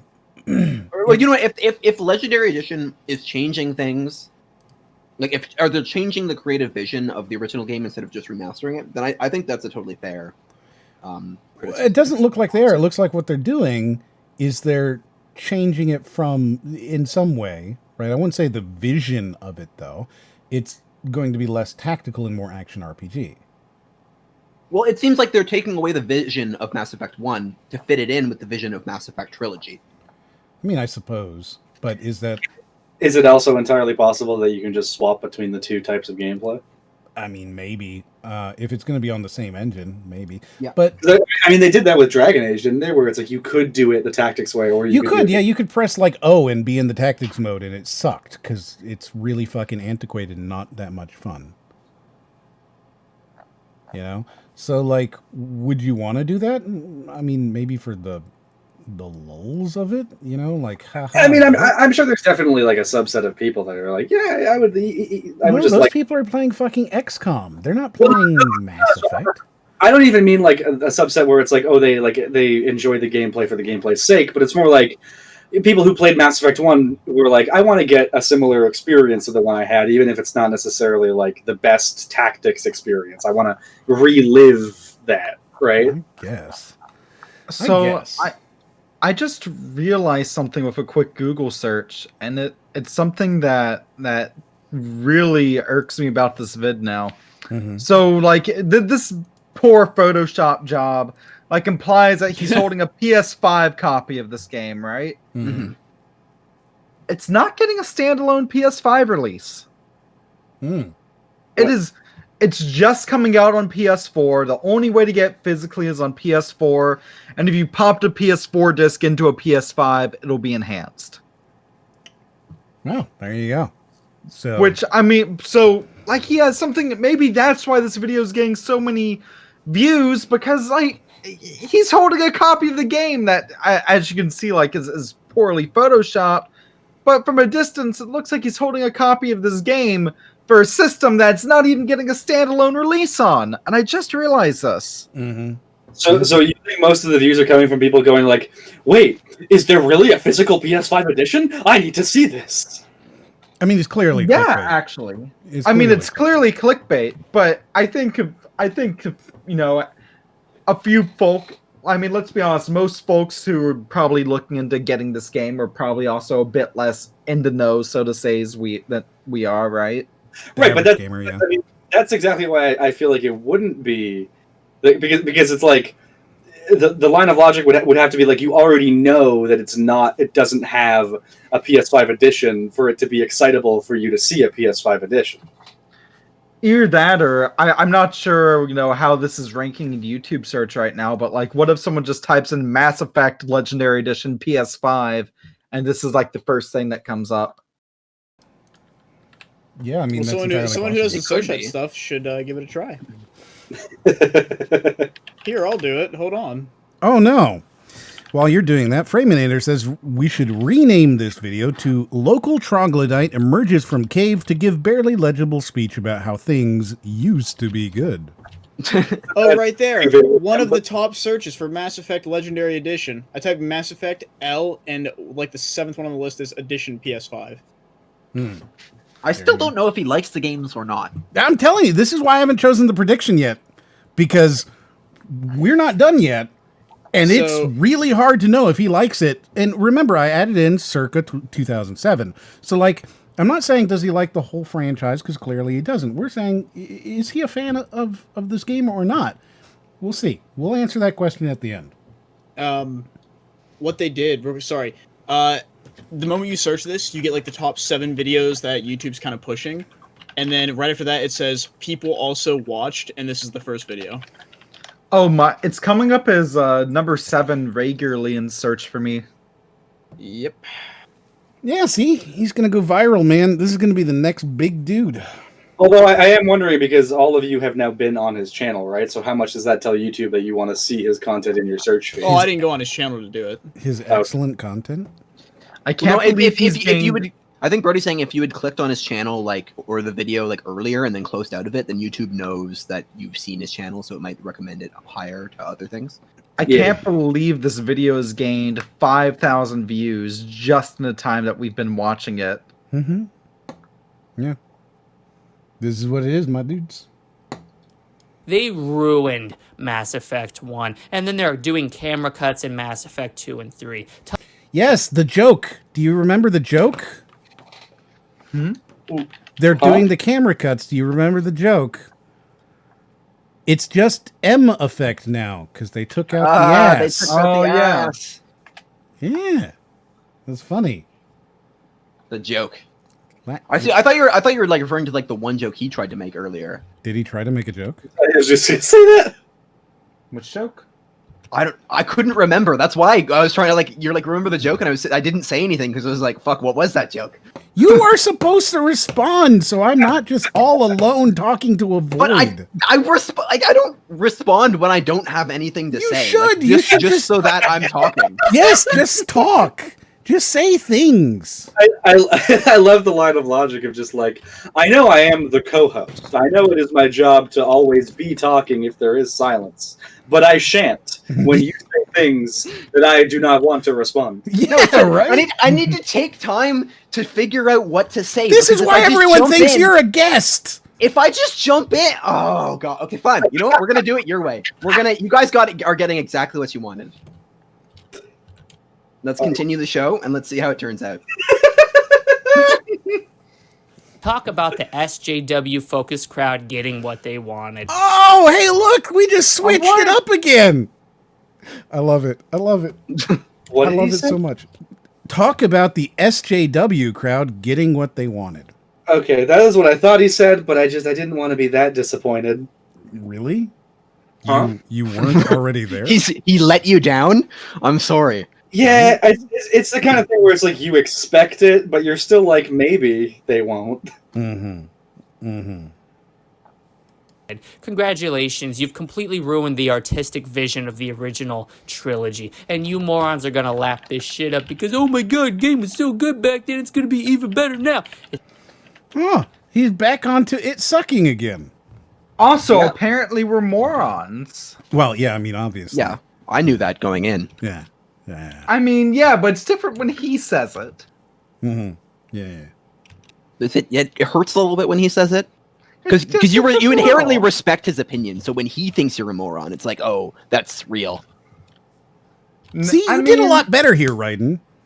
I just want, like, immediately by calling you out and you just coming in and being like, "Oh, I haven't done it yet." That was a natural thing I would have said anyway. I haven't spoken up without a thing to say yet. Okay. I don't believe you. Don't start praising. This is the most you've talked all night. I feel like I can already tell the general idea of what Ryan is going to do, and it's going to be very good. Fun. Yeah, keep going. Yeah. Sorry, were you saying something, Em? No, I'm letting you go. Well, there was silence, but I had just talked last, so it was on to you then to talk. I thought, or this is true. That's not how this works. I didn't realize that the order of. I mean, you're letting a lot of dead air in your podcast. I feel like as a co-host, you really shouldn't be doing that. Hey guys, sorry guys, we are still live. We didn't go offline. It was just a couple seconds of silence. Just don't worry about it. We're still online. I will remember this when the day comes. I just want you to know. That's a terrifying threat because that's not something I hear often. Is I will remember from you. He just gave you the fucking like telltale ass fucking this character. He did give me the telltale. And more, remember this. Yeah. Well, I think if this is a telltale story, then I guess I can feel comfortable in the fact that I'm not really affecting the story anyway.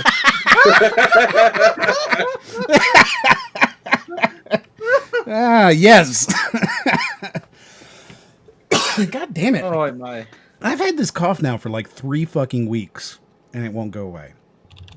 I have this like loose cough that I keep being like, do I want to go to the effort to mute? Like I don't have to cough immediately. It's just uncomfortable. It's like, do I want to like mute and then cough? Yes. Or not? Yes. I don't know. Actually, wait, how annoying is this? Because I was wondering if I can do this. This is just, instead of muting, I can just turn off my microphone. But do you hear like a click? Yes. Yes. There's an Fuck, audible... I can't do that. Damn it. Yeah. No, it's like really loud and annoying. It comes through very clearly. We heard every single millimeter of the button being pressed. Now you're lying to me. I would never. I've never lied. I don't lie. See, I'm gonna. You know what? Truthful. I'm going to watch this when it's posted on YouTube. I'm gonna watch the video and we're gonna find out. You won't even remember. The guy who doesn't remember saying I will remember. We are 4 hours and 24 minutes in. I will remember that. To the minute. No, you won't. This will be one of the timestamps that gets posted as a comment. Yeah. Yeah, right. Jose, make sure you timestamp this one. Or is it Juan? Fuck! God, it is Jose. I was right. Man. You second guessed yourself and you fucked up. I know, you could have gotten away with it, but Yeah. Like no one wins now. Right? But no, I was right. Okay. I guess someone could have just clipped this. That would be a lot easier. That's foolish. This is very foolish. It's very foolish, but also accurate. It's going to be even worse. Mass Effect was an abysmal failure. Look. He loved Mass Effect. It was an abysmal failure. The combat was incredible. He hated everything but the multiplayer. I don't know. I told you by the end, you still won't know if he likes it or not. Well, I mean, I feel like he copped to it earlier, which is that the general gist of his feelings, at least on the series, is that he overall thinks it's kind of I've gone from giving him the benefit of the doubt to being 3 bullshit phrases away from smashing my head into the keyboard. I told you. I told you, and Brody even told you too. Brody was like, I'm telling you, you're not going to give him none. By the end of this, you're not going to give him a single ounce of respect. He's going to get nothing from you. Yes, this is what it is. If he had a clear point. No, he has a very clear point. Oh, he doesn't. He has a clear point. The Mass Effect Legendary Edition sucks, and it's ruining gaming. Do not buy it. Yeah. He doesn't even have a clear thumbnail. Yeah, like if he laid it out, like this is just like a rant after rant after rant into other rant. Like if he at least like went from A to B to C and it was wrong, but I could follow him, then I feel like there's something there, you know? Yeah, exactly. Exactly. No, that's foolish. Look that shit up. Mass Effect. Look that shit up. Look that shit up. That was so perfect for that moment, right? No, that's wrong. Look that shit up. Oh, I like that feels like bingo cardy. Again, I don't know what it is, and I don't want to be that guy, especially because I do the VA work myself. Something about this guy's voice, just like I'm itchy. Like I don't know what it is. It's 100% the just number 15. Maybe, Burger but I King, like it's chills, totally that. though. I like chills.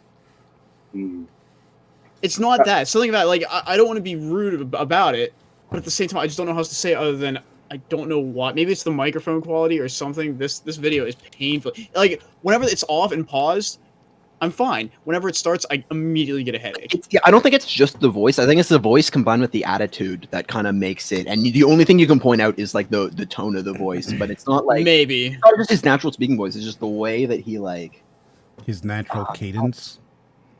Yeah. Somebody said that they didn't like my natural cadence the other day, and I was like, "Well, wow, really? Yeah." I feel like that's.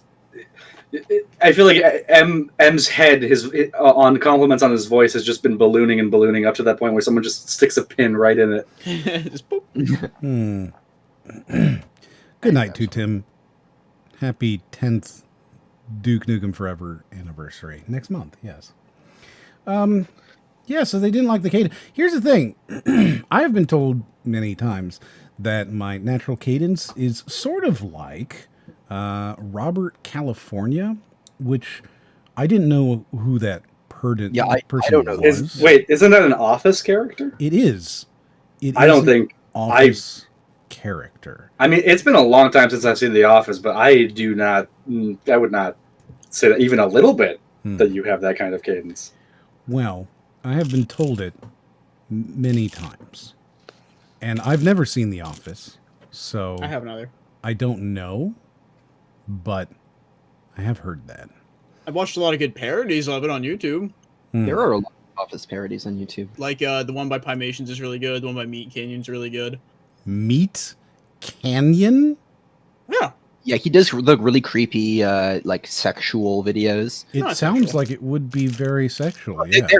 They're not like explicitly sexual, but it's like it's implied like.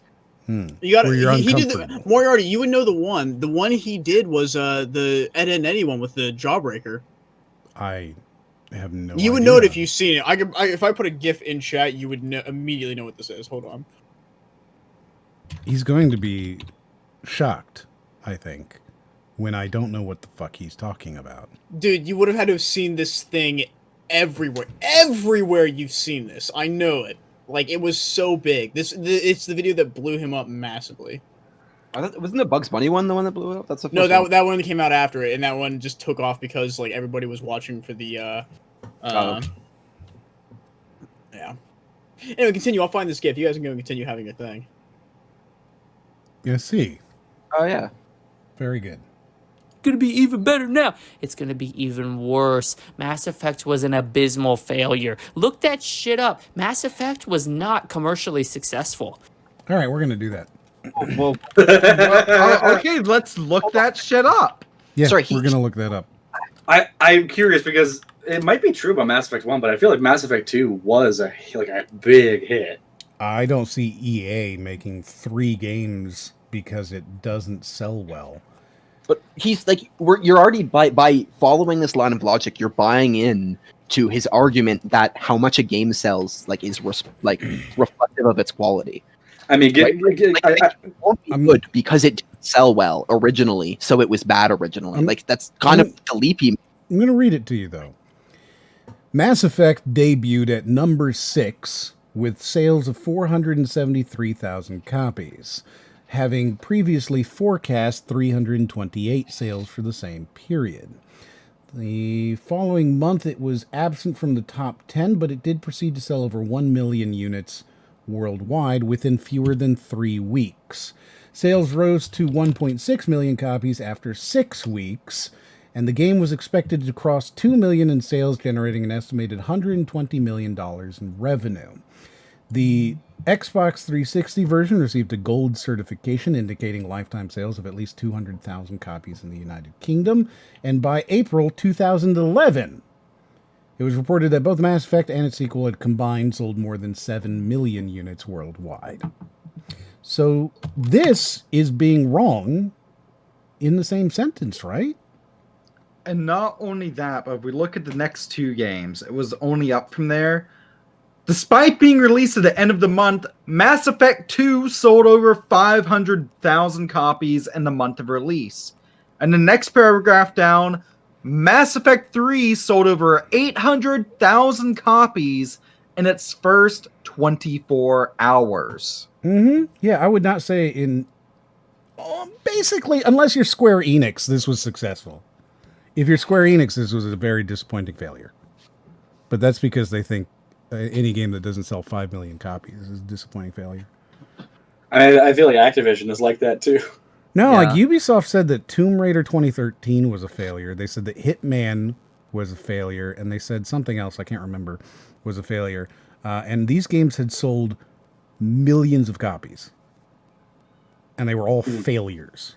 Yeah, I mean, I know that Sleeping Dogs, same year. So Hitman, Sleeping Dogs, and Tomb Raider 2013 were all considered failures because they only sold 2 million copies apiece. Yeah, I mean, like that's why Prototype died, is because Activision, like the Prototype 2 sales were so like they were still good, but they just weren't good enough for Activision. Yeah. This man is using doublethink when it comes to his opinion on the ME series. Yeah. Yeah, I mean, he's... I haven't heard him talk about Mirror's Edge at all. Yeah, nobody thinks that. I'm sorry. That's like D2 is Diablo 2 forever. It's not Destiny 2, no matter how much people think it is. Yeah, it'll always be Diablo. It's Diablo 2. If you say D2, you're talking about Diablo 2. You're not thinking, like, I'm not going to go to Destiny. I know people who do go straight to Destiny, but there's people but they're sick. They're sick and wrong, right? Well, I mean, you'd say that in the Destiny community, like, only. But yeah, If you're a Destiny player, you might be able to get away with D2. Even though a lot of people, while playing Destiny, would probably still think Diablo 2 momentarily. Yeah. They read it as Diablo 2, be like, wait, that doesn't make sense. From the To context, be honest, it must be Destiny. I got it. If someone said D2 to me, I wouldn't think either. I would then be like, what are you talking about? Right, but we've already established multiple times in the tier video and even earlier today that your tastes are trash. Okay, I'm curious. What about if I say AC? What do you get? Ace Commander? Air conditioning. Assassin's Creed. All right, because I feel like most people now at this point would think Animal Crossing. Oh, yeah. No, because there always has to be 2 additional letters afterwards to suggest whether or not it's Horizons or Leaf or whatever. I mean, I don't know. I've seen people just use AC to refer to the GameCube game. Yeah, maybe I don't in think a very specific context, but I mean, and I guess I would never think of AC for Assassin's Creed like unless qualified by the letter, like or the number. Sorry, like AC2, AC3. I wouldn't really like think of AC as like AC1 immediately. I don't think. Yeah, I agree. But that's why I said Ace Commander. Yeah, you said. Oh, you said Ace Commander. Okay. Which is, I'm sure, a game no one's ever heard of except for people over 40. Or I would actually, I might accidentally own it on Steam by like getting it through a bullshit bundle. Here's the thing: is I was actually thinking Ace Combat, not Ace Commander. So like, yes, yeah, I heard Ace. I thought you said Ace Combat, and then you said Ace Commander. I'm like, oh, I thought he said Ace Combat. Yeah, but that's what I was thinking is Ace Combat, but I said Ace Commander. Interesting. Would have loved if you screwed it up and just said Ace Combat. Well, I mean, I feel like you kind of betrayed yourself because the question is what comes to mind when you say AC, and if you meant to say Ace Combat but you said Ace Commander, then like that's correct. Oh, that's a right point. Yeah. That is a very good point. Yeah. Well, apparently Ace Commander is a character in Puzzles and Survival, and also in Monster Hunter Legends of the Guild, which appears to be a Monster Hunter mobile game. Julius, the Ace Commander, a guild knight that works in secret among the Monster Hunter world. I've never heard of this. My Monster Hunter knowledge is like spotty, if I'm very honest with you. As much as I like Monster Hunter, I just never really cared too much about the lore. I just want to hunt big monsters, so I just didn't give a shit. Yeah, no, that's how I feel about. I definitely feel like giant monsters, like getting into lore is like the biggest trap. Like, don't explain it. Don't explain. They're just giant monsters. The second you try to explain it, it's just gonna be terrible.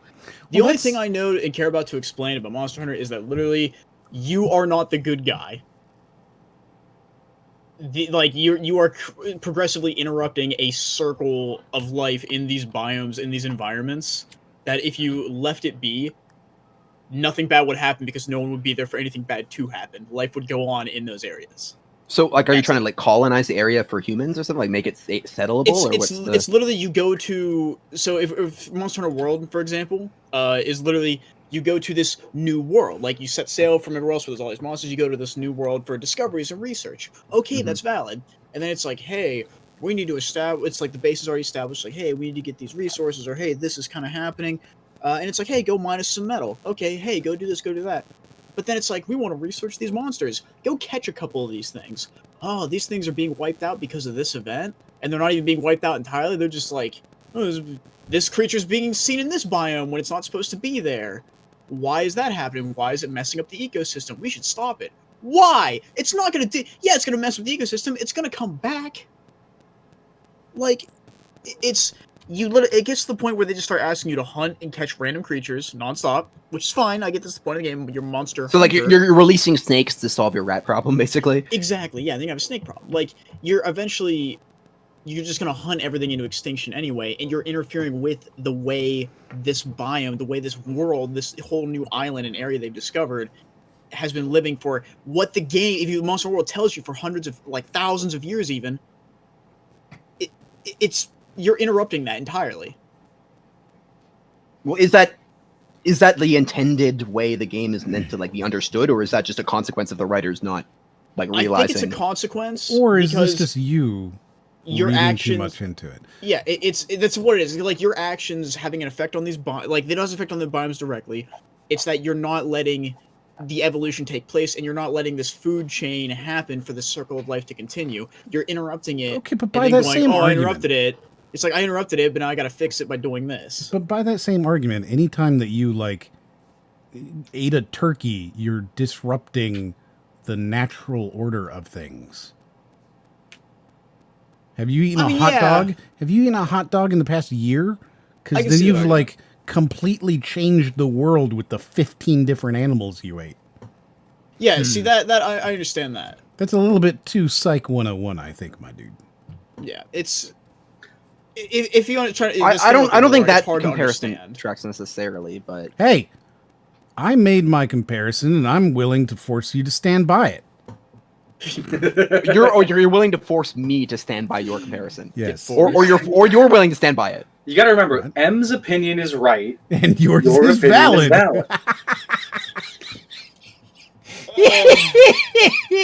Yes. See, now who is the owner of the bingo card here? Because I feel like I get to say that my opinion is right and your opinion is right. Although, I mean, there's basically no point where my opinion has ever been right, so I can't say that with any confidence, honestly. Well, don't cop to that.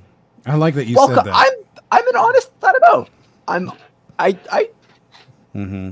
Like I said, my biggest fear is people like taking me seriously, because then I say something and then like they think it's true, and it's like I said it. Like, why? Like, I'm an idiot. Stop listening to me. But if I'm not supposed to take you seriously, then no, I can't take your fear seriously that you've just said. I think he's got a point here. Could you tell me a little bit more about this fear?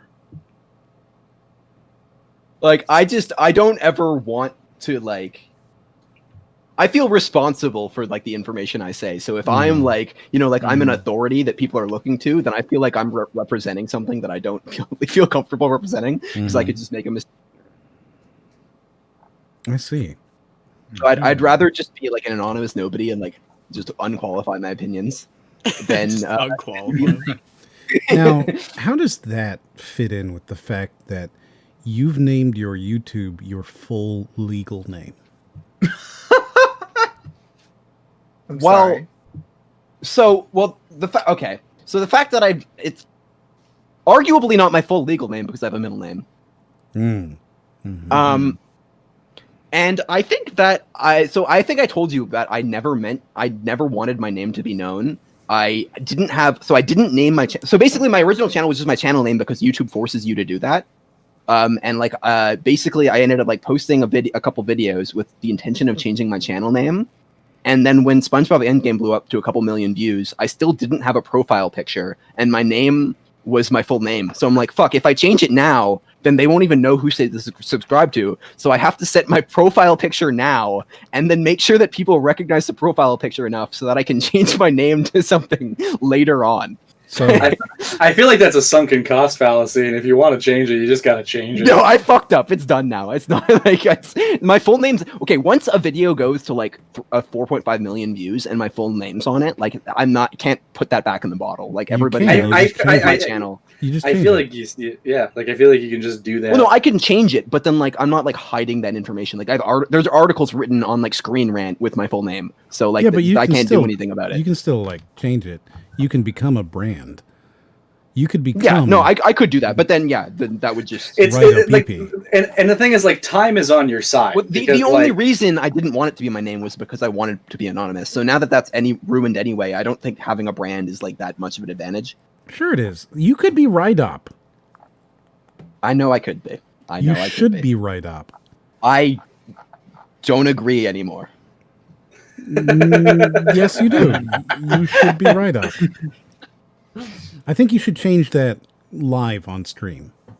I think you should change your channel name to Rydop right now. Yes, Flannel, that is exactly what happened. I doxed myself and I refuse to turn back. Listen, I believe that if you want to, you can change your name. Time is on your side. As a certain amount of time has passed, no one will even like realize or recognize that it's been done. Because if you've done something right, no one will realize that you've done it at all. At the same time, you do not have to make M name you Rido PP. Look, I'm very aware that I don't have to be named Rido PP. No, Rydop. Yes. Ride dog kicker. Rydop. I think it fits. It's very good, and you should do it right now. And we can pull it up on stream and just check to see that you've done it.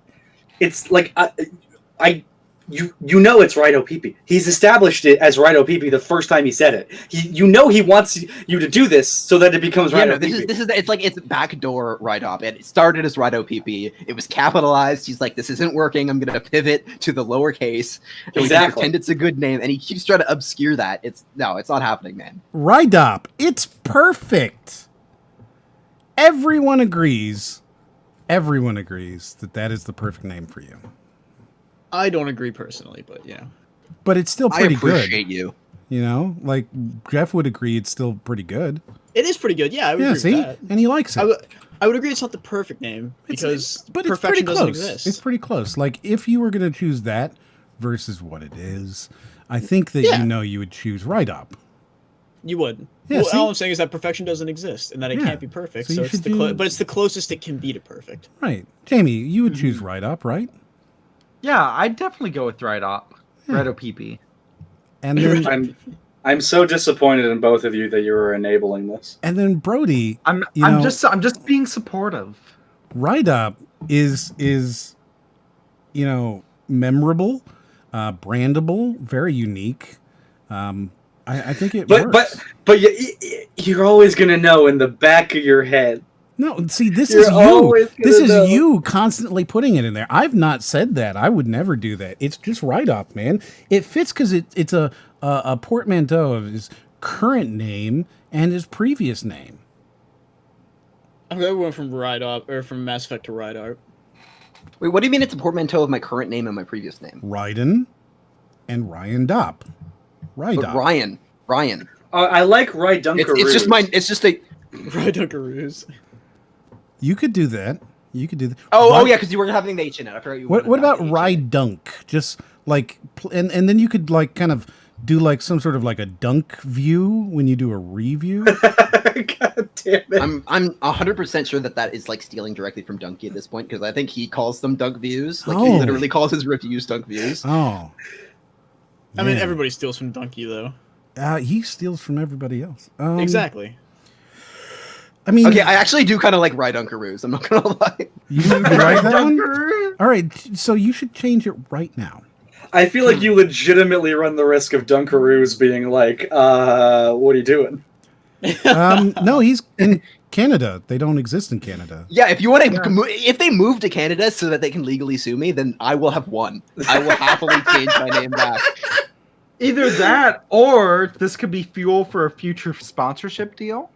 Oh, the new special flavor, Rydunkaroo flavor. Oh, what flavor is that? Rydunkable.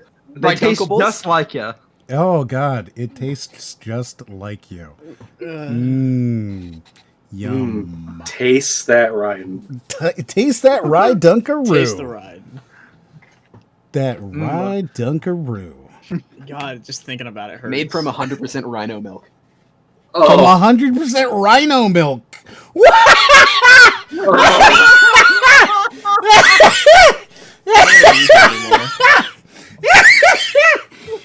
No. Oh. You really gotta dunk him in your mouth. Oh my god! I was not expecting that. I was I was not expecting that. Fuck. All right. The lore's got to continue, man. We gotta take all the pieces. Oh my god. Keep going ahead. So, wait. If this is part of the lore, then do you use rhino milk when you're on your Rice Krispies? No. Do you milk Raiden before you eat Rice Krispies? No. Sounds like you would. I feel like you took it to a weird location. Like it sounds like something that confident. No, it was already good. It was already where it needed to be, and then you. Were I'm just gonna make this joke worse. He took something fun and made it unfun, and I don't know how that's even possible. Well, you see, that feels very defensive then, because you said it was right where it needed to be, which was in a position where Raiden was down. But now, when it's been taken to you, on the implication of you doing something horrible, which you already do with your Rice Krispies, now it's in that position, and I don't feel bad about what I do with my Rice Krispies. You should, but I don't. Yeah, you should. You should. But I don't. I eat them. Well, properly. how do we solve this? Like, if you're unwilling to feel shame, then we must shame you. It's the only way. We have to train your conscience. No. Well, then how will you ever improve? I'm just trying to help you as a content creator. You really need to amp your game up. I'm already pretty. I would say I am the improved. So where's your yes and mentality? Come on now. No. It was not. They had committed to. We're not doing this. You are a bad person, and nobody's happy about it. It was not. They had committed to a trilogy, so they had to finish out making 3 games, but it was a financial detriment to EA's bottom line. Now, once again, we looked this up, and this is, in fact, incorrect. Mm-hmm. Mass Effect 3, 800,000 copies in 24 hours. Yet massive detriment to their bottom line. Massive. It caused Casey Hudson to quit BioWare, only to come back and then quit again later. Oh, who? Casey Hudson. He was one of the major game developers for BioWare, and he did do a lot of the stuff with it. But I don't think Hudson fulfilled the role of development of the Mass Effect trilogy, then left BioWare to work as the creative director of Microsoft Studios. Microsoft. 2 years later, he returned to BioWare. He returned to BioWare as the general manager, and then departed 3 years later, December 3rd, 2020. I would say that this is just a lie. Like, I don't understand how he got here. Yeah, I don't know where he's trying to say this from. Wait, and so the second time he was there, he was for 3 years, right? As the general manager. Like, he consistently moved up. He was the project director of KOTOR. He was the project director of the entire Mass Effect trilogy. And then he was hired away by Microsoft to become the Microsoft Studios creative director. And then it looks like he was hired back to BioWare as the general manager. He wasn't like, moving from project director to project director jobs because he didn't identify and align with the vision of the studio. He took higher paying jobs from, each step. Well, and like that's just normal for the industry, from my own interviews I've done with folks in the industry, that's just what happens, right? As you work on more stuff, you naturally go to whatever is going to give you the best deal. And I feel like that goes for most industries, right? Yeah. And he spent 3 years there when he came back. It's not like there was some big fallout that made him quit after 6 months midway through a project. Yes. That sounds like it sounds to me more like moving somewhere else for a professional reason. Mm-hmm. Let's see if he said anything. I think to like your game designer like leaving is a kind of big deal, like from the studio's perspective, because it raises questions to the next game, right? Like if Todd Howard suddenly left Bethesda, then I think some people would be wondering like, oh, like, will the next Elder Scrolls be good? Well, I mean, we're still wondering that with him at Bethesda, but yeah, I've been playing Skyrim for like many years since it came out, and I still can't decide if it's a good game or not. I'm leaning toward it's not. But basically, like, Todd Howard leaving Bethesda to go somewhere else isn't like them paying him more money. It's Bethesda not willing to pay him more money, you know? No, true. Besides, if Skyrim's so good, we're Skyrim too. That's true. It's coming. That's true. Look, I'm just saying, I've seen more fan projects for Oblivion than I have for Skyrim. Just saying. Like, I honestly think Oblivion was a better game, personally, just to, like, grab onto and start going with. I prefer Morrowind. I like the setting. Morrowind was really great, too. I will give you that. I tried to play Oblivion, but I played it, I feel like, too late, and it was in that uncanny valley between like 2006 and 2008 where games just look like utter crap. I don't like to rag on games visuals too much. It's I think that's part of its charm when you like. It's definitely one of those things that like I can totally understand, but once you like Oblivion, like you can't criticize it for that. Like it's just hilarious. If you look at Morrowind and then you look at Skyrim, you can tell that Oblivion is the perfect in between though for the graphics, because it falls beautifully right in between. Yeah, well, there's something about it where like I could play Morrowind and be like, this is charmingly old. Where Oblivion, it's like I see that you were trying, but I mean, it's the same with Grand Theft Auto, where like Grand Theft Auto just looks like such garbage. Well, I just think the AI was so like wacky and goofy, but it was like back in I don't know if it was just when I was a kid, like, or if like glitches have just gotten worse, but like it was when I still thought glitches were like endearing and like charming and like actually like a benefit to a game. Oh, I mean, I still think that. Like I love. Well, no, because it feels like glitches nowadays don't exist unless it's a game breaking glitch, and then you're just like pissed off, you know. That's true. I like the stuff where you fall through the floor. That's always charming. Well, I just think stuff like Oblivion, where it's just like the AI just would like their conversations were just so funny because of the absurdity of it. Like, hello, how are you? I'm good. How are you? Goodbye. Hello. The AI Goodbye. was pretty weird when it came to that, but everything else done, like a lot of their pathing was weird, obviously, but the fact that they had so much in the game to incorporate on, like the one for the example, just a single person, the Countess of I think Leowin, she had her own, like everybody has their own schedules, and hers was literally to travel from all the way down from Leowin all the way to like the Imperial City or something like that, and there were all these stops she would randomly take along the Gold Coast, and these were like things to the AI's credit. But if they passed along someone on the road, it's like, hello, oh hi, it's like, yeah, that's it. Nice weather today, right? Yeah, same as always. Good day. And they just leave. Like, it's not a conversation, but yeah, I get it. I mean, they tried to localize like rumors and stuff a little bit. Like, have you heard of? I don't know. That was really cool too. At least there were actually people in that world.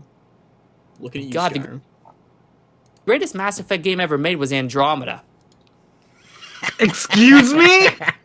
He didn't just Yeah. All right. Hold on. The onion has unraveled. This entire video is fake. This has to be a fucking troll. It's gotta be. It has to be a fucking troll. Is it a troll? Please tell me it's a troll. All right, let's hear it again. To come back and then quit again later. Oh my God, the greatest Mass Effect game ever made was Andromeda.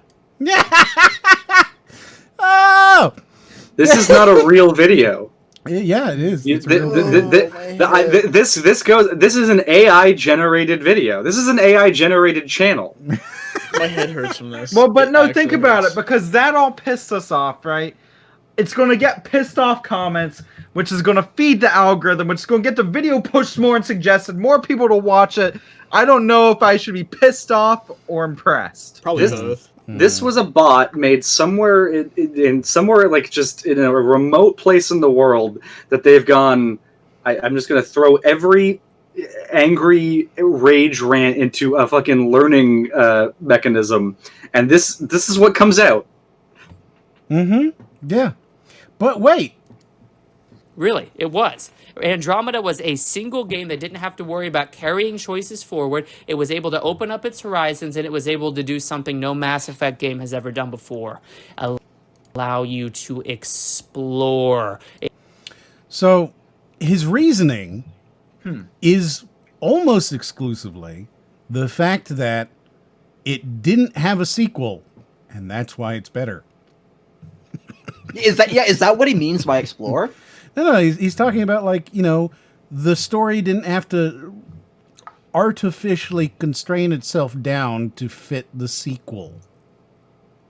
Like, sometimes I think I am a robot specifically designed to just piss everyone off by having wrong opinions, and even I'm like, what the fuck is this guy saying? But wait! It went flom with the open universe. It was amazing. But you fucking clowns didn't like it, and now we're back to square one, redoing Mass Effect 1. I hope you're fucking happy. That's it! That's the video! That's the end! So, the actual premise of the video was, I liked Mass Effect Andromeda and no one else did, and now I'm sad. Hold on. Let's go back. I'm going to play just the first 2 or 3 seconds here. Mass Effect Legendary Edition is ruining the gaming industry. Mass Effect Legendary Edition is ruining the gaming industry. And he ends with, Andromeda was great because it didn't have any sequels. You're all fucking clowns. I hate you. So, I mean, just looking through the comments and stuff, I think it's pretty much confirmed that this is a troll channel. Well, I mean, you know, it could be, maybe. Mass Effect that's not here or there. We can't really, you know, question the man's motivations, can we? We can. We very much so can. We're doing it right now. They just did. Have you not been paid? Where have you been the last 5 hours of the podcast? Hey guys, how's it going? You know.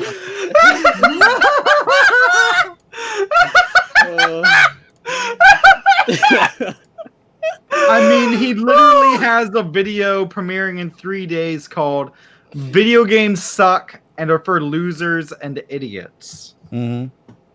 With a description of just, who the fuck plays video games anymore? Mm-hmm. I play my Bible. Trade in your PlayStation for a PlayStation. Oh, we've come back around. Full circle. Mm-hmm. So yeah, there you go. Yeah, How do you feel? How do you feel after this? How? Like I need a shower and a time off. I'm honestly, as soon as we're done recording, I think I'm going to grab some alcohol.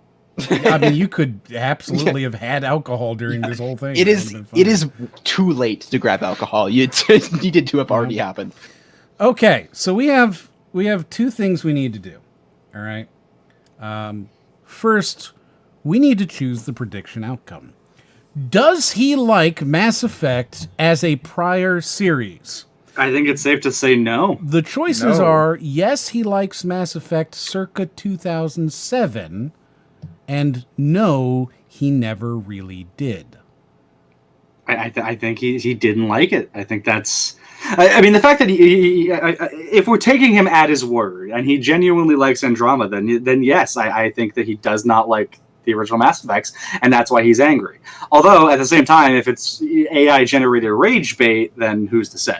Mm-hmm, mm-hmm. So in my opinion, I think it is a yes to the question, because from what I am picking up, he liked Mass Effect 1 in 2007. It had the best combat he'd ever played. Then Mass Effect 2 came out, in which didn't completely change the game based on how you played the first one. And so the first one was now bad in 2010. Mm-hmm. Right? And so the third one came out, and they were still bad. All Mass Effects are now bad as of 2010. And then Andromeda came out, and he likes it again. Mm-hmm. So I think the question, circa 2007, I think he did. I think he only doesn't like Mass Effect 1 because Mass Effect 2 came out. I don't know. I lean more towards that he just did not. He's not a fan. Like, I lean more towards that if he had a positive opinion on Mass Effect 1 as its own game, it was something akin to, it's all right. What about you, God, I always forget your Jeff. No, his name. His name is Jeff. You always forget his name. Yeah, that's what I'm just gonna, you want to try that again there, buddy? Hey, Jeff. Yeah. How do you feel? Does he like Mass Effect as a prior series? Yes. He likes Mass Effect circa 2007, or no, he never really did. No. He likes it as a series. And I'll tell you why. You would not go into this in-depth of a rant about games that you have clearly played and clearly have been through mechanic-wise enough to not make this video. Mhm. He can hate it all he wants, but it comes from him genuinely loving it, and these are the things he hates about it. Okay, so you're saying his rant betrays his passion for the series. Exactly. See, I think I disagree with that because I think that the remaster coming out allows him to make a video. I think he likes Andromeda, right? And then this is basically allowing him to get out his hate. Basically his love of Andromeda is the fuel for this video, and he's just ranting about how the first 3 games weren't Andromeda, and just using the fact that it's being remastered as an excuse to just rant about the first 3 games again. Maybe. So it sounds like, hey, Jamie. Yeah? What is your decision on this? Yes, he likes Mass Effect circa 2007, or no, he never really did. I think it's safe to say he liked it circa 2007, and then sequels made it get bad because he's a salty boy. Mm-hmm. Mm-hmm. So I think that was from everyone but me. He liked it, but Jeff's actually convinced me that he did like it. I agree with his point. If you think a game is bad, you can argue with it, no problem. But if you can go into such detail and go so far as to make a video on something, you would have had to have done the research, you would have had to have experienced something about it, you would have had to have had something to like about it. I can make the same video about everything for the Elder Scrolls series because I love the Elder Scrolls series, but there's also so much that I hate about it that I can make an entire video saying why I hate it, but it comes from a place of love because I love it so much. Yeah, you've convinced me. See, I would say no. I would say no, he never did. But, I guess I'm wrong. I mean, if we're going with the circa 2007 thing, I think that... I think that circa 2007 is the only thing that changes the answer to yes. Because as of 2010, no. Mm-hmm. Yeah, no, he didn't like it at that point. That's for sure. The fact that there are sequels, yeah. I think he never really liked it because the only thing he liked about it was the fact that he liked the combat. He liked the tactical combat. But I don't think he actually liked the game because he hated the story. He hated how it didn't, tie together and everything. And I think it's really part of the package. But I think hating that it doesn't tie together in the sequel, I feel like would imply that you enjoyed the story in the first one and you're upset that it didn't get continued. Maybe. I guess it's just a question of we have to look at it retroactively through hindsight, right? So did he enjoy it at the time? Maybe. But I don't think he enjoyed, I think he looks back at Mass Effect 1 as a bad game that he doesn't like. That's what I thought originally, until Jeff convinced me otherwise. But I think it doesn't matter because of the circa 2007 No, because the question is, does he like Mass Effect as a prior series? Does he like the series in the past? It's not did he like it at the time? I don't... No, he likes the series. Yeah. I don't think he does. But that is 3 to 1.5, depending on which, section of the flip-flop he lands on over there. The flop. So there you go. Yes. Yes, he likes me. Aw. But yeah, He likes me. I tend to agree. I think the only thing he said was that it had good gunplay. I don't think he liked the game. So $21,000. Well, not dollars, but $21,000 go to Speedy Acorn and 6 others. Incredible. I like this one because I bet that, wow, it was down the middle on the predictions. Mm-hmm. Yeah, flat, 10.8 to 10.5. Huh. That's interesting. I would have expected more people to guess that he didn't ever like them. I mean, I think he didn't ever like them. That is incredibly close. Mm-hmm. All right, so let's see what happened today.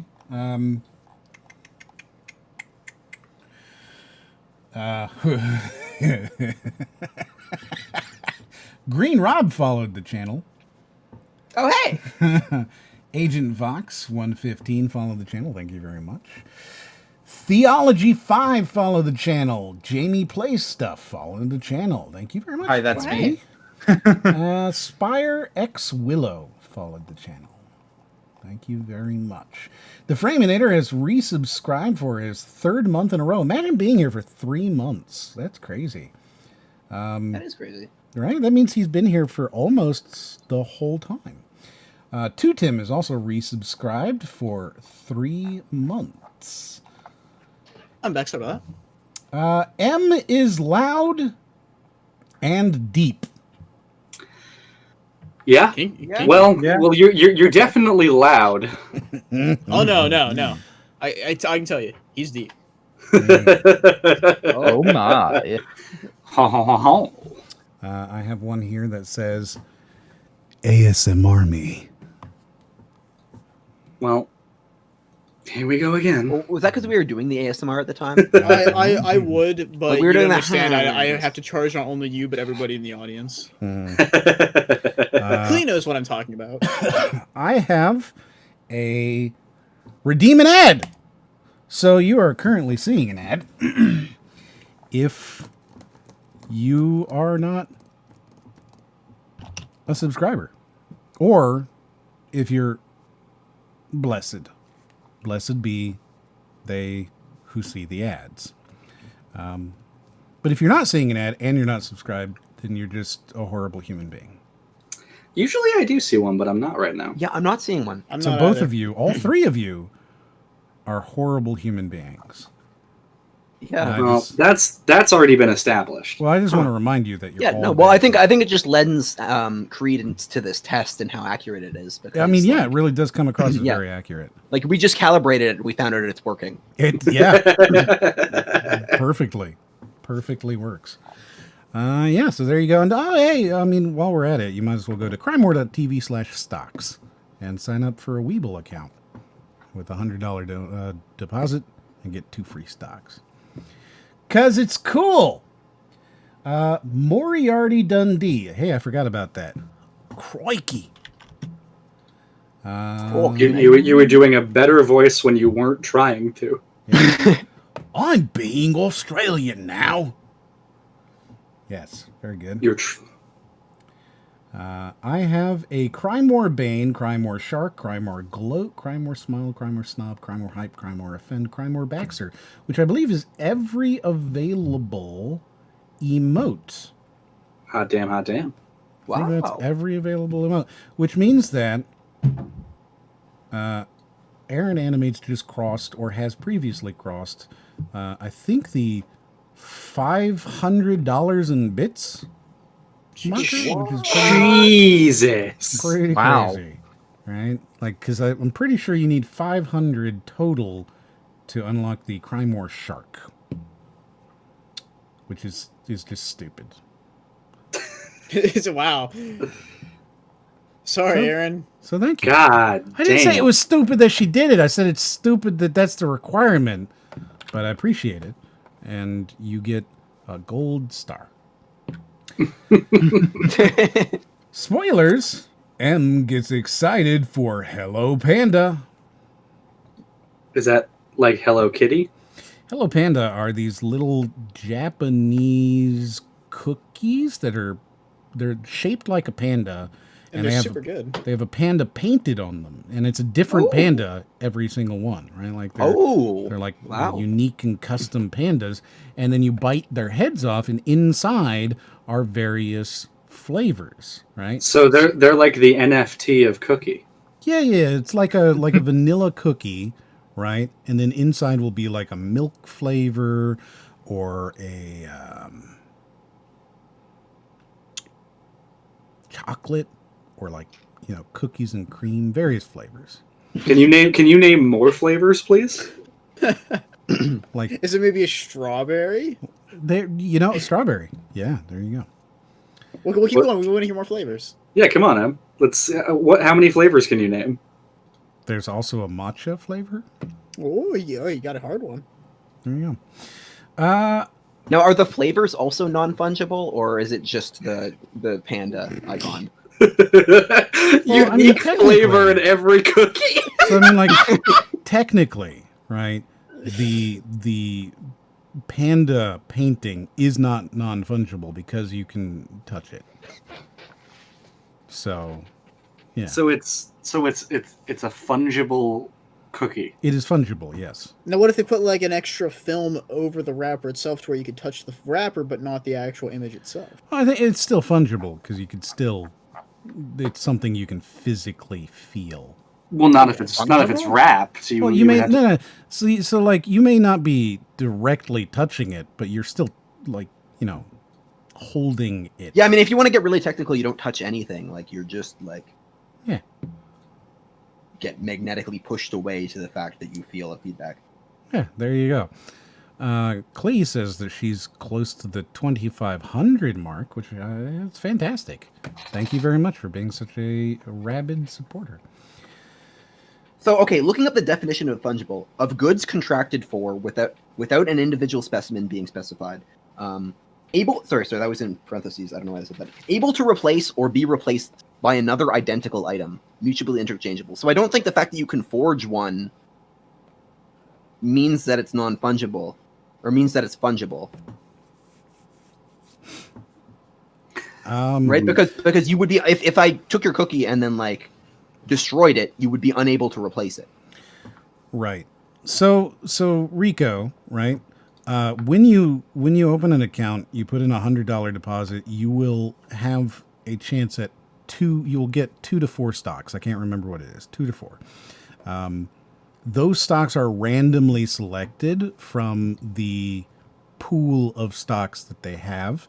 The highest level stock is a Google stock, which I think maybe Goog stock. Current price is $2,398. So, like, you might only get a 1% chance or a 2% chance at getting that. But still, that's a 2%, that's 1 in 50 chance that you make $3,000 immediately. That's pretty good. Yeah, it is. The fact that you may only get a $3 stock is still free money. So, like, the one that I got was like $6. It's like $4.57 or something like that. I mean, hell, I'm okay with it. Yeah, there you go. Free money. Free money, man. Instant return on your investment, which you don't even have to spend. Insane. Okay. Next one here says, mochi. Oh, so you are giving us the ASMR. I mean, I'm reading it the way it says it needs to be read, okay? Another week, another tale of the Tangent Squad, the dog kicker and killer, preferably through the atmosphere into space. Our only Jeff, otherwise known as OnlyFans Barbie Jiffy. RACROX, who likes eating rocks while humping pumpkins. Stuff we play plays stuff, apparently. And M, who eats cereal without milk. That we have survived 17 episodes of this. Is that the worst thing we really have on you at this point? God damn it. That sounds pathetic when you list the rest of the things and like all we have is that he eats cereal without milk. Like that's just okay, but you have to consider, Ryden. Like I don't want to let him off the hook for it, but like it's just here's the thing. Here's what makes it worse, because there is a level of removed fantasy to our aspects, right? But M actually fucking does this horrible thing, and I think that makes it so much worse. I'm sad though, because like we didn't get like the lore, the full new updated lore of Raiden and his kick to the moon. We just got the dog kicker and killer, preferably through the atmosphere into space. Yep. I think the real like superpower is just like how much stronger I'm getting over time. I would like someone to graph like a series of events just based off of the audio alone. Like, oh, today I did this, today I did that. This time I kicked it to the moon, and like someone's crazy enough that's on their wall with like all the strings and like text everywhere. Like, no, like in episode 17, he kicks it to the moon. All right. And am I getting consecutively further with each kick, or is it like, am I just like? So yeah, how long is the eventual wiki page going to be? Right? Like, I actually, you do have a fan wiki page, Em. I found that. Do I? Oh, you do? You have one for EFAP. Oh, yeah. I bet it's got nothing on there then. I can't remember what it had on it. I just know you have one. Yeah, I have an IMDb too. Like I found that. I do too. Yeah, so do I. All right. Yep. I didn't expect that. I was like, oh, neat. Oh, yours was else. Yours just like showed up because the same as mine. Yeah, because I was just like showed up, and it was like, oh, neat. Yeah. Cool. Gamelet. Gamelet. Mm-hmm. Yep. Oh yeah, Gamelet. The new derogatory term for indie indies, games. Yeah. For indie games, specifically for indie games, yes. Was that the Little Nightmares one we coined that on, or Yeah. So Gamelet. No, it was because I tossed down the gauntlet. That's what it was, right? I tossed down the gauntlet, which is Gamelet, which is a game gauntlet, and then you guys were like, actually, that sounds like, Oh yeah, it didn't even start. We just like sounded. Yeah, I do like how you were able to like take it back to a point where it wasn't even said and be like, oh, it relates to what we were talking about. Mm-hmm. Yeah. So Gamelet, if you're talking about an indie title that is from a small company and you want to be dismissive, Gamelet. Gamelet. Yeah. Oh yeah, and it's spelled the Gamelet. Yeah, like game latte. Which hurts me a little bit, but all right. Game lettuce, says someone in the chat. I just made my cat dinner, and all he ate was the cucumber. Did you make your cat a salad? I don't understand, like, how there was cucumber in your cat's dinner. If I did that, my cat would probably like bite my nose and try to eat me to get me up to give him real food. He gets cucumber with his wet food. Interesting. Cucumber is healthy for him. And he only wants the cucumber because it is the maximum amount of wet. Yeah. Well, cucumbers are like 90% water, right? I want that on a shirt, and I want you to specifically wear it where he wants the cucumber because it's the maximum amount of wet. Yeah, that's you know what? I'm going to tweet that so that we remember it forever. The maximum amount. He only eats the cucumber because it's the maximum amount of wet. Or however it was. It was pretty close to that.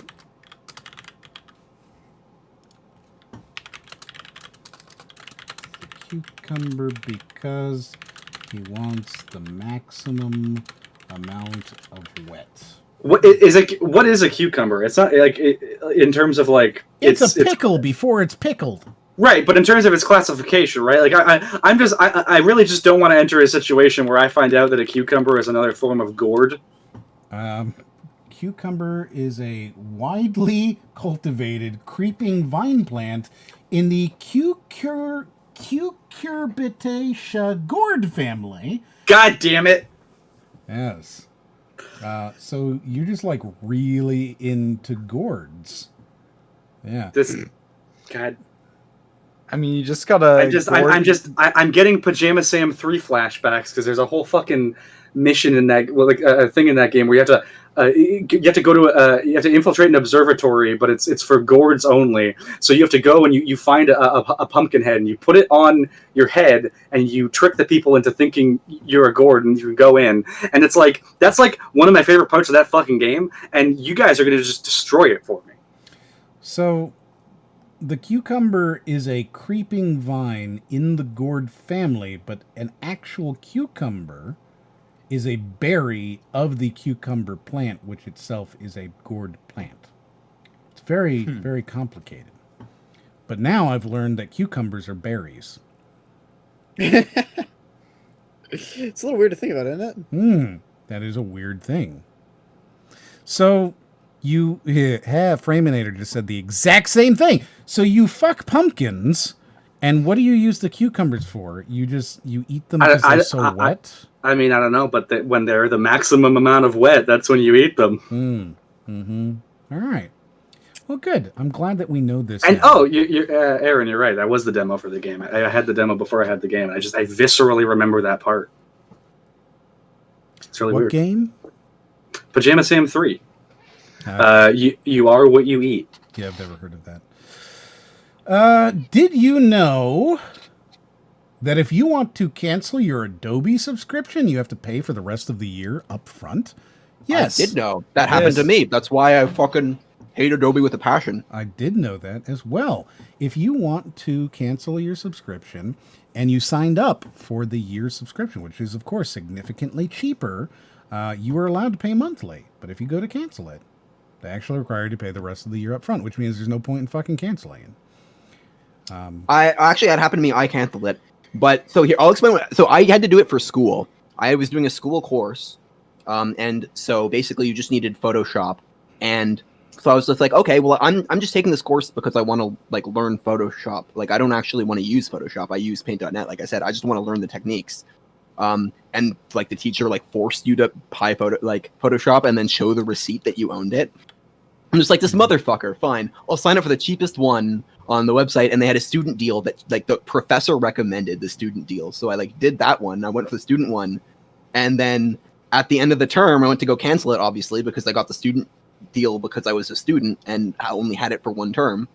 And then yeah, it's just like you have to pay whatever the money, but it was a yearly subscription, and like I just found out at the moment I tried to cancel. Like I literally did not know, and it's just like, yeah, you actually bought a yearly thing that it wasn't a subscription whatsoever. You were just like paying monthly. And I checked, and I was paying it through PayPal. So I just went into PayPal and canceled the payments there instead of canceling my membership. And then they emailed me saying, "Hey, if you don't pay if you don't keep paying, we'll have to cut off your services." And I'm like, "Oh, well, I guess you'll have to do that then." That's funny. That's funny. Yeah, no, that's a good idea. That's brilliant. So very lucky I paid through PayPal, and otherwise I would have been screwed. Apparently, you can argue with them, and they'll just like get rid of it. But sometimes, to be fair, Brody didn't know that you were supposed to eat cucumbers. I mean, I don't actually like cucumbers that much. In terms of, I love pickles. You don't like I do eating not like them. You cucumbers. just like how wet they are. Understood. How moist they are. Only if they're the maximum amount. Got it. They have to be max wet.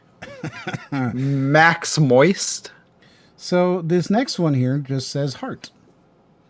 Heart back. Spade. Diamond. Club. What game are we playing? Dunawoos. Is that like Dunkaroos? Dunawoos? Dunawoos. Followed by hashtag Dunkawoos. Just get them back. I don't care what it takes. Get them back in fucking Canada. I've already ordered some, so I'll be eating them next week on stream. New stream name, Deplorable Tangents. And it is spelled... Oh, wait. It is spelled... I gotta retype this. Are you kidding me? Tax... Ninjins.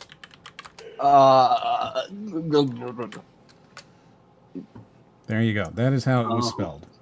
New stream name, Deplorable Tangents. Oh, hey. Speedy just came up with a great fucking name. Holy shit. Dunkadop. Dunkadop. It's incredible. that feels like it's like, so good. You know that game where you throw like the baseball at the target and I just fall in the tank? That sounds good. like we're throwing a carnival. Okay, it's available on everything. You can be Dunkadop. It's so good. It's available on Twitch, Twitter, YouTube, Facebook, Blogger, TikTok, Shopify, Reddit, eBay, WordPress, Pinterest, all .com, .net, .org, .co, .biz. Dunkadop. All right, I'll go create this Shopify account right now. Dunkadop. You can be Dunkadop. It flows. It's so good, and it even works with like the kind of content you make, dude. You should be Dunkadop. Hold on. I'm curious. What is the artistic connection between Dunkadop and the content he makes? Have you seen the content he makes? It's like super clear. I mean, I want to know. I want to know your thought process. I think it's so blatantly obvious that I don't even need to. I'm just insanely curious. Oh my god. Yes, Dunkadop. I'm not letting this go. This is it. This is the name. I feel like it would need to sit on me for a little bit. I need to think about it. Dunkadop. It's so fucking good. Holy shit, is that good? All right. But does the fact that we kind of like, I'm definitely still not getting sued by Dunkaroos, right? You're not getting sued by anybody. They might even sponsor you at this point if they ever come back. Like before when it was Rye Dunkaroo, I mean, you were getting sued, definitely. Yeah, that one was questionable. So this one, you think we're okay? Yeah, oh, you're clear. But I mean, they could pull like a Bethesda, like Elder Scrolls, clear. Be like, oh, you have Dunk in the name, so No. The people I could feel be confused and think that it's actually a Dunkaroo product. I feel like if anything,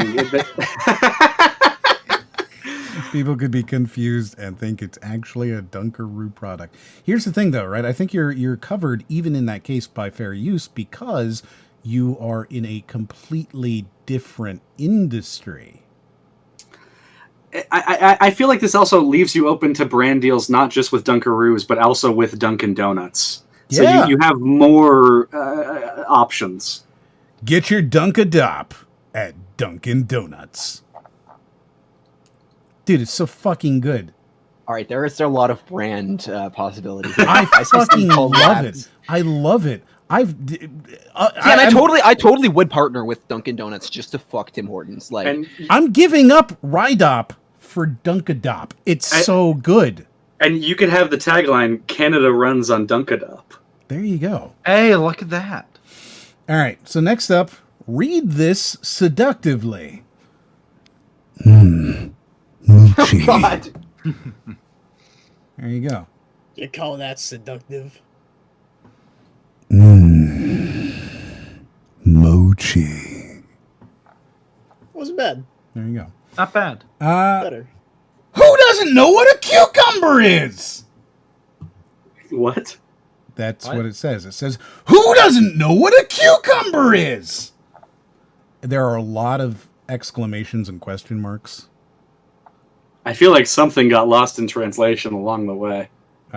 Who doesn't know what a cucumber is? That is not what I meant. And then was I giving the impression that I didn't know what a cucumber was? Yes. Oh. Yes. And then this is followed up with, the cucumbers are for the booty. No, that's where the Lego goes after you put on the assless chaps. I see. This is then further followed up with, do the cucumbers enter from behind during the humping of the pumpkin and eating of rocks? Well, excuse me? There's a lot of places I could take this, and I'm just not sure. No, go ahead. I'm just not sure that 12:37 a.m. is when I want to take them to those places. I mean, you know, this is the moment that you are supposed to be answering. Like, there's somebody's paid to ask you this question. Well, if you apply it to the logic of the situation in which the pumpkin is a pumpkin person, and then that would logically mean that the cucumber is a cucumber person, and if I'm being in the middle of that, I mean, I don't know if I would say no. So the answer is... Wait, hold on. Wait, unless the pumpkin wears the cucumber as a strap-on, in which case... What? See, this is the thing. I can take this in a lot of directions, Em, and I'm just not sure that you want me to take them in those directions. You know what? I can take off my headphones. Go ahead.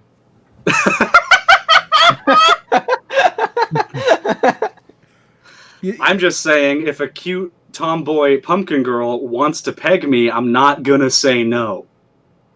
That's all. All right, so there we go. I put the headphones back on. How'd that go for you guys? Was it good for you? I mean, it was really the consequence to your actions. So I mean, right, but I didn't suffer. I didn't want to bring this to the table. Nami has a good question. Y'all asked me to. Nami has a good question. Are pumpkins feminine and cucumbers masculine? I mean, I don't think that necessarily has to be either one. You know, I mean, it's 2021. You can be whatever you want. Would the term be vegapomorphize? Vegapomorphize. Because you know how it's like anthropomorphic, like. Well, like I mean, I feel like you. Is it like a vegapomorphic? Like. Well, I feel like you would just apply it to plants in general, right? Well, what's it like? Like what is so like what you know? There's I'm just wondering, right? Because now I'm curious because there's furries, scalies, whatever the fuck bird are. What is this? Is this what is the plant-based or gourd-based term? I'm trying to figure it out now. Gourdophile. Oh my God! No, Klee has it. Pumpies. Pumpies.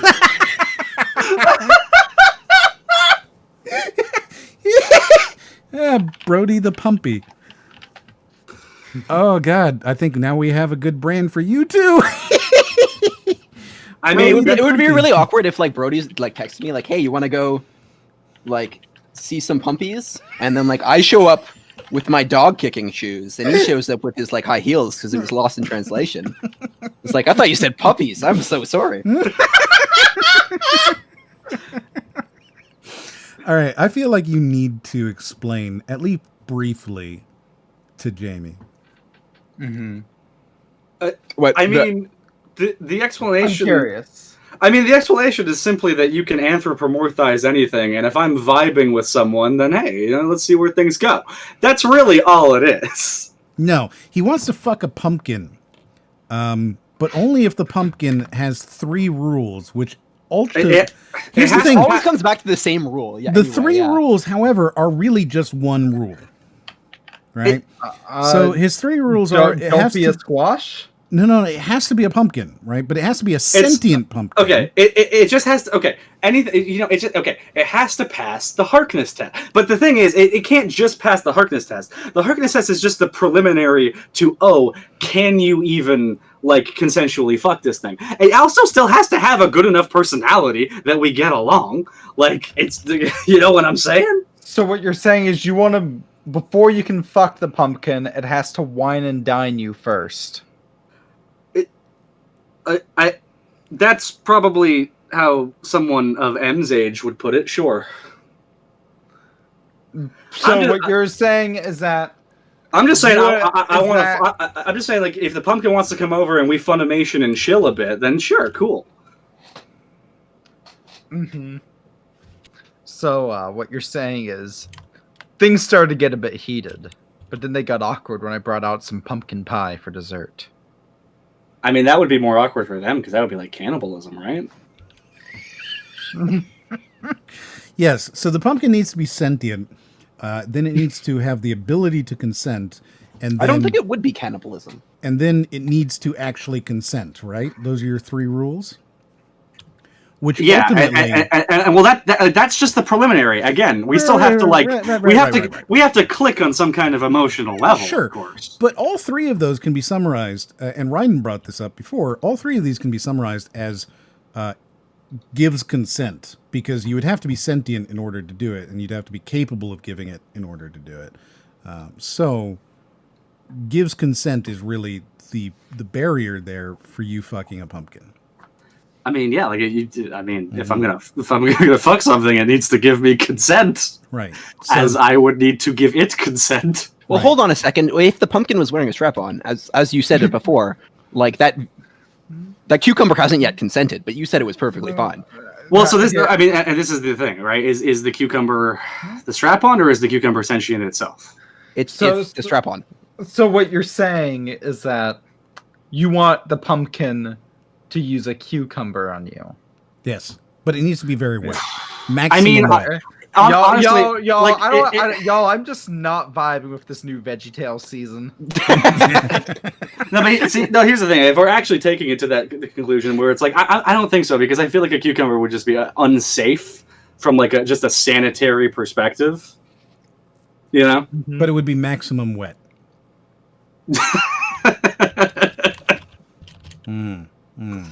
Here. Maximum wet. So I just want to point out that the first result on Google Images when you search Pumpkin Girl is this thing that I'm sending. And if she had a good personality, we could go some places. All right, allow me to share this with you heathens. So the real question is, would y'all fuck that's not it. to the sounds of Pumpkin Hill from There it is. SA2? So this is the Pumpkin Girl that Brody says. I mean, that's like peak tomboy Pumpkin Girl, right? I mean, you're not wrong. This is the pumpkin. Like, if this were a living thing, he would attempt. He would attempt to romance her. He would attempt to turn it into a pie. Honestly, I think that pumpkin has no personality. It's like, oh, I'm a pumpkin. I like Halloween. I like bats and boo. I've got a boo shirt. It's like, no, come on. Like, have some interests outside of being a pumpkin. Yeah, that's true. It's a pretty one-dimensional pumpkin. Well, I guess two-dimensional, technically. Yeah. Good. All right. Nami says, she cute. I get it. Still gonna bully you, though. That's fair. That was the best outcome we could have hoped for, to be fair. Yeah. Asking for a friend, of course, is the follow-up to that previous question. The silence he gave the silence he gave us confirms everything. Yes. That is true. Yep. Klee asks if I want to hump. You see, unfortunately, or perhaps rather fortunately, I'm not into fucking gourds. Are you not? No, I'm not. Fascinating, right. I know. Surprisingly, the stuff that I play with is refers to video games and not things from the vegetable aisle. Fair. Yeah, no, I totally understand. Not everybody's a Brody. Yeah. Every word Brody says can be replaced with a variation of pumpin'. Every word? Pumpin'. A cucumber would be unsafe, but a pumpkin isn't. I mean, it's like you're inserting something inside you. That feels a little more unsanitary. It's okay. I'm sure Pumpkin Girl would let you try out her stem first. Oh, you think? I hate it. Thank you. Does Stuff We Play wants to hump this Pumpkin Girl as well? Like, do they go at it at the same time or one after the other? Who starts? I think you just answered that. Yeah. If that's an offer, I'm just going to give that a firm safe word right now. Yeah, no thank you. Pumpkin cream pie. Okay, this is not going to help the situation at all. But I feel like, I mean, this is honesty when I say this. Genuinely, the only kind of pie I like is pumpkin pie. Yeah, actually, I think the hashtag is pumpy cream pie. Pumpy cream pie. Yeah, I'd take a piece of that. Oh my God, you people. All right, well, there you go. Thank you very much. So on the far left of there, we've got Jamie from Stuff We Play. Hello, and hello. Where can they find you on the internet? So I'm all around the internet. I'm at Stuff We Play on Twitter, at Stuff We Play on Instagram. On YouTube, I run the YouTube channel Stuff We Play, home of everything weird and retro. I just had a literal hour-long video go out looking at the Mega Man games for the Game Boy and Game Gear, all 8 of them. Which is also part 1 of Mega Man. Okay, if I just drop that in the chat. Yeah. Go for it. Yeah, I'm also a podcaster myself. I'm half of the Speedrun podcast. New episodes every Friday, named because all our episodes are only 10 to 20 minutes long. So definitely give that a listen if you feel so inclined. And yeah, thanks for having me on. This was a lot of fun. I'm sorry I was a little low energy. I was mildly jet lagged, but I had a great time hanging out with y'all. No, I think you did Yeah, it great. was In great. fact, that was the Yeah, thanks best for coming on. pitch. Nobody does it. I always have to do all the work for the pitch at the end. No, you That just was came super in and you're good. like, hey, I'm just going to do everything and explain it, and I'm going to do it really well and professionally. You know what? Nobody else does it. Nobody else does it. Nobody. Well, thank you. I'm like, if I can't do the elevator pitch, how will I get people to subscribe? That was a good elevator pitch. I'm right with you. All right. Next up, you got the bird boy, Mr. Yif. Hello, yes. I am Jeff. I am a freelance voice actor. You guys can find me at Jeff Wheeler VA on Twitter. Right there's the link in chat. Go check it out. I'm very funny.